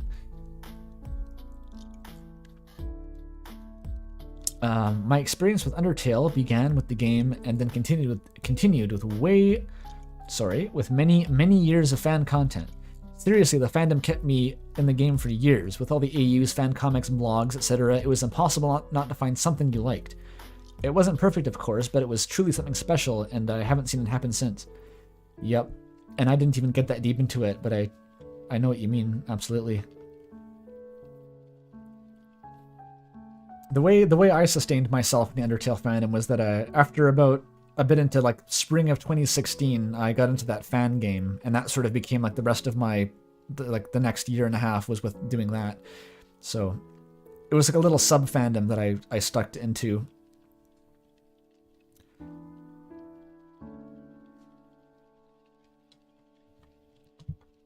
And I only really escaped that sort of when I define leaving the Undertale fandom, quote unquote. I give that like 2 years as like a ballpark figure, but really all that means is I started developing interests outside of it that superseded it and were sort of about my own kind of creative endeavors rather than just simping for Toby Fox, I guess. That's kind of how I define when I stopped being obsessed with the game after 2 years, was that kind of thing. I started having more interests outside of it, and eventually it just sort of mattered less and less and less over a long amount of time.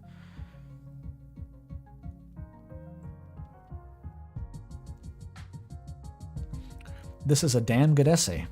Recommendation worthy, thank you. Apparently that's an Undertale AU podcast. This has the vibe of like a channel that secretly has 200,000 subscribers. I have to check it out. Occasionally I see those. Oh no, 61.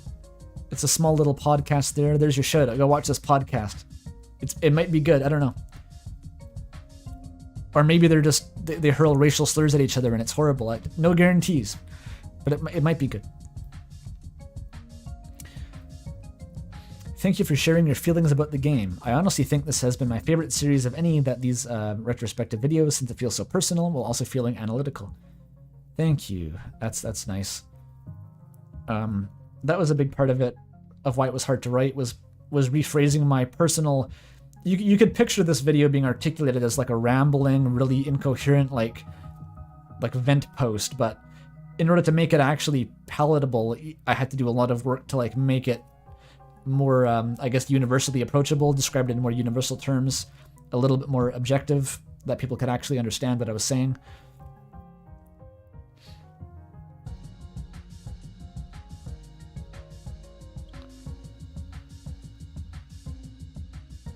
Congadero, says chat. Yep.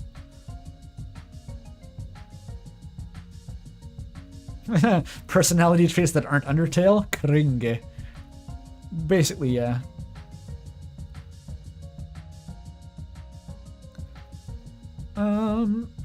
I never played Undertale. I experienced the game entirely through Let's Plays, and that's where all my knowledge comes from. Another one, the left-hand path.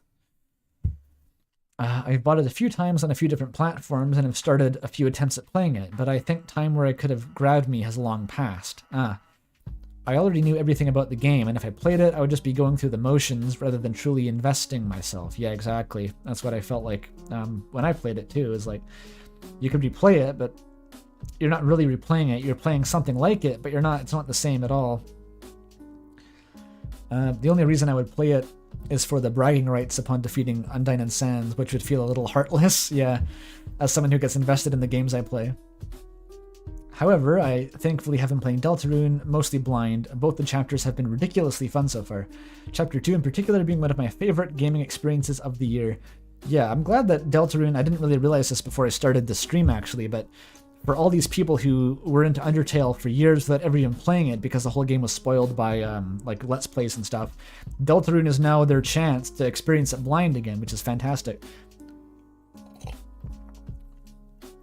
I feel like personally Deltarune was not ruined, but like it was kind of warped. The experience was warped and kind of dampened a bit by having it be an Undertale shadow, so that's almost ideal, is to be able to play Deltarune knowing the hype and understanding Deltarune, but without actually having experienced the game for yourself. Because that feeling of playing it blind will still be novel. After the chaos that was Undertale, did you ever actually get around to the Binding of Isaac remake? That's a good question. I think I mentioned it earlier, but it took me... There's a couple of numbers I throw around. I said it was 4 months of intense, like, mind-warping depression after finishing the game. That's accurate. That's the period of time during which I couldn't extract joy from anything other than Undertale in my life. So it was essentially, if I wasn't in Undertale, I was depressed.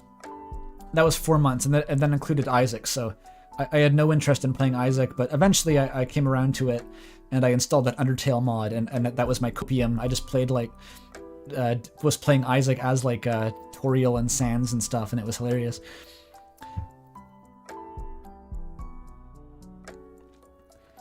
I'm gonna be honest, when I replayed Undertale, I moved the save file to my desktop. Another one. See? This is such a universal thing and so insane at the same time. I love it. So that I couldn't believe that I wasn't resetting anything. Or so that I could believe I wasn't resetting. So I could believe all the characters still got their happy ending and not feel terrible about myself. I'm glad that I replayed it though, it was just as good a second time. Yep.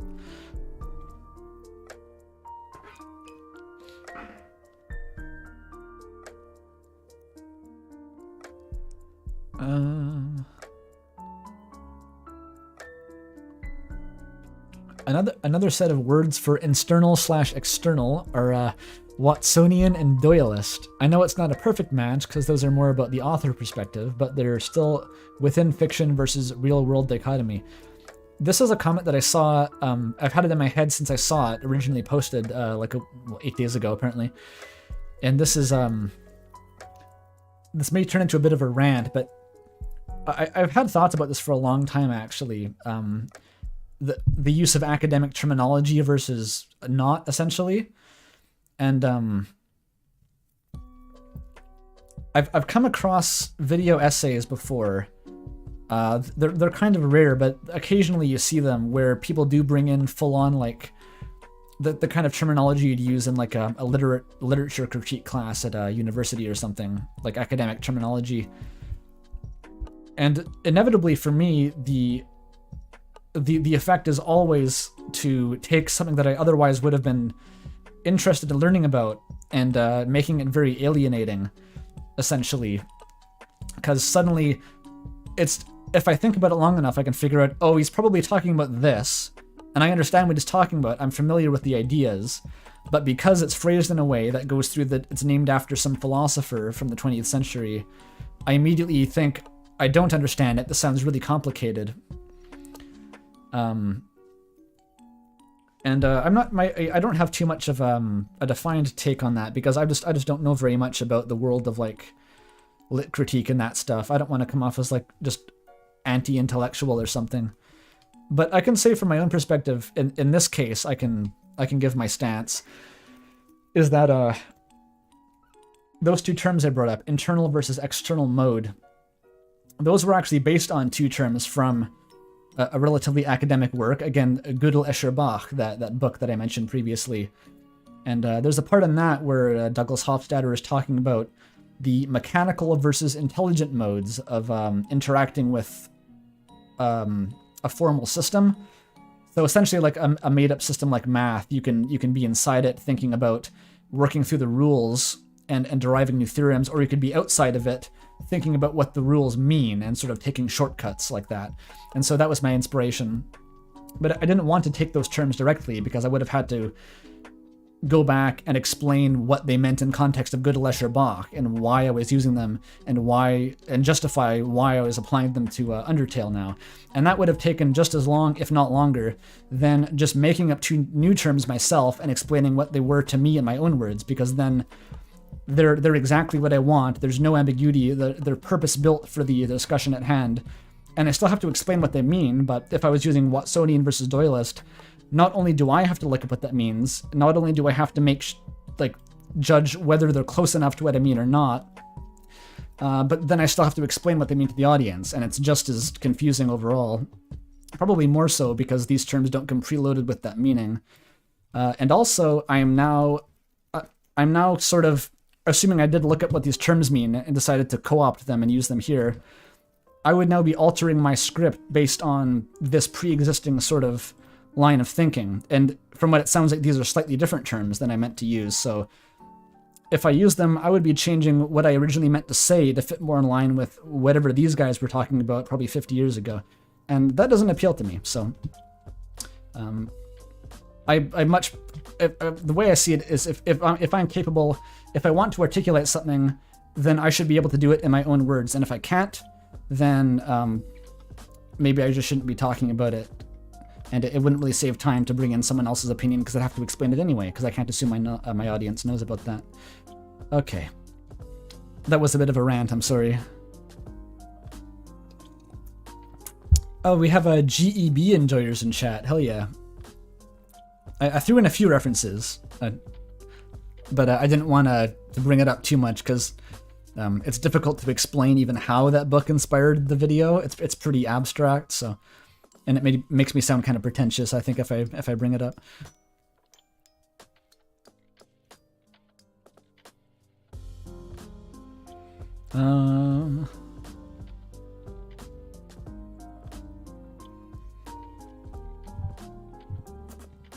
Yeah, okay, sorry.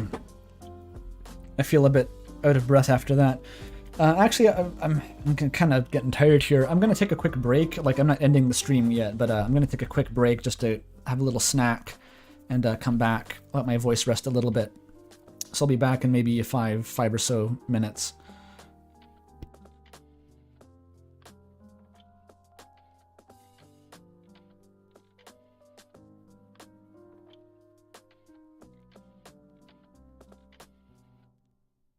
Oh, thanks for $2, Irving the Fourth, by the way.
I have to wonder, Foppy, you've seen someone named Frisk IRL. Were they less than 7 years old? That's kind of an important fact to nail down.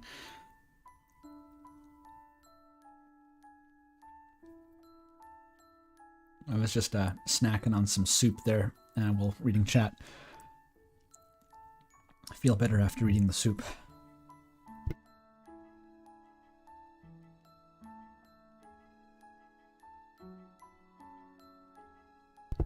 Oh, they're an adult? No, thank God. Okay. Maybe they're just the Anon who changed his name to Dave Strider or something legally. Whatever that meme was. Shout out to soup. It's like bone broth you can drink. Hell yeah. It's actually potato cauliflower with some cheese in it. That's pretty good. I got cereal. Is cereal a soup? Asks JD. It depends on your definition of soup.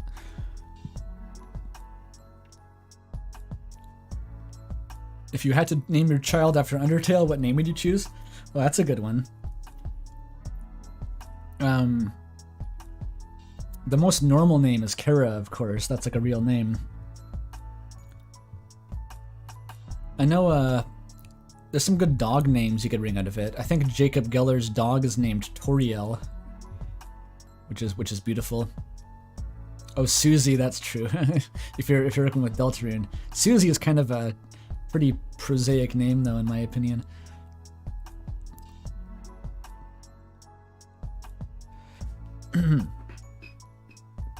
Chris is more normal? Yeah, Chris is more the most... I thought you were just talking about Undertale, though. I wasn't considering Deltarune.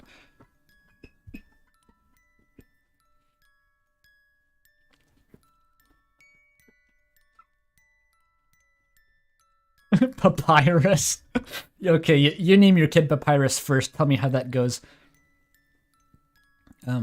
After you... How many bullies you have to go in and beat up at lunch hour.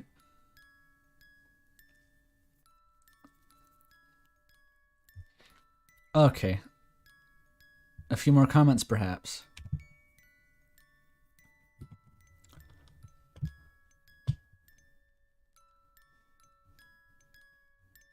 Naming your baby Sans. Okay, where was I? Oh, I was ranting about Watsonian and Doyleist. Those guys, Watson and Doyle.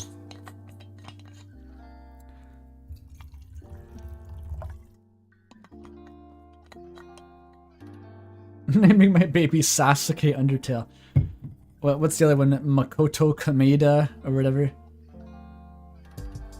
I forgot what I named the protagonist of my terminal montage Mario 64 isekai fiction. I think it was like Makoto Kameda or something like that.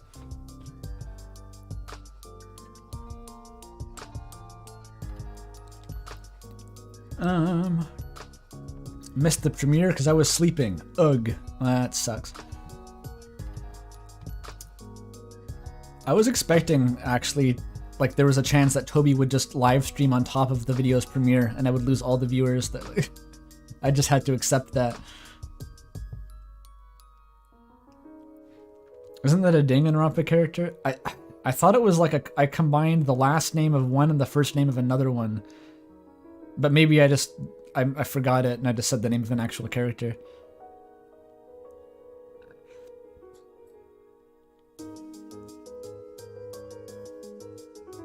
Makoto Kameda, yeah, that is a fake character. Kanye West, yeah. See you when this exceeds 500k views. I don't think so, and not at this rate. It's on track to maybe do as well as the narrator video did. I gave up on this question a long time ago, or more specifically, why did I care in the first place? And countless essays have gotten me closer, but ultimately failed to bring me the answer. It never actually says when that this one managed to do it, so I'm gonna have to assume that I also failed. Too bad. Oh, here's Roy Spark. Very nice.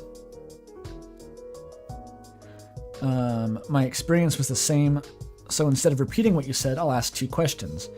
Do you think your feelings here were what Toby Fox was specifically referring to when he said, I don't think I can make anything that makes you feel that way again? And do you think that the new feeling he'll provide in Deltarune will be similar in any way?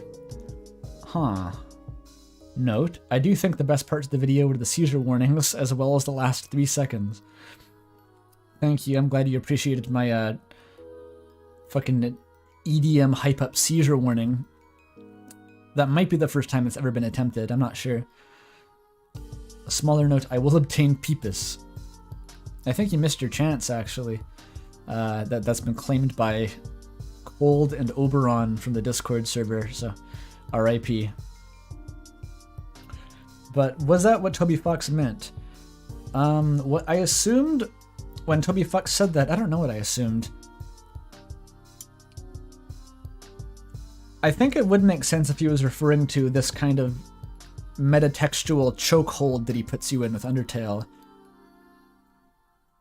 But it doesn't seem out of the question that he could do that again with Deltarune the way it's going. It only seems to be getting more meta over time. But maybe it's just not quite as tricksy about it. It doesn't trap you between these, like, the rock and the hard place of not playing the game again and sort of invalidating the game's themes. Or he could just mean a bit more on the surface with how the ending is this, like, really... What Remnant was saying, about the ending being this big clusterfuck thing about the power of love and friendship. He might mean that it was Deltarune's going to be a little bit more cynical than that, but I'm not sure about that either. I don't really know what he meant. Maybe he just meant that it's not going to make another fucking immortal fandom that creates the sexiest Tumblr sexy man of all time in 10 trillion combinatorically combined alternate universes. Maybe that's all he meant. I really couldn't say.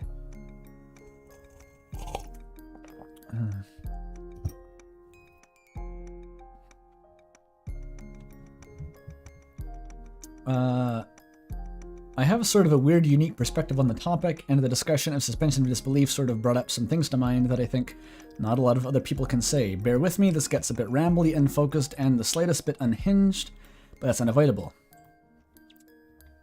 Big. Oh boy. Oh, I just got my voice a little bit feeling better. Oh well. So I recognize this person from the Discord. I think I may know what subject matter we're getting into a little bit.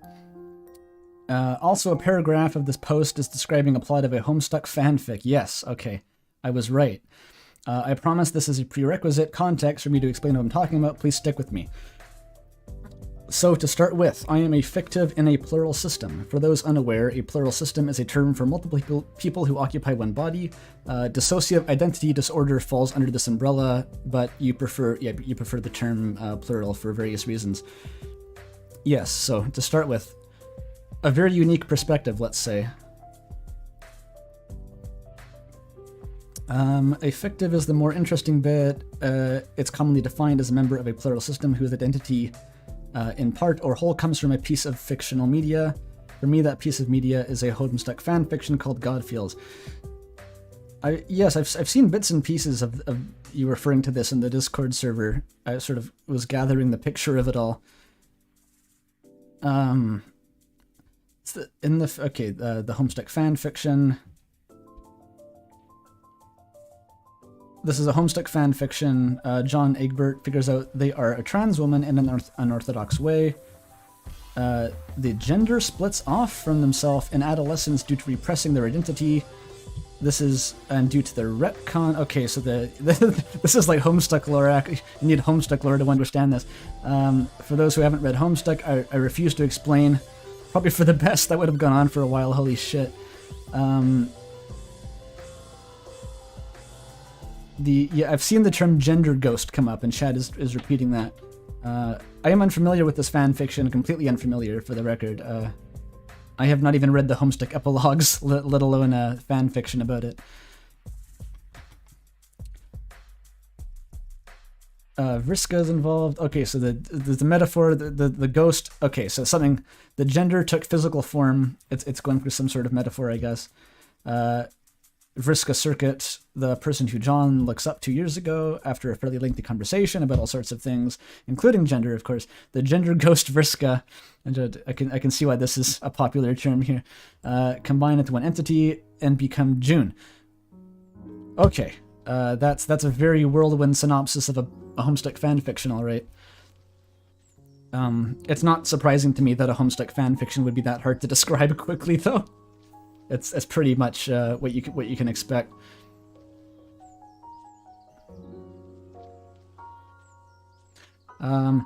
Okay, I'll promise I'll get to the topic being brought up soon. I'm not here to pitch the fic to you. The reason I bring this up is the fact that version of June is different from other fanfiction interpretations of June, as most are a girly. So wasn't June? I fucking forget the name of the alpha kids at this point. Was it June or was it Jane Egbert in the canon version? I'm just going to confuse myself if I keep asking these questions. I'm just going to roll with it. The most interpretations of June are simply the girl version of John. However, stated previously, this version of June is two different people, both of whom have wildly different ways of dealing with conflict and impulse control. Her character personally resonated with us, and it created basically an entirely new person in the system, specifically me. Okay, so this is gonna get very specific, but let's go. Now that we have requisite context out of the way, let's talk about the video. For me, suspension of disbelief goes a step further when talking about the God Feels, the fanfiction. To me, the events of the story aren't just something I pretend to be real for the sake of entertainment, but are literally real that have happened in a plane of reality I used to inhabit but no longer do.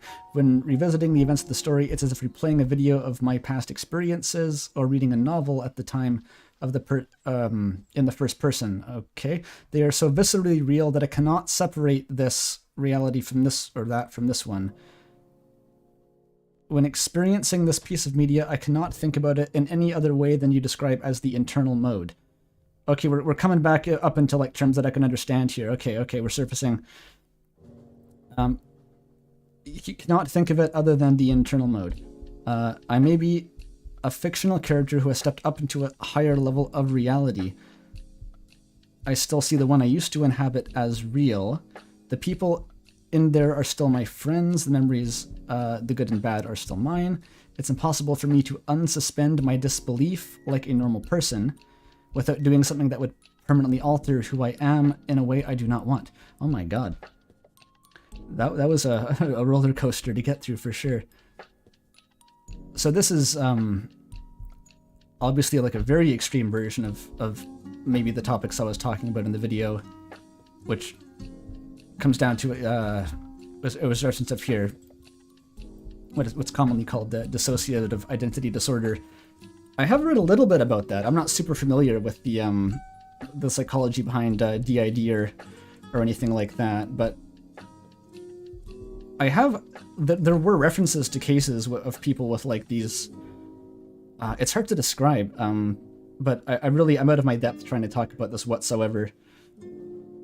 But I mean, if we're talking about, I asked for people's deranged experience with Undertale and like the extremes of suspension of disbelief. I don't think we're going to top this for sure. This sounds like about as far as you could go.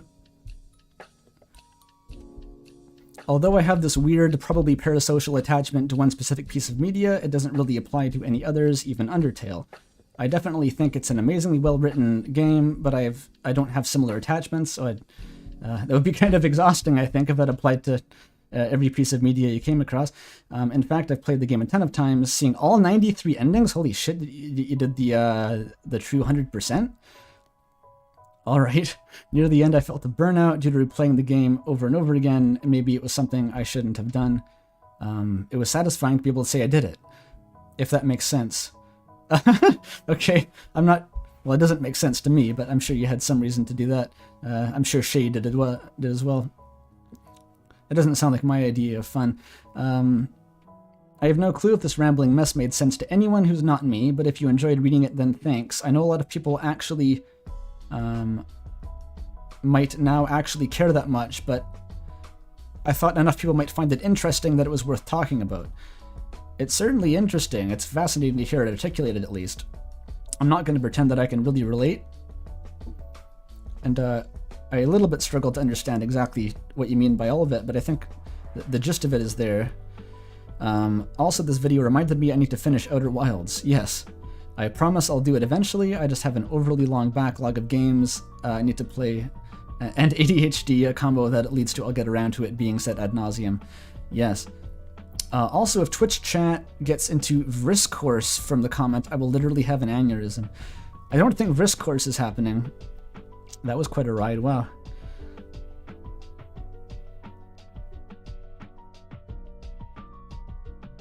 There's no Vrisk course. Oh, there's stage lights says in comments there. Alright, chat, time for Vrisk course, says Roy. Well, that was quite a mindset to explore there. Like, wow, but we're gonna have to move on to tamer things at this point, I'm afraid. I think Vriska is a character. I didn't read Homestuck, says chat.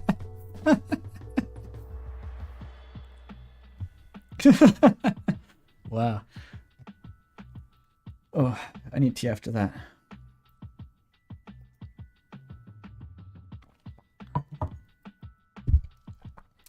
Okay.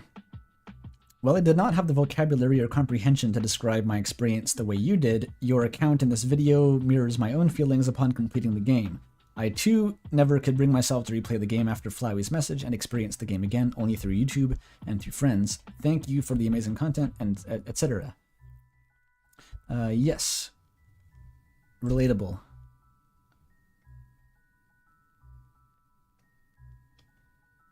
Stop being me.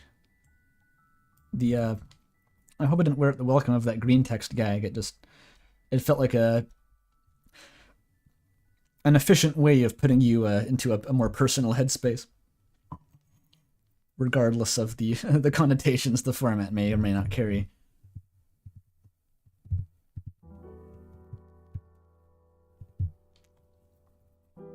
Although I initially rejected Undertale, I have come to love it with Deltarune. I think about it a lot, but it's mostly around the situation of its creation. The result of a single dream. Are you talking about Deltarune? Deltarune was the result of the dream. Oh, Undertale was made after he got bored and went on Wikipedia one day. I hadn't heard that origin story. I don't know a ton about what specifically led to Undertale being created. I hadn't heard that Wikipedia story for sure, but all of this leading to a butterfly effect and the media even appearing in Smash. Yeah, well, it's gonna start with you making the game, no matter what that game grows into. This one singular game and its impact is merely the product of a dream and a circumstance of its creator. That's how a lot of them start, I think, in one way or another. Just ideas sitting in the back of people's heads for years until they find the right circumstance to articulate it. I may be looking too deep into this, but the impact this game managed to make in such a short amount of time, and literally only being from a single dream Toby had, the college is impressive. I think you're maybe reading a bit too much into the dream story. I remember the dream is he had a dream about the ending of a game, and that was so crazy to him that he decided to make the game that would have that ending. And that was going to be Deltarune. And then eventually, I don't know the exact process, but he decided that he was going to pivot that into a different game, which was Undertale, and that came out first. So probably most of the ideas that came from, it's just pretty easy to identify his like inspirations. We got Homestuck, we got Earthbound, we got Off, we got cave stories in there. All sorts of these little meta-narrative inspirations probably accumulated to make up the bulk of what Undertale was. But of course I'm curious to see what this dream ending was after all that. Chad is still talking about Homestuck, that's incredible. Is there even a way to read Homestuck? It was wiped off the internet. Well, Flash is dead, so you can't watch the Flash pages on the internet, but they have a standalone desktop application that recreates the comic.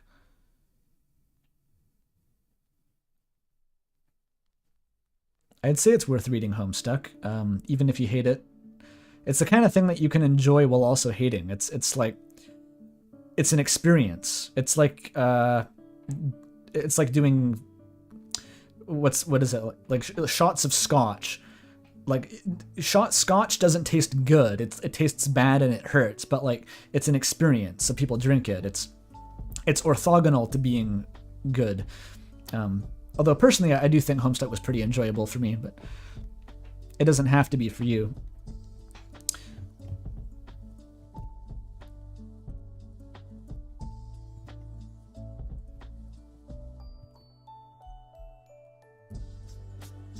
You could have sworn there was a weird book version of Homestuck. There is, I think. Someone printed it off. I have no idea how that works, though, because parts of that comic are animations and parts are literal Flash games that you play, so it would have to be a highly reduced version to fit into a book.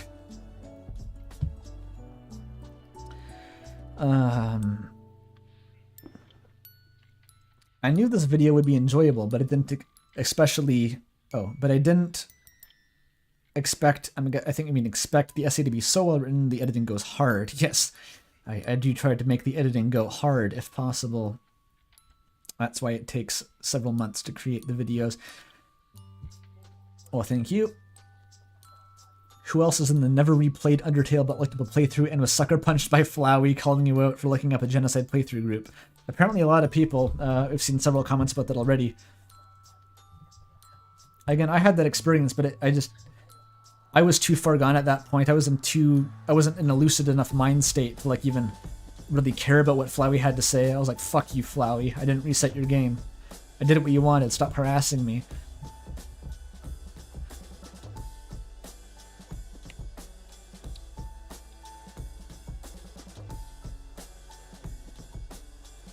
Oh, someone's going to read Homestuck and will blame us if something goes wrong. Nothing's going to go wrong. You'll just either like it or not. And then you decide whether to keep reading. It's not very complicated.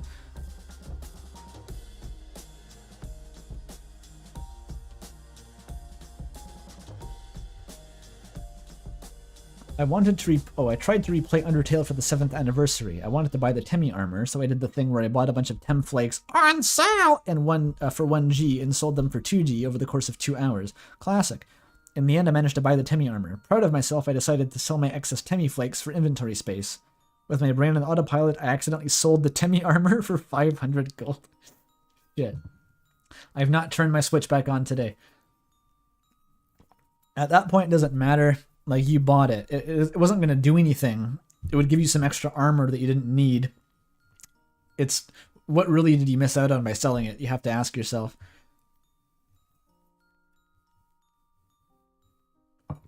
Very funny, though. Chat says the problem with Homestuck is that you're going to like it, and then you're going to hate it when it becomes bad for a bit. That's what I mean by it's an experience. You have to just not care. You have to just decide, like, I'm going to enjoy myself, and then when it gets bad, you're just going like, yeah, this is the experience. This is what I'm supposed to be experiencing right now. This was intended by God. And then it's okay.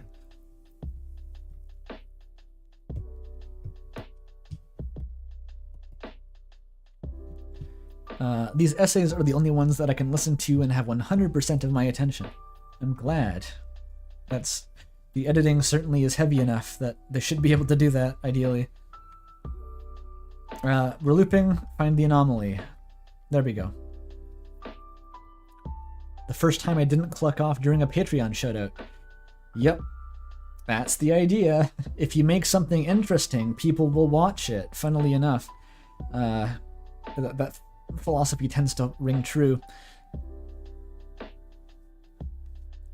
Flowey is why I chose never to replay the game. I did one true pacifist run, and I've never touched the game since I can't do that to them. Yep, one more for the pile. No reset club. Hashtag. Fucking love this. Been obsessed with Undertale and Deltarune. Especially since I turned to the belief of absurdism. I've never heard absurdism referred to like a belief system. That's interesting. Maybe you can work it like that in some context. I've just never thought of it like that. Been loving the ride, and to be honest, they will remain a part of my existence until I perish. I hope that they will persist long after we are gone. Hopefully, if you mean like our generation. I doubt if you're talking about the human race, it's probably not going to, like it's not really going to land in any interstellar species that come and find the copy afterward. They'll have to figure out how to run like game maker executables. Could take a while, but maybe. Holy shit, how do you get the animated Fez background? It's Wallpaper Engine. It's a Steam app that you can buy that I think it's like $5 or something. And all it does is put up animated wallpaper that lags the shit out of your PC.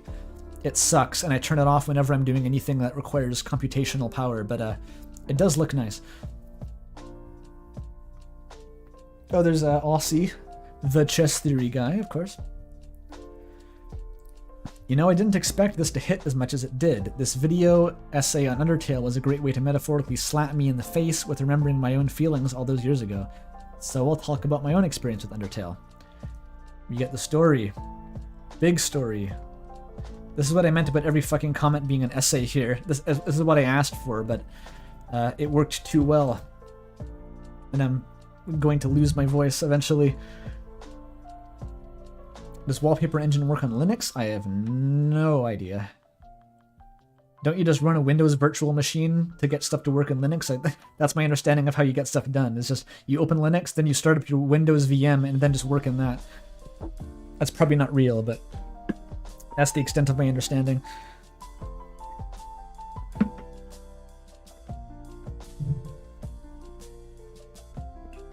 We have someone in chat who is exactly 1 year older than Homestuck, which is fascinating and slightly terrifying. Jan Misali Lipona? Who's talking in Tokipona? Only English in chat, please.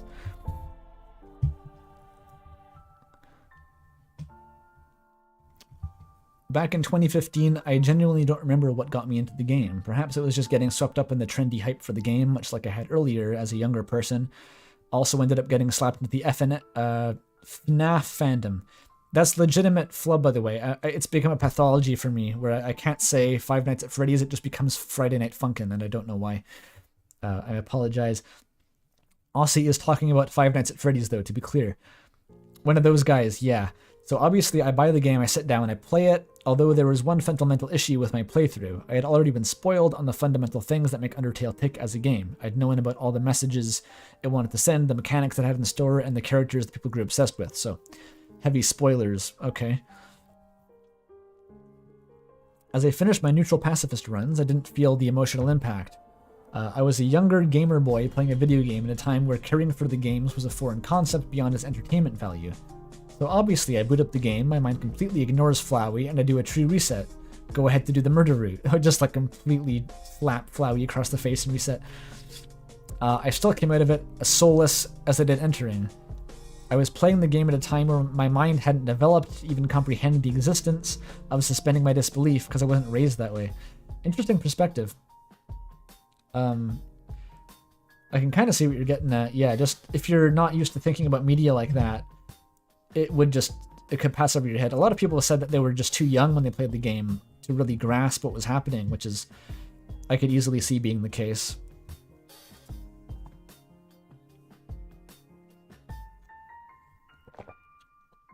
Five Nights at Funkin', says chat. Cool.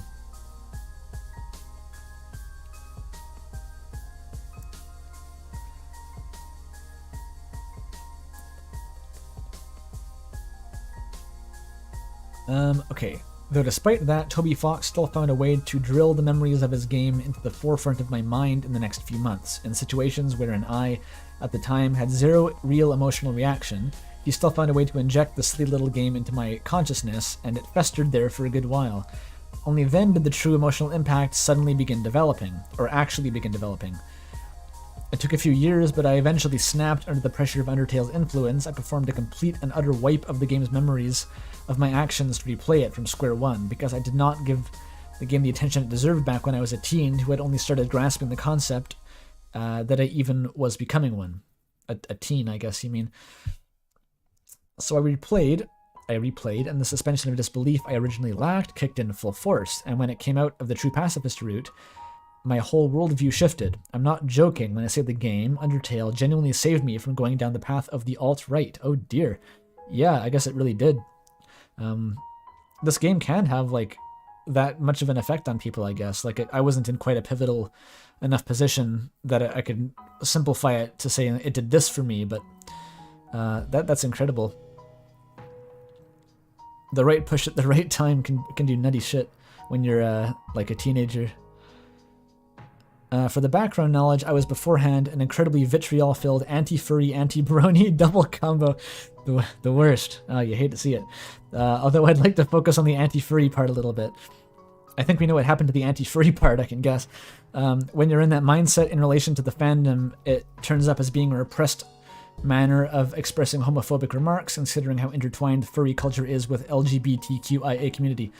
That's definitely something that I learned about real quick, actually, in the Undertale fandom.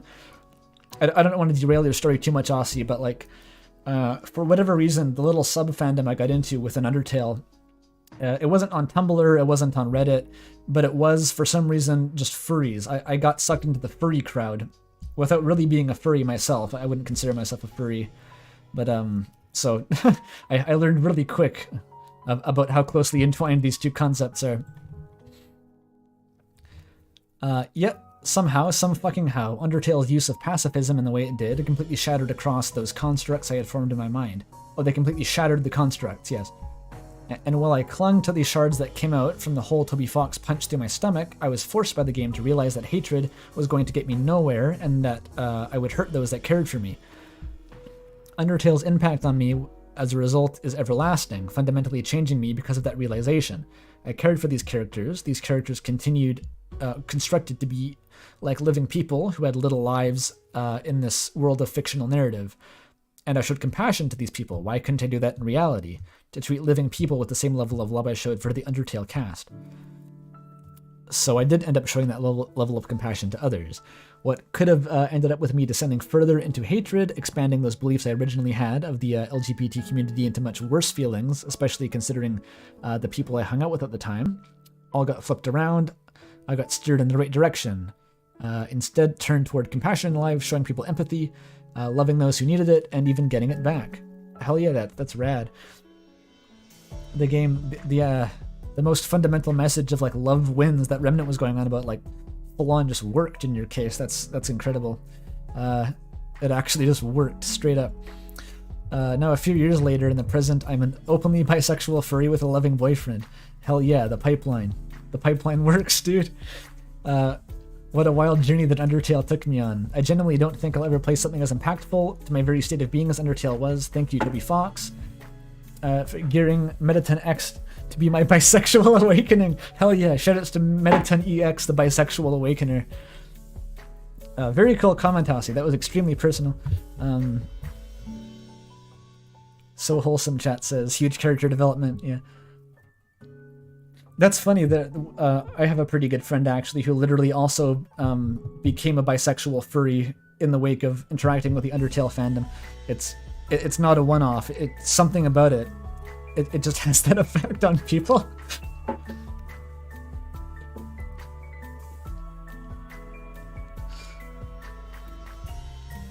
Yes. Okay. Very good. All part of Toby's machinations. Hell yes.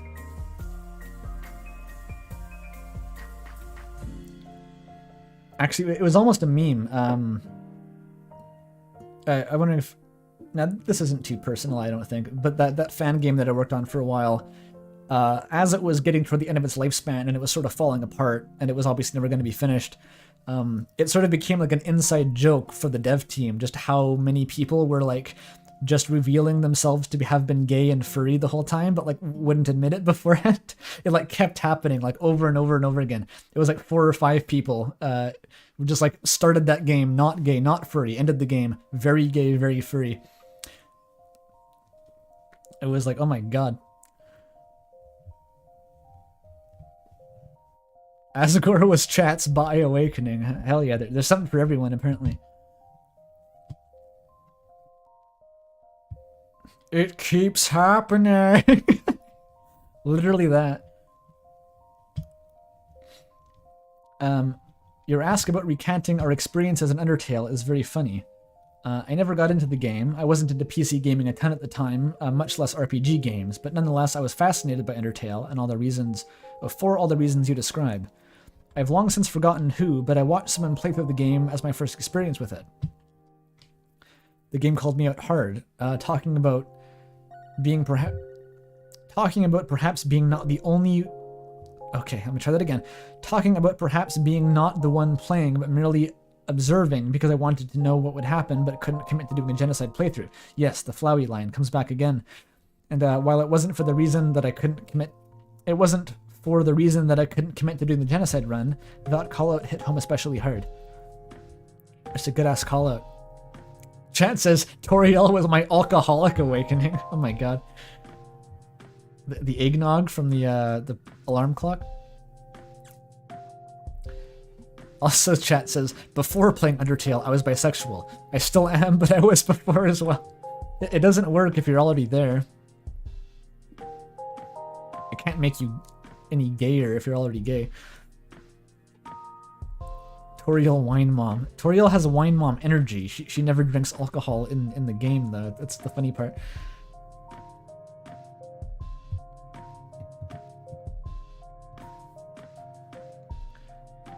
Now that I'm super excited about Deltarune, it's got me reflective on the way I interacted with Undertale. Ultimately, it's something special. I don't think I ever came to the same obsession over the dialogue regarding becoming numb to it. It's been years since I watched that first playthrough of the game, yet I still hold an immense fondness for the game and its characters. Perhaps for that reason, the fact that I never personally had to weigh the implications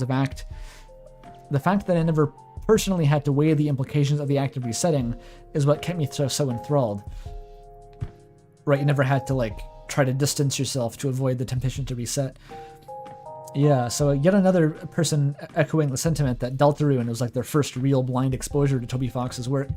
That's cool.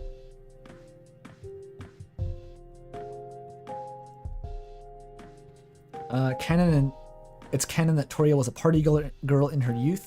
Yeah, in Deltarune, she was apparently wild at parties. Makes sense. Have you read the Undertale alarm clock? Yeah, I certainly have. There's some good shit in there.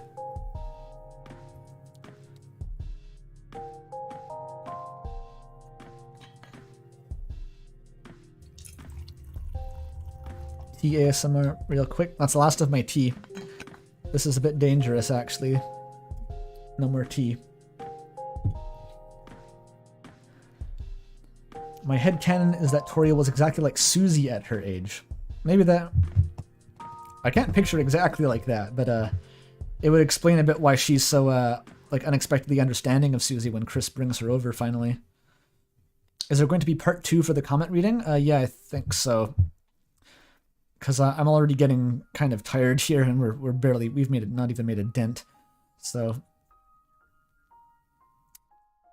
Outson might post a comment, but I'd never reach it. I would never reach it at this point, for sure. I actually started just replying to comments in text recently because it's gotten to the point where there's no way I'm going to get that far along. They're too big this time. I should get the Gaster tea to refill the cup. I'm almost tempted just for the meme to get some like Gaster tea and drink that on stream. Like some unlicensed parody bootleg Gaster flavored tea. It would probably kill me.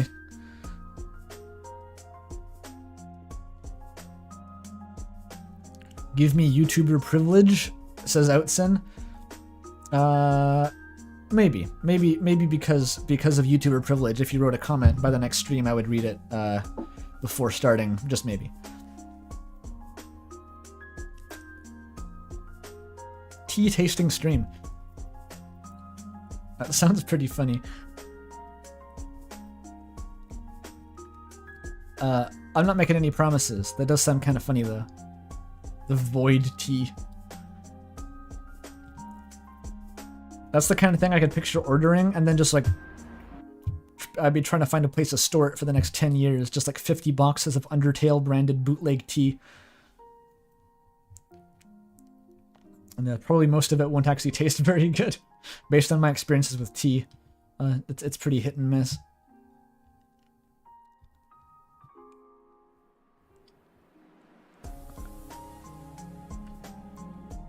Gaster tea tastes like tea. Flavor null. Yeah. Throw the Gaster tea into the Boston Harbor.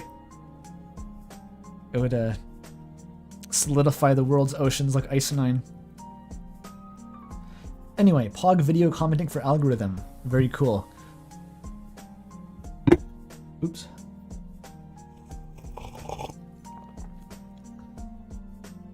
Chat is asking about the sweepstakes stream. I'm not going to say anything about that yet, for reasons that maybe you'll understand if you go keep an eye out on Mystic Slime's channel for the next couple days. Wink wink, nudge nudge. In the current sea of video game content that consistently fails to use its medium as a narrative advantage, this is exactly what makes Undertale so special. The story content of The Underground, The Monster-Human War, and Asgore's Tragedy are all very compelling, but they're all very standard narratives that gain 100 more meanings because of this unique interaction. Yeah, I like that. It's Undertale, I've always been cognizant of that Undertale, it has a very good standalone story that doesn't really tie into the meta stuff necessarily, but it's like amplified somehow by the layer of meta stuff. It makes it feel much more real and personal. And that's all because, yes, it integrates the story with the mechanics of the game. I'm going to say the word, okay, trigger warning for video game terminology. It's ludonarrative consonance. The opposite of dissonance. Although I think in the video I called it ludonarrative bebop because it sort of uses the dissonance to its... That may have been a bit highbrow, to be honest. Maybe I was getting a bit ambitious there. Just peepa spam in chat. Ludo my nuts, says Remnant. Shouldn't it be ludonarrative harmony? Well, actually, the strict opposite of dissonant is consonant in musical theory. Harmony that can be a combination of both consonant and dissonance to create a certain harmonic effect.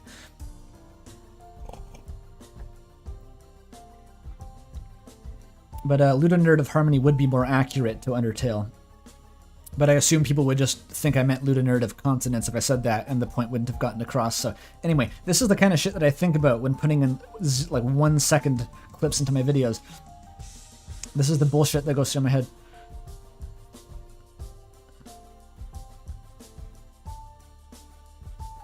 JD is like typing out a transcription of the Simple Flips meme where he sprays you with a squirt bottle.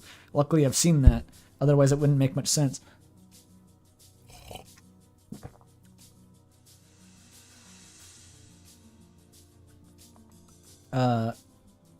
Half-Breed's gonna draw me into another music theory lesson. I won't be baited, I won't do it. I know the word harmony, but I don't know the word consonance. Harmony it's more general. Harmony encompasses both consonance and dissonance, but consonance specifically is, you can think of it as multiple notes that sound nice together. Dissonance is multiple notes that sound weird and crunchy together. That's as deep in the explanation as I'll go.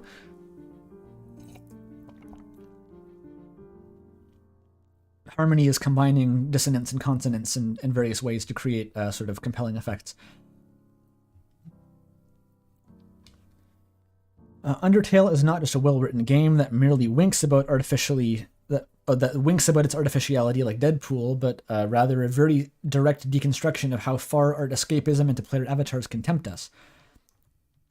Undertale's prediction that its player will willingly take on the game's most evil path simply because of temptations of completion and deeper investments has 1,000 things more than other played-out RPG philosophical groanings about stopping cycles.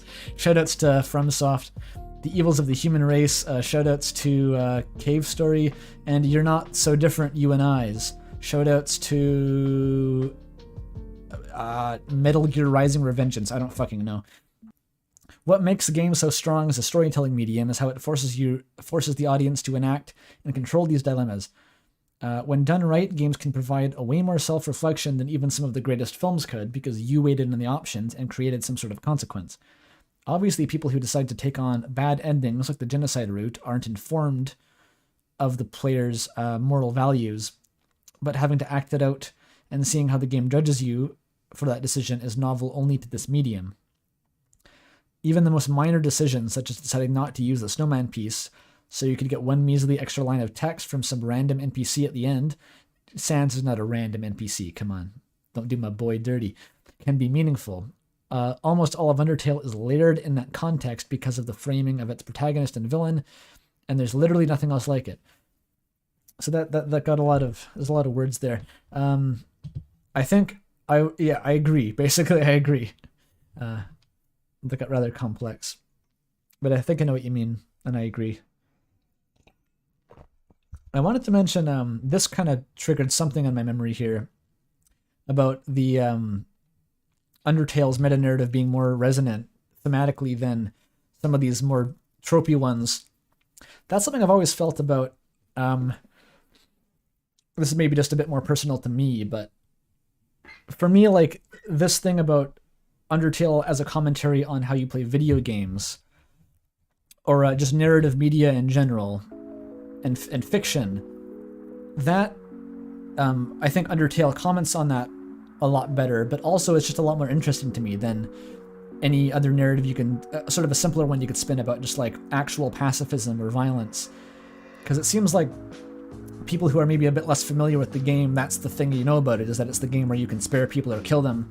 Therefore, that must mean that the game is trying to be a commentary on violence, or even violence in media, God forbid. And to me, I think the more you look at it, the more that's just kind of a backdrop to facilitate these more specific ideas about interaction with fiction. Because if you just take that by itself, the moral angle, it's all very kind of toothless and general. It's just killing is bad, empathy is good. And I know that some people is very valuable. I don't want to downplay that, but it's just, I think Undertale fundamentally has much more to say when you use that as like a means to get to the more specific end of calling out these behavior patterns with people in fiction. It just feels so much more specific and targeted to me when you look at it through that lens. Okay, rambling over, here's an insight for future commenters, for future comment reading this video. Oh, for the future comment reading video. That's me. That's me right now. Why is chat spamming numbers? Stop doing that. Stop spamming numbers. You made an amazing case for Flowey's role in the narrative, but I wondered if you intentionally overlooked that one line Flowey/Asriel gives when you press him obsessively for his dialogue. Don't you have anything better to do? I can't tell if this line comes off as more or less mean-spirited about the player telling the player to touch some grass, but it's quite striking. It would have been a perfect complement to the video's overall point. Oh, I'm familiar with the line, of course. That line fucked me up, but there's a lot of stuff in this video that would have added on to the point, but maybe it was just too similarly overlapping. Because fundamentally, that's essentially, it's back to the same thing as before. It's, you're standing here repeating this dialogue over and over again, and Flowey and Asriel, the people who can call you out on that, or the person I should say, because they've experienced that. They've done the equivalent of mashing through dialogue until you get repeating options themselves, or himself.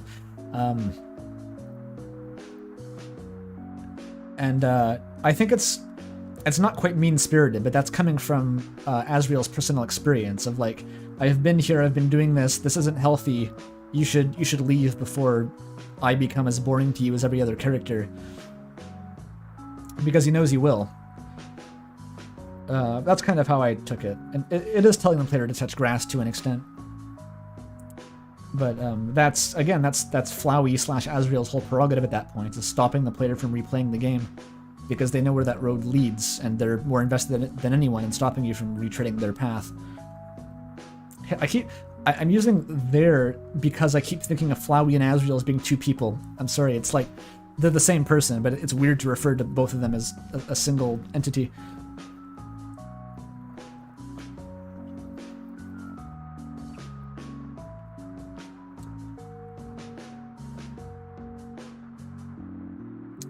Halfbird assumes people wanted to watch for 5 hours because they want to know what I have to say.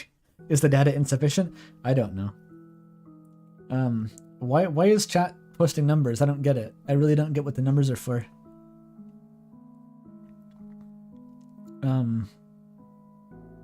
I'd appreciate if you actually stopped doing that, because it's sort of like making... It's pushing away the messages of people who actually wrote stuff.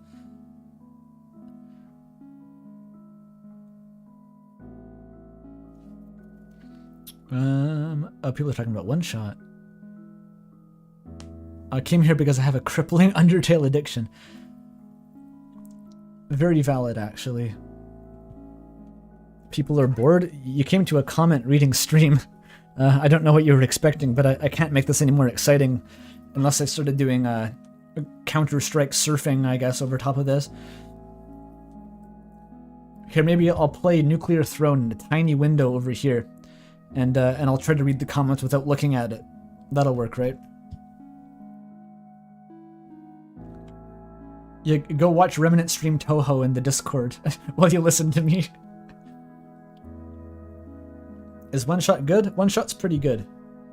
I'm a fan of One Shot. It's not as good as Undertale. I mean, I don't think it should be compared to Undertale fundamentally. I think you'll like One Shot better if you just don't try to compare it to Undertale too much. It's its own thing. It's nice. Has a very, very endearing protagonist. What do I think of Inscription? Inscription was a wild ride. I was actually a big fan of just the first roguelike part, the you know, Act 1 you could call it, and that's what I've sort of stuck. I've been playing Casey's mod a bunch, but yeah, that game was cool. I haven't played what's his name, the Pony Island guy. It's the same dev, right? I hadn't played Pony Island before, so I wasn't really expecting that level of meta-fuckery, but ultimately, though, Inscription doesn't really have anything much to say. It's sort of meta for fun rather than meta to convey a point, so it just doesn't stick with me as much. My opinion on Everhood, that's more complicated. Everhood was a really cool game, banger soundtrack, pretty fun, heavily Undertale inspired. It just had, I thought, a weird message to it, which is something I don't usually focus on in games. Is like, I disagree with what you have to say, but I definitely say it's still a very good game. Just it left me feeling not good. I guess after I played it, I was like, well, that I don't like that. I felt yucky. It's kind of the I'm not talking about Neverhood, by the way. I'm talking about Everhood, a different game. It's kind of like an anti-Undertale in some ways. Like it really inverts the. I'm assuming that was part of the intent behind Everhood, because the game, it looks like a fucking Undertale fan game. The devs weren't even trying to hide the fact that they were inspired by Undertale, but it sort of tries to invert a lot of the themes in a very strange way that makes sense in a very specific context that I don't really want to get into. Anyway.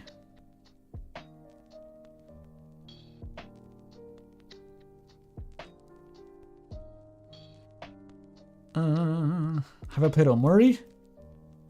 Do you hear that? You hear that? Listen. What do you hear? Yeah, I've played Omori. It was real good. Okay. More comments. For me personally, I got into Undertale around a year late. I had several friends who liked it, I saw fan art and such pop up everywhere, but at that time I decided not to get into it because, not because I thought it was strange or annoying, just because I wasn't in the mood. I don't want to get into something right now. It doesn't seem for me. Yep, I know that feel. I know that feel, bruh. But just out of curiosity, I decided to watch a playthrough of it. Just so I know what people were talking about. And it all went uphill from there. I cannot say I had as a profound experience as you did playing the game, but as an artist, it likewise had a massive impact on my life. Oh yeah, that'll do it. Someone has to produce the 96 petabytes of Undertale fan art that is currently clogging up Google's servers. I dropped in and out of Undertale fandom several times, and each time it felt like I gained more from it, with a more satisfying experience each time I dipped my toes in. All happened as I grew up. I'm in it yet again now as an adult, and I feel now more than ever that I can appreciate the influence it had on my life. It's directed my artistic path in such a profound way, it gifted me so many close friends I never would have connected with otherwise, and given me something I can truly look back on and say that I'm proud I experienced and enjoyed. Because all the countless positive effects it had on my life, I am confident in saying I am proud of loving Undertale no matter what. Hell yeah, raucous. preach, etc. Yeah, that describes me pretty well too in certain ways. I don't always look back in that period of my life entirely with fondness. It was still pretty fucking weird and not all great, but like I'm glad it happened because it put me on a completely different mindset. I have no idea what my life would look like now if I hadn't played Undertale. I really don't. No clue. Can't even imagine it.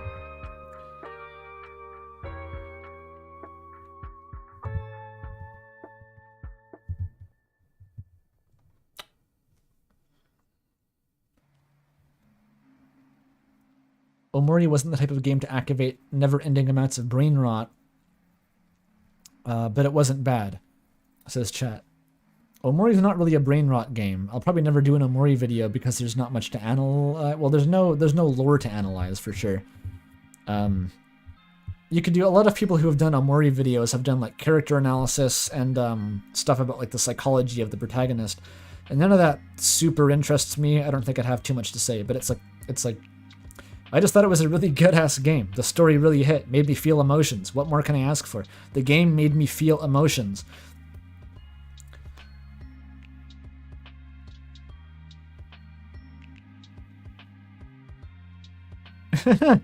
Did you know that Undertale is a Delta... fuck, I couldn't even read it right. Let me try again. Did you know that Deltarune is an anagram for Undertale? I did. Wow. Toby hasn't played Omori. It's, I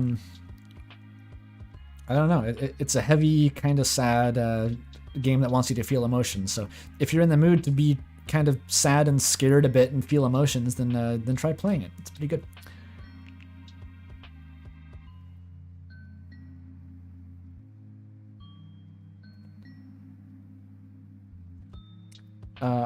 Perfectly encapsulated Undertale, which I thought was impossible. The game broke me before I played it, and then before I played, then I did, and I can't bring myself to erase the good ending. The punctuation would help, but I get the point. Thank you. Good video. Undertale came out when I was in school, and when it came out, me and a couple of friends played it together while not thinking much of it at first, but as we kept going, we ended up getting immersed in the game together. Come the ending, we were all crying in the back of the class like losers.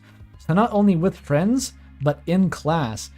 And also you were being... This is something that amazes me, is that people can not only play games, but like, can I get like really emotionally invested in them in a setting like that? For me, if there's a single person in the room, if I'm streaming and there's one person in chat, it's not going to happen. If there's someone standing behind me, it's not going to happen. If I'm in a public place, it's not going to happen. Like, I cannot get properly invested in games unless I'm by myself in the middle of the night with no contact whatsoever. So that's incredible to me that people can actually have these sort of like shared experiences like that. I don't personally, I don't particularly care about any philosophical stuff about the game, or the fact that Toby is a god that can change the writing of video games forever. I just remember Undertale as the fun RPG that my friends and I spent hours on trying to 100%, while we joked about if Sans was into anal. That's a question of modern times for sure, one of the questions of all time. The game will always be a memorable, nostalgic experience for me. Incredible. Incredible. I did like seeing a new perspective on it though, and this video will definitely make me look at this game in a new way in some form. Yeah, I'm not going to pretend that all this philosophical shit was what I was actually thinking when I was playing the game. I tried to be very clear, like, this is a retroactive summary of what was going on in my head, but at the time I didn't understand it. I was just being like ass blasted with feelings and angst, and I didn't know what the fuck was going on, so... Yeah, this is me picking up the pieces well after the fact. I make no illusions.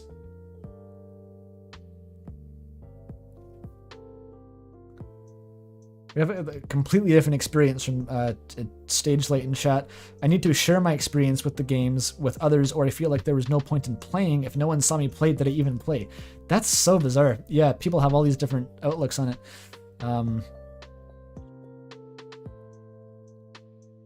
Yeah, I don't know what to say to that besides like, whoa.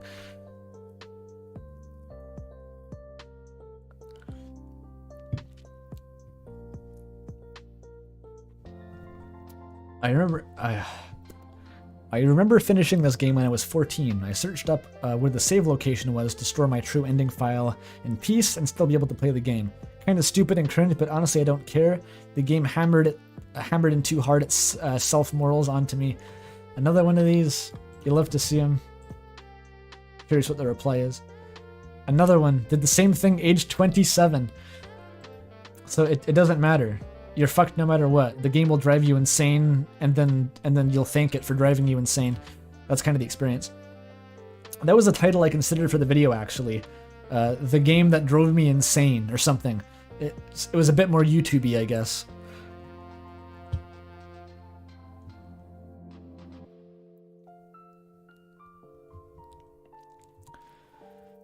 You fucking get it, man. I love it. I'm so glad. I'm so glad.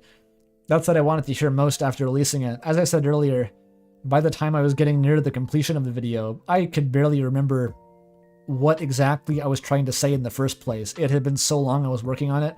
I'd been so close. I'd gone over every single part so many times in the editing that it had lost its meaning. So I was just like hoping that it made sense after all that. I just had this thing. I'm like, oh fuck, I hope it makes sense.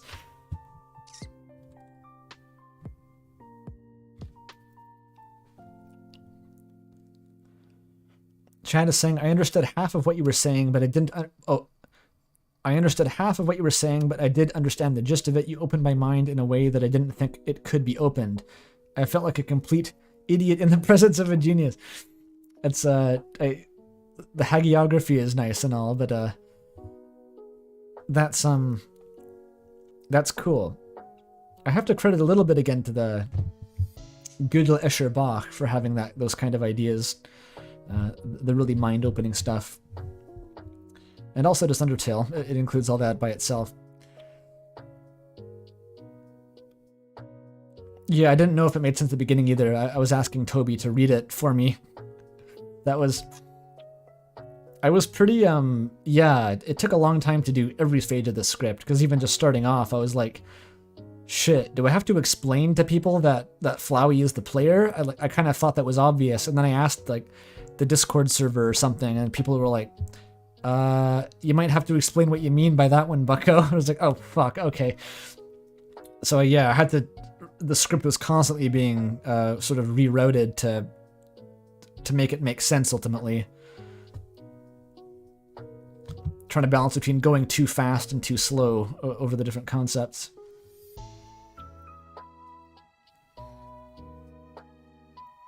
I still can't really point out what I like about the game. The gameplay is somewhat boring and the art is charming at least, but I still can't get enough of it. I guess it's just like the world feels alive and real, that whenever I look at something it isn't just there because Toby felt like it, it's because everything has a reason to be there. The wolf continuing to throw ice cubes in Snowden, they are cool down to their core as seen later. The art club mention is very out of the way, and a generic NPC points to a ridiculously hidden boss fight. That one bush which apparently you can inspect at the exit of the ruins. When you meet Alphys, you realize that she was watching you in a very literal and not just pulled out of the writer's ass. Yeah, that's... The little cameras from Alphys are pretty cool. They foreshadowed that way earlier.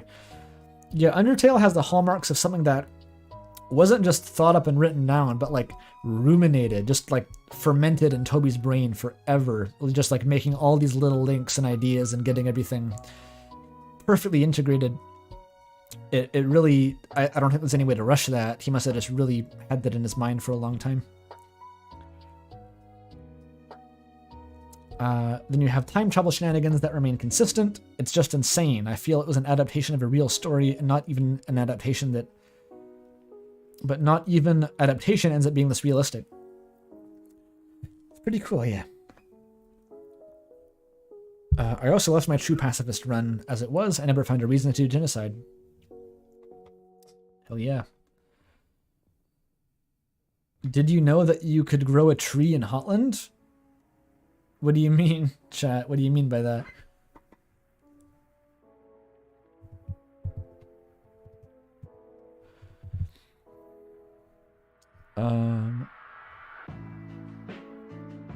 People are memeing about yeek up in chat there. That's always great. The water cooler. If you keep dumping your water cup away, you grow a tree? What the fuck? I've never heard of that. I've literally not heard of it. You could be like gaslighting me right now.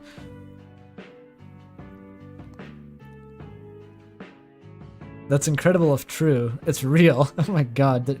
There's like shit that I haven't come across in 7 years. It's amazing.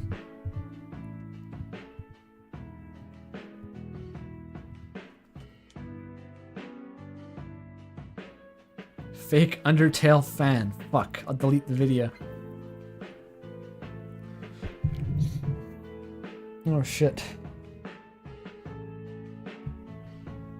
Everyone in chat has the same brain cell. Someone says my voice is soothing. That's nice. There's a comment, by the way. I'll never get to it. It was just recently commented. But someone said that they're hyper-fixating on my video because my voice sounds like Toby Fox's voice for Dirk Strider in The Baby Is 2. You can't make that shit up. I had to go look up The Baby Is 2. I never actually knew that there was a sequel. I looked it up. There's a sequel to The Baby Is You where Toby Fox opens with a monologue about Dirk Strider being pregnant with himself. And apparently that voice sounds like me to that person. And furthermore, not only that, but that has caused them to become obsessed with my video. I don't understand, but like, okay, sure. Okay. Toby Fox didn't make The Baby Is 2? Who made it then? This person seemed to think it was Toby Fox. We're on too many levels of irony. Long lost adopted brother. I don't think so. Did it sound like me? I didn't think a lot. Like a little bit, sort of like a deeper voice, like with a bit of vocal fry, but not that much.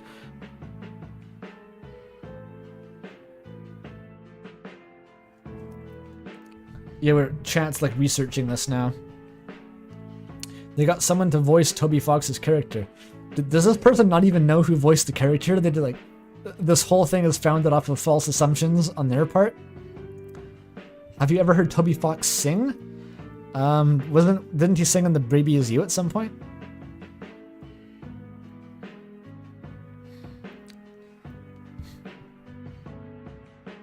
Damn it, so The Baby Is 2 was like a fan fiction based off of Toby Fox's fan fiction that he made to protest the banning of mpreg discussion on the Homestuck forums.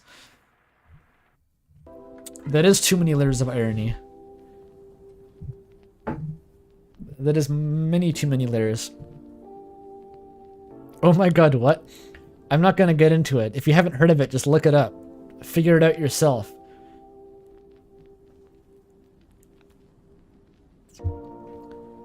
Oh, Toby Fox did voice Dirk. Ah, there you go.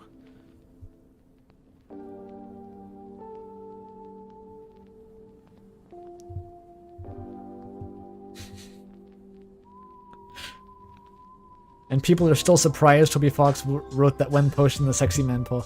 I know, right? You have to remember that Toby Fox was an Earthbound fanboy, then a Homestuck fanboy for years, before ever making anything of his own. For years. Like, he was born in the dark, molded by it, etc.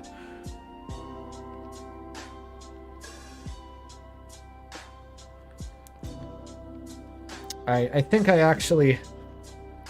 I'm disappointed to say this. The previous comment streams went for like 8 hours. But right now, like, for some reason my voice has been getting like hoarse faster than normal today. And I'm out of tea. And I may actually have to stop reading comments at this point. There'll be a second stream, maybe in a week or so, where I continue where I left off. But I'm really flagging at this point. And I don't want to destroy my voice because I have more things to do later in the weekend. Use text-to-speech for the comments? What's the point then? You're just showing up to listen to text-to-speech while I also watch.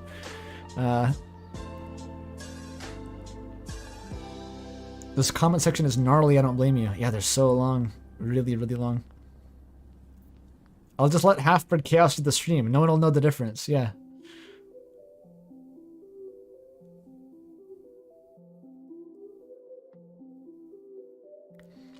Make a Reddit AMA short. What is a Reddit AMA short? Just like I go on Reddit, people ask me questions, then I respond to the questions? Just ask me questions now. I can stay and like talk to the chat for a few minutes, but...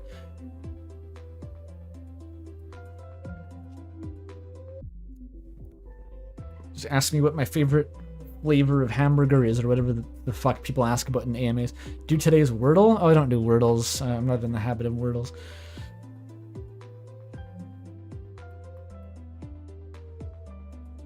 But in summary,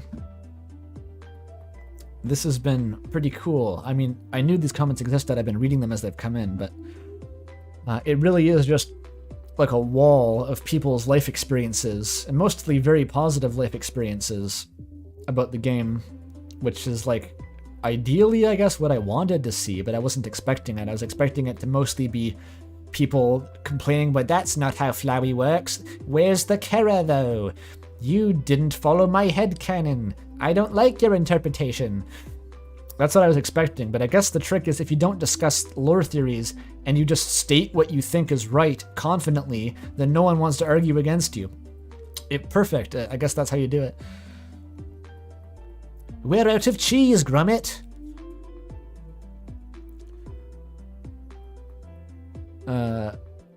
Yeah, and I'm really happy that the video managed to like articulate so many people's sort of long-held but inarticulable thoughts about Undertale. Like, that is exactly what I hoped. And so it was really cool that it worked for so many people. Do you think that Deltarune might be an allegory for Plato's cave?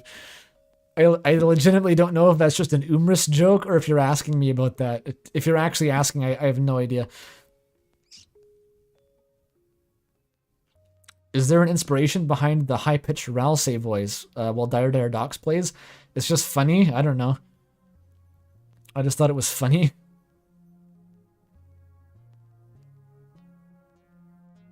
Play Yoshi's Island.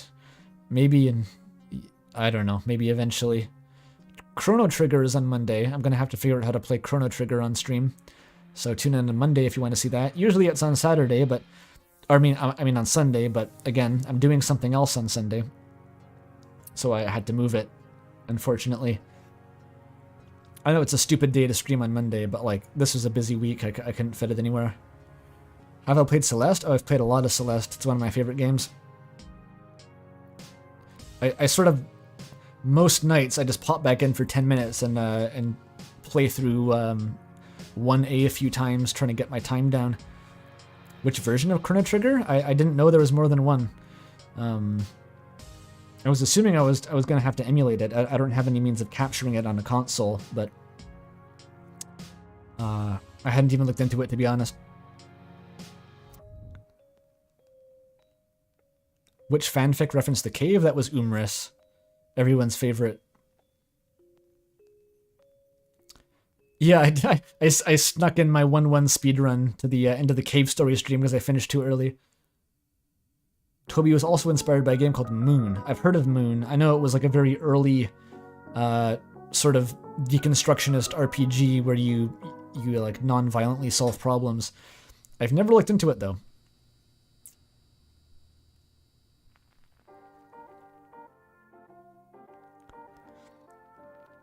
Wim's gonna post in the Discord about you being faster on Celeste. I mean, I don't know what your time is. I'll give my PB on 1A is I think like a low 117. That's not very good at all compared to the speedrun times, but that's as good as I've gotten. What is Umris? Look at the last stream I did, for anyone who doesn't know, I read a bunch of Deltarune fanfiction, and Umris was a very interesting Deltarune fanfiction. I'll leave it at that.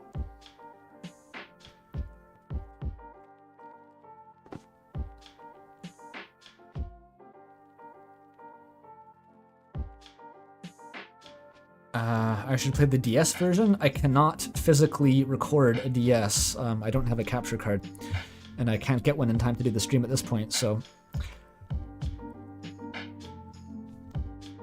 Or you mean the DS version as in like on an emulator? Oh yeah, maybe. I haven't super looked into it again, but okay.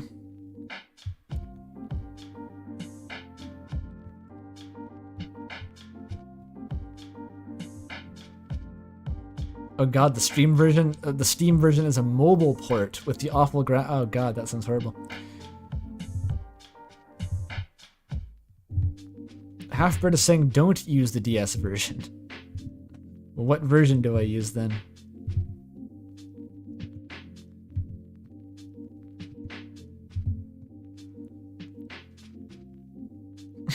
That apparently Umris ruined Denpa's perception of Birdly forever. I was a bit afraid of that. I think I'll recover. I censored the sex scene because I think that would have permanently damaged everyone's perception of the characters. I don't want to inflict that on people.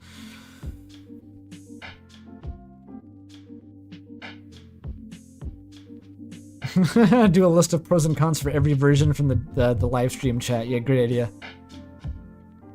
The what? The what scene? Go watch the stream. Go watch the VOD. Stop asking about it. You know you want to know. Just go listen to me read the fanfic. $6 from Ryu. Super cool. Whether intentional or completely by accident, Toby Fox created one of the best social experiments in video game format I've ever seen. Blessing your throat. Thank you, Ryu. I appreciate that. My throat does hurt a lot.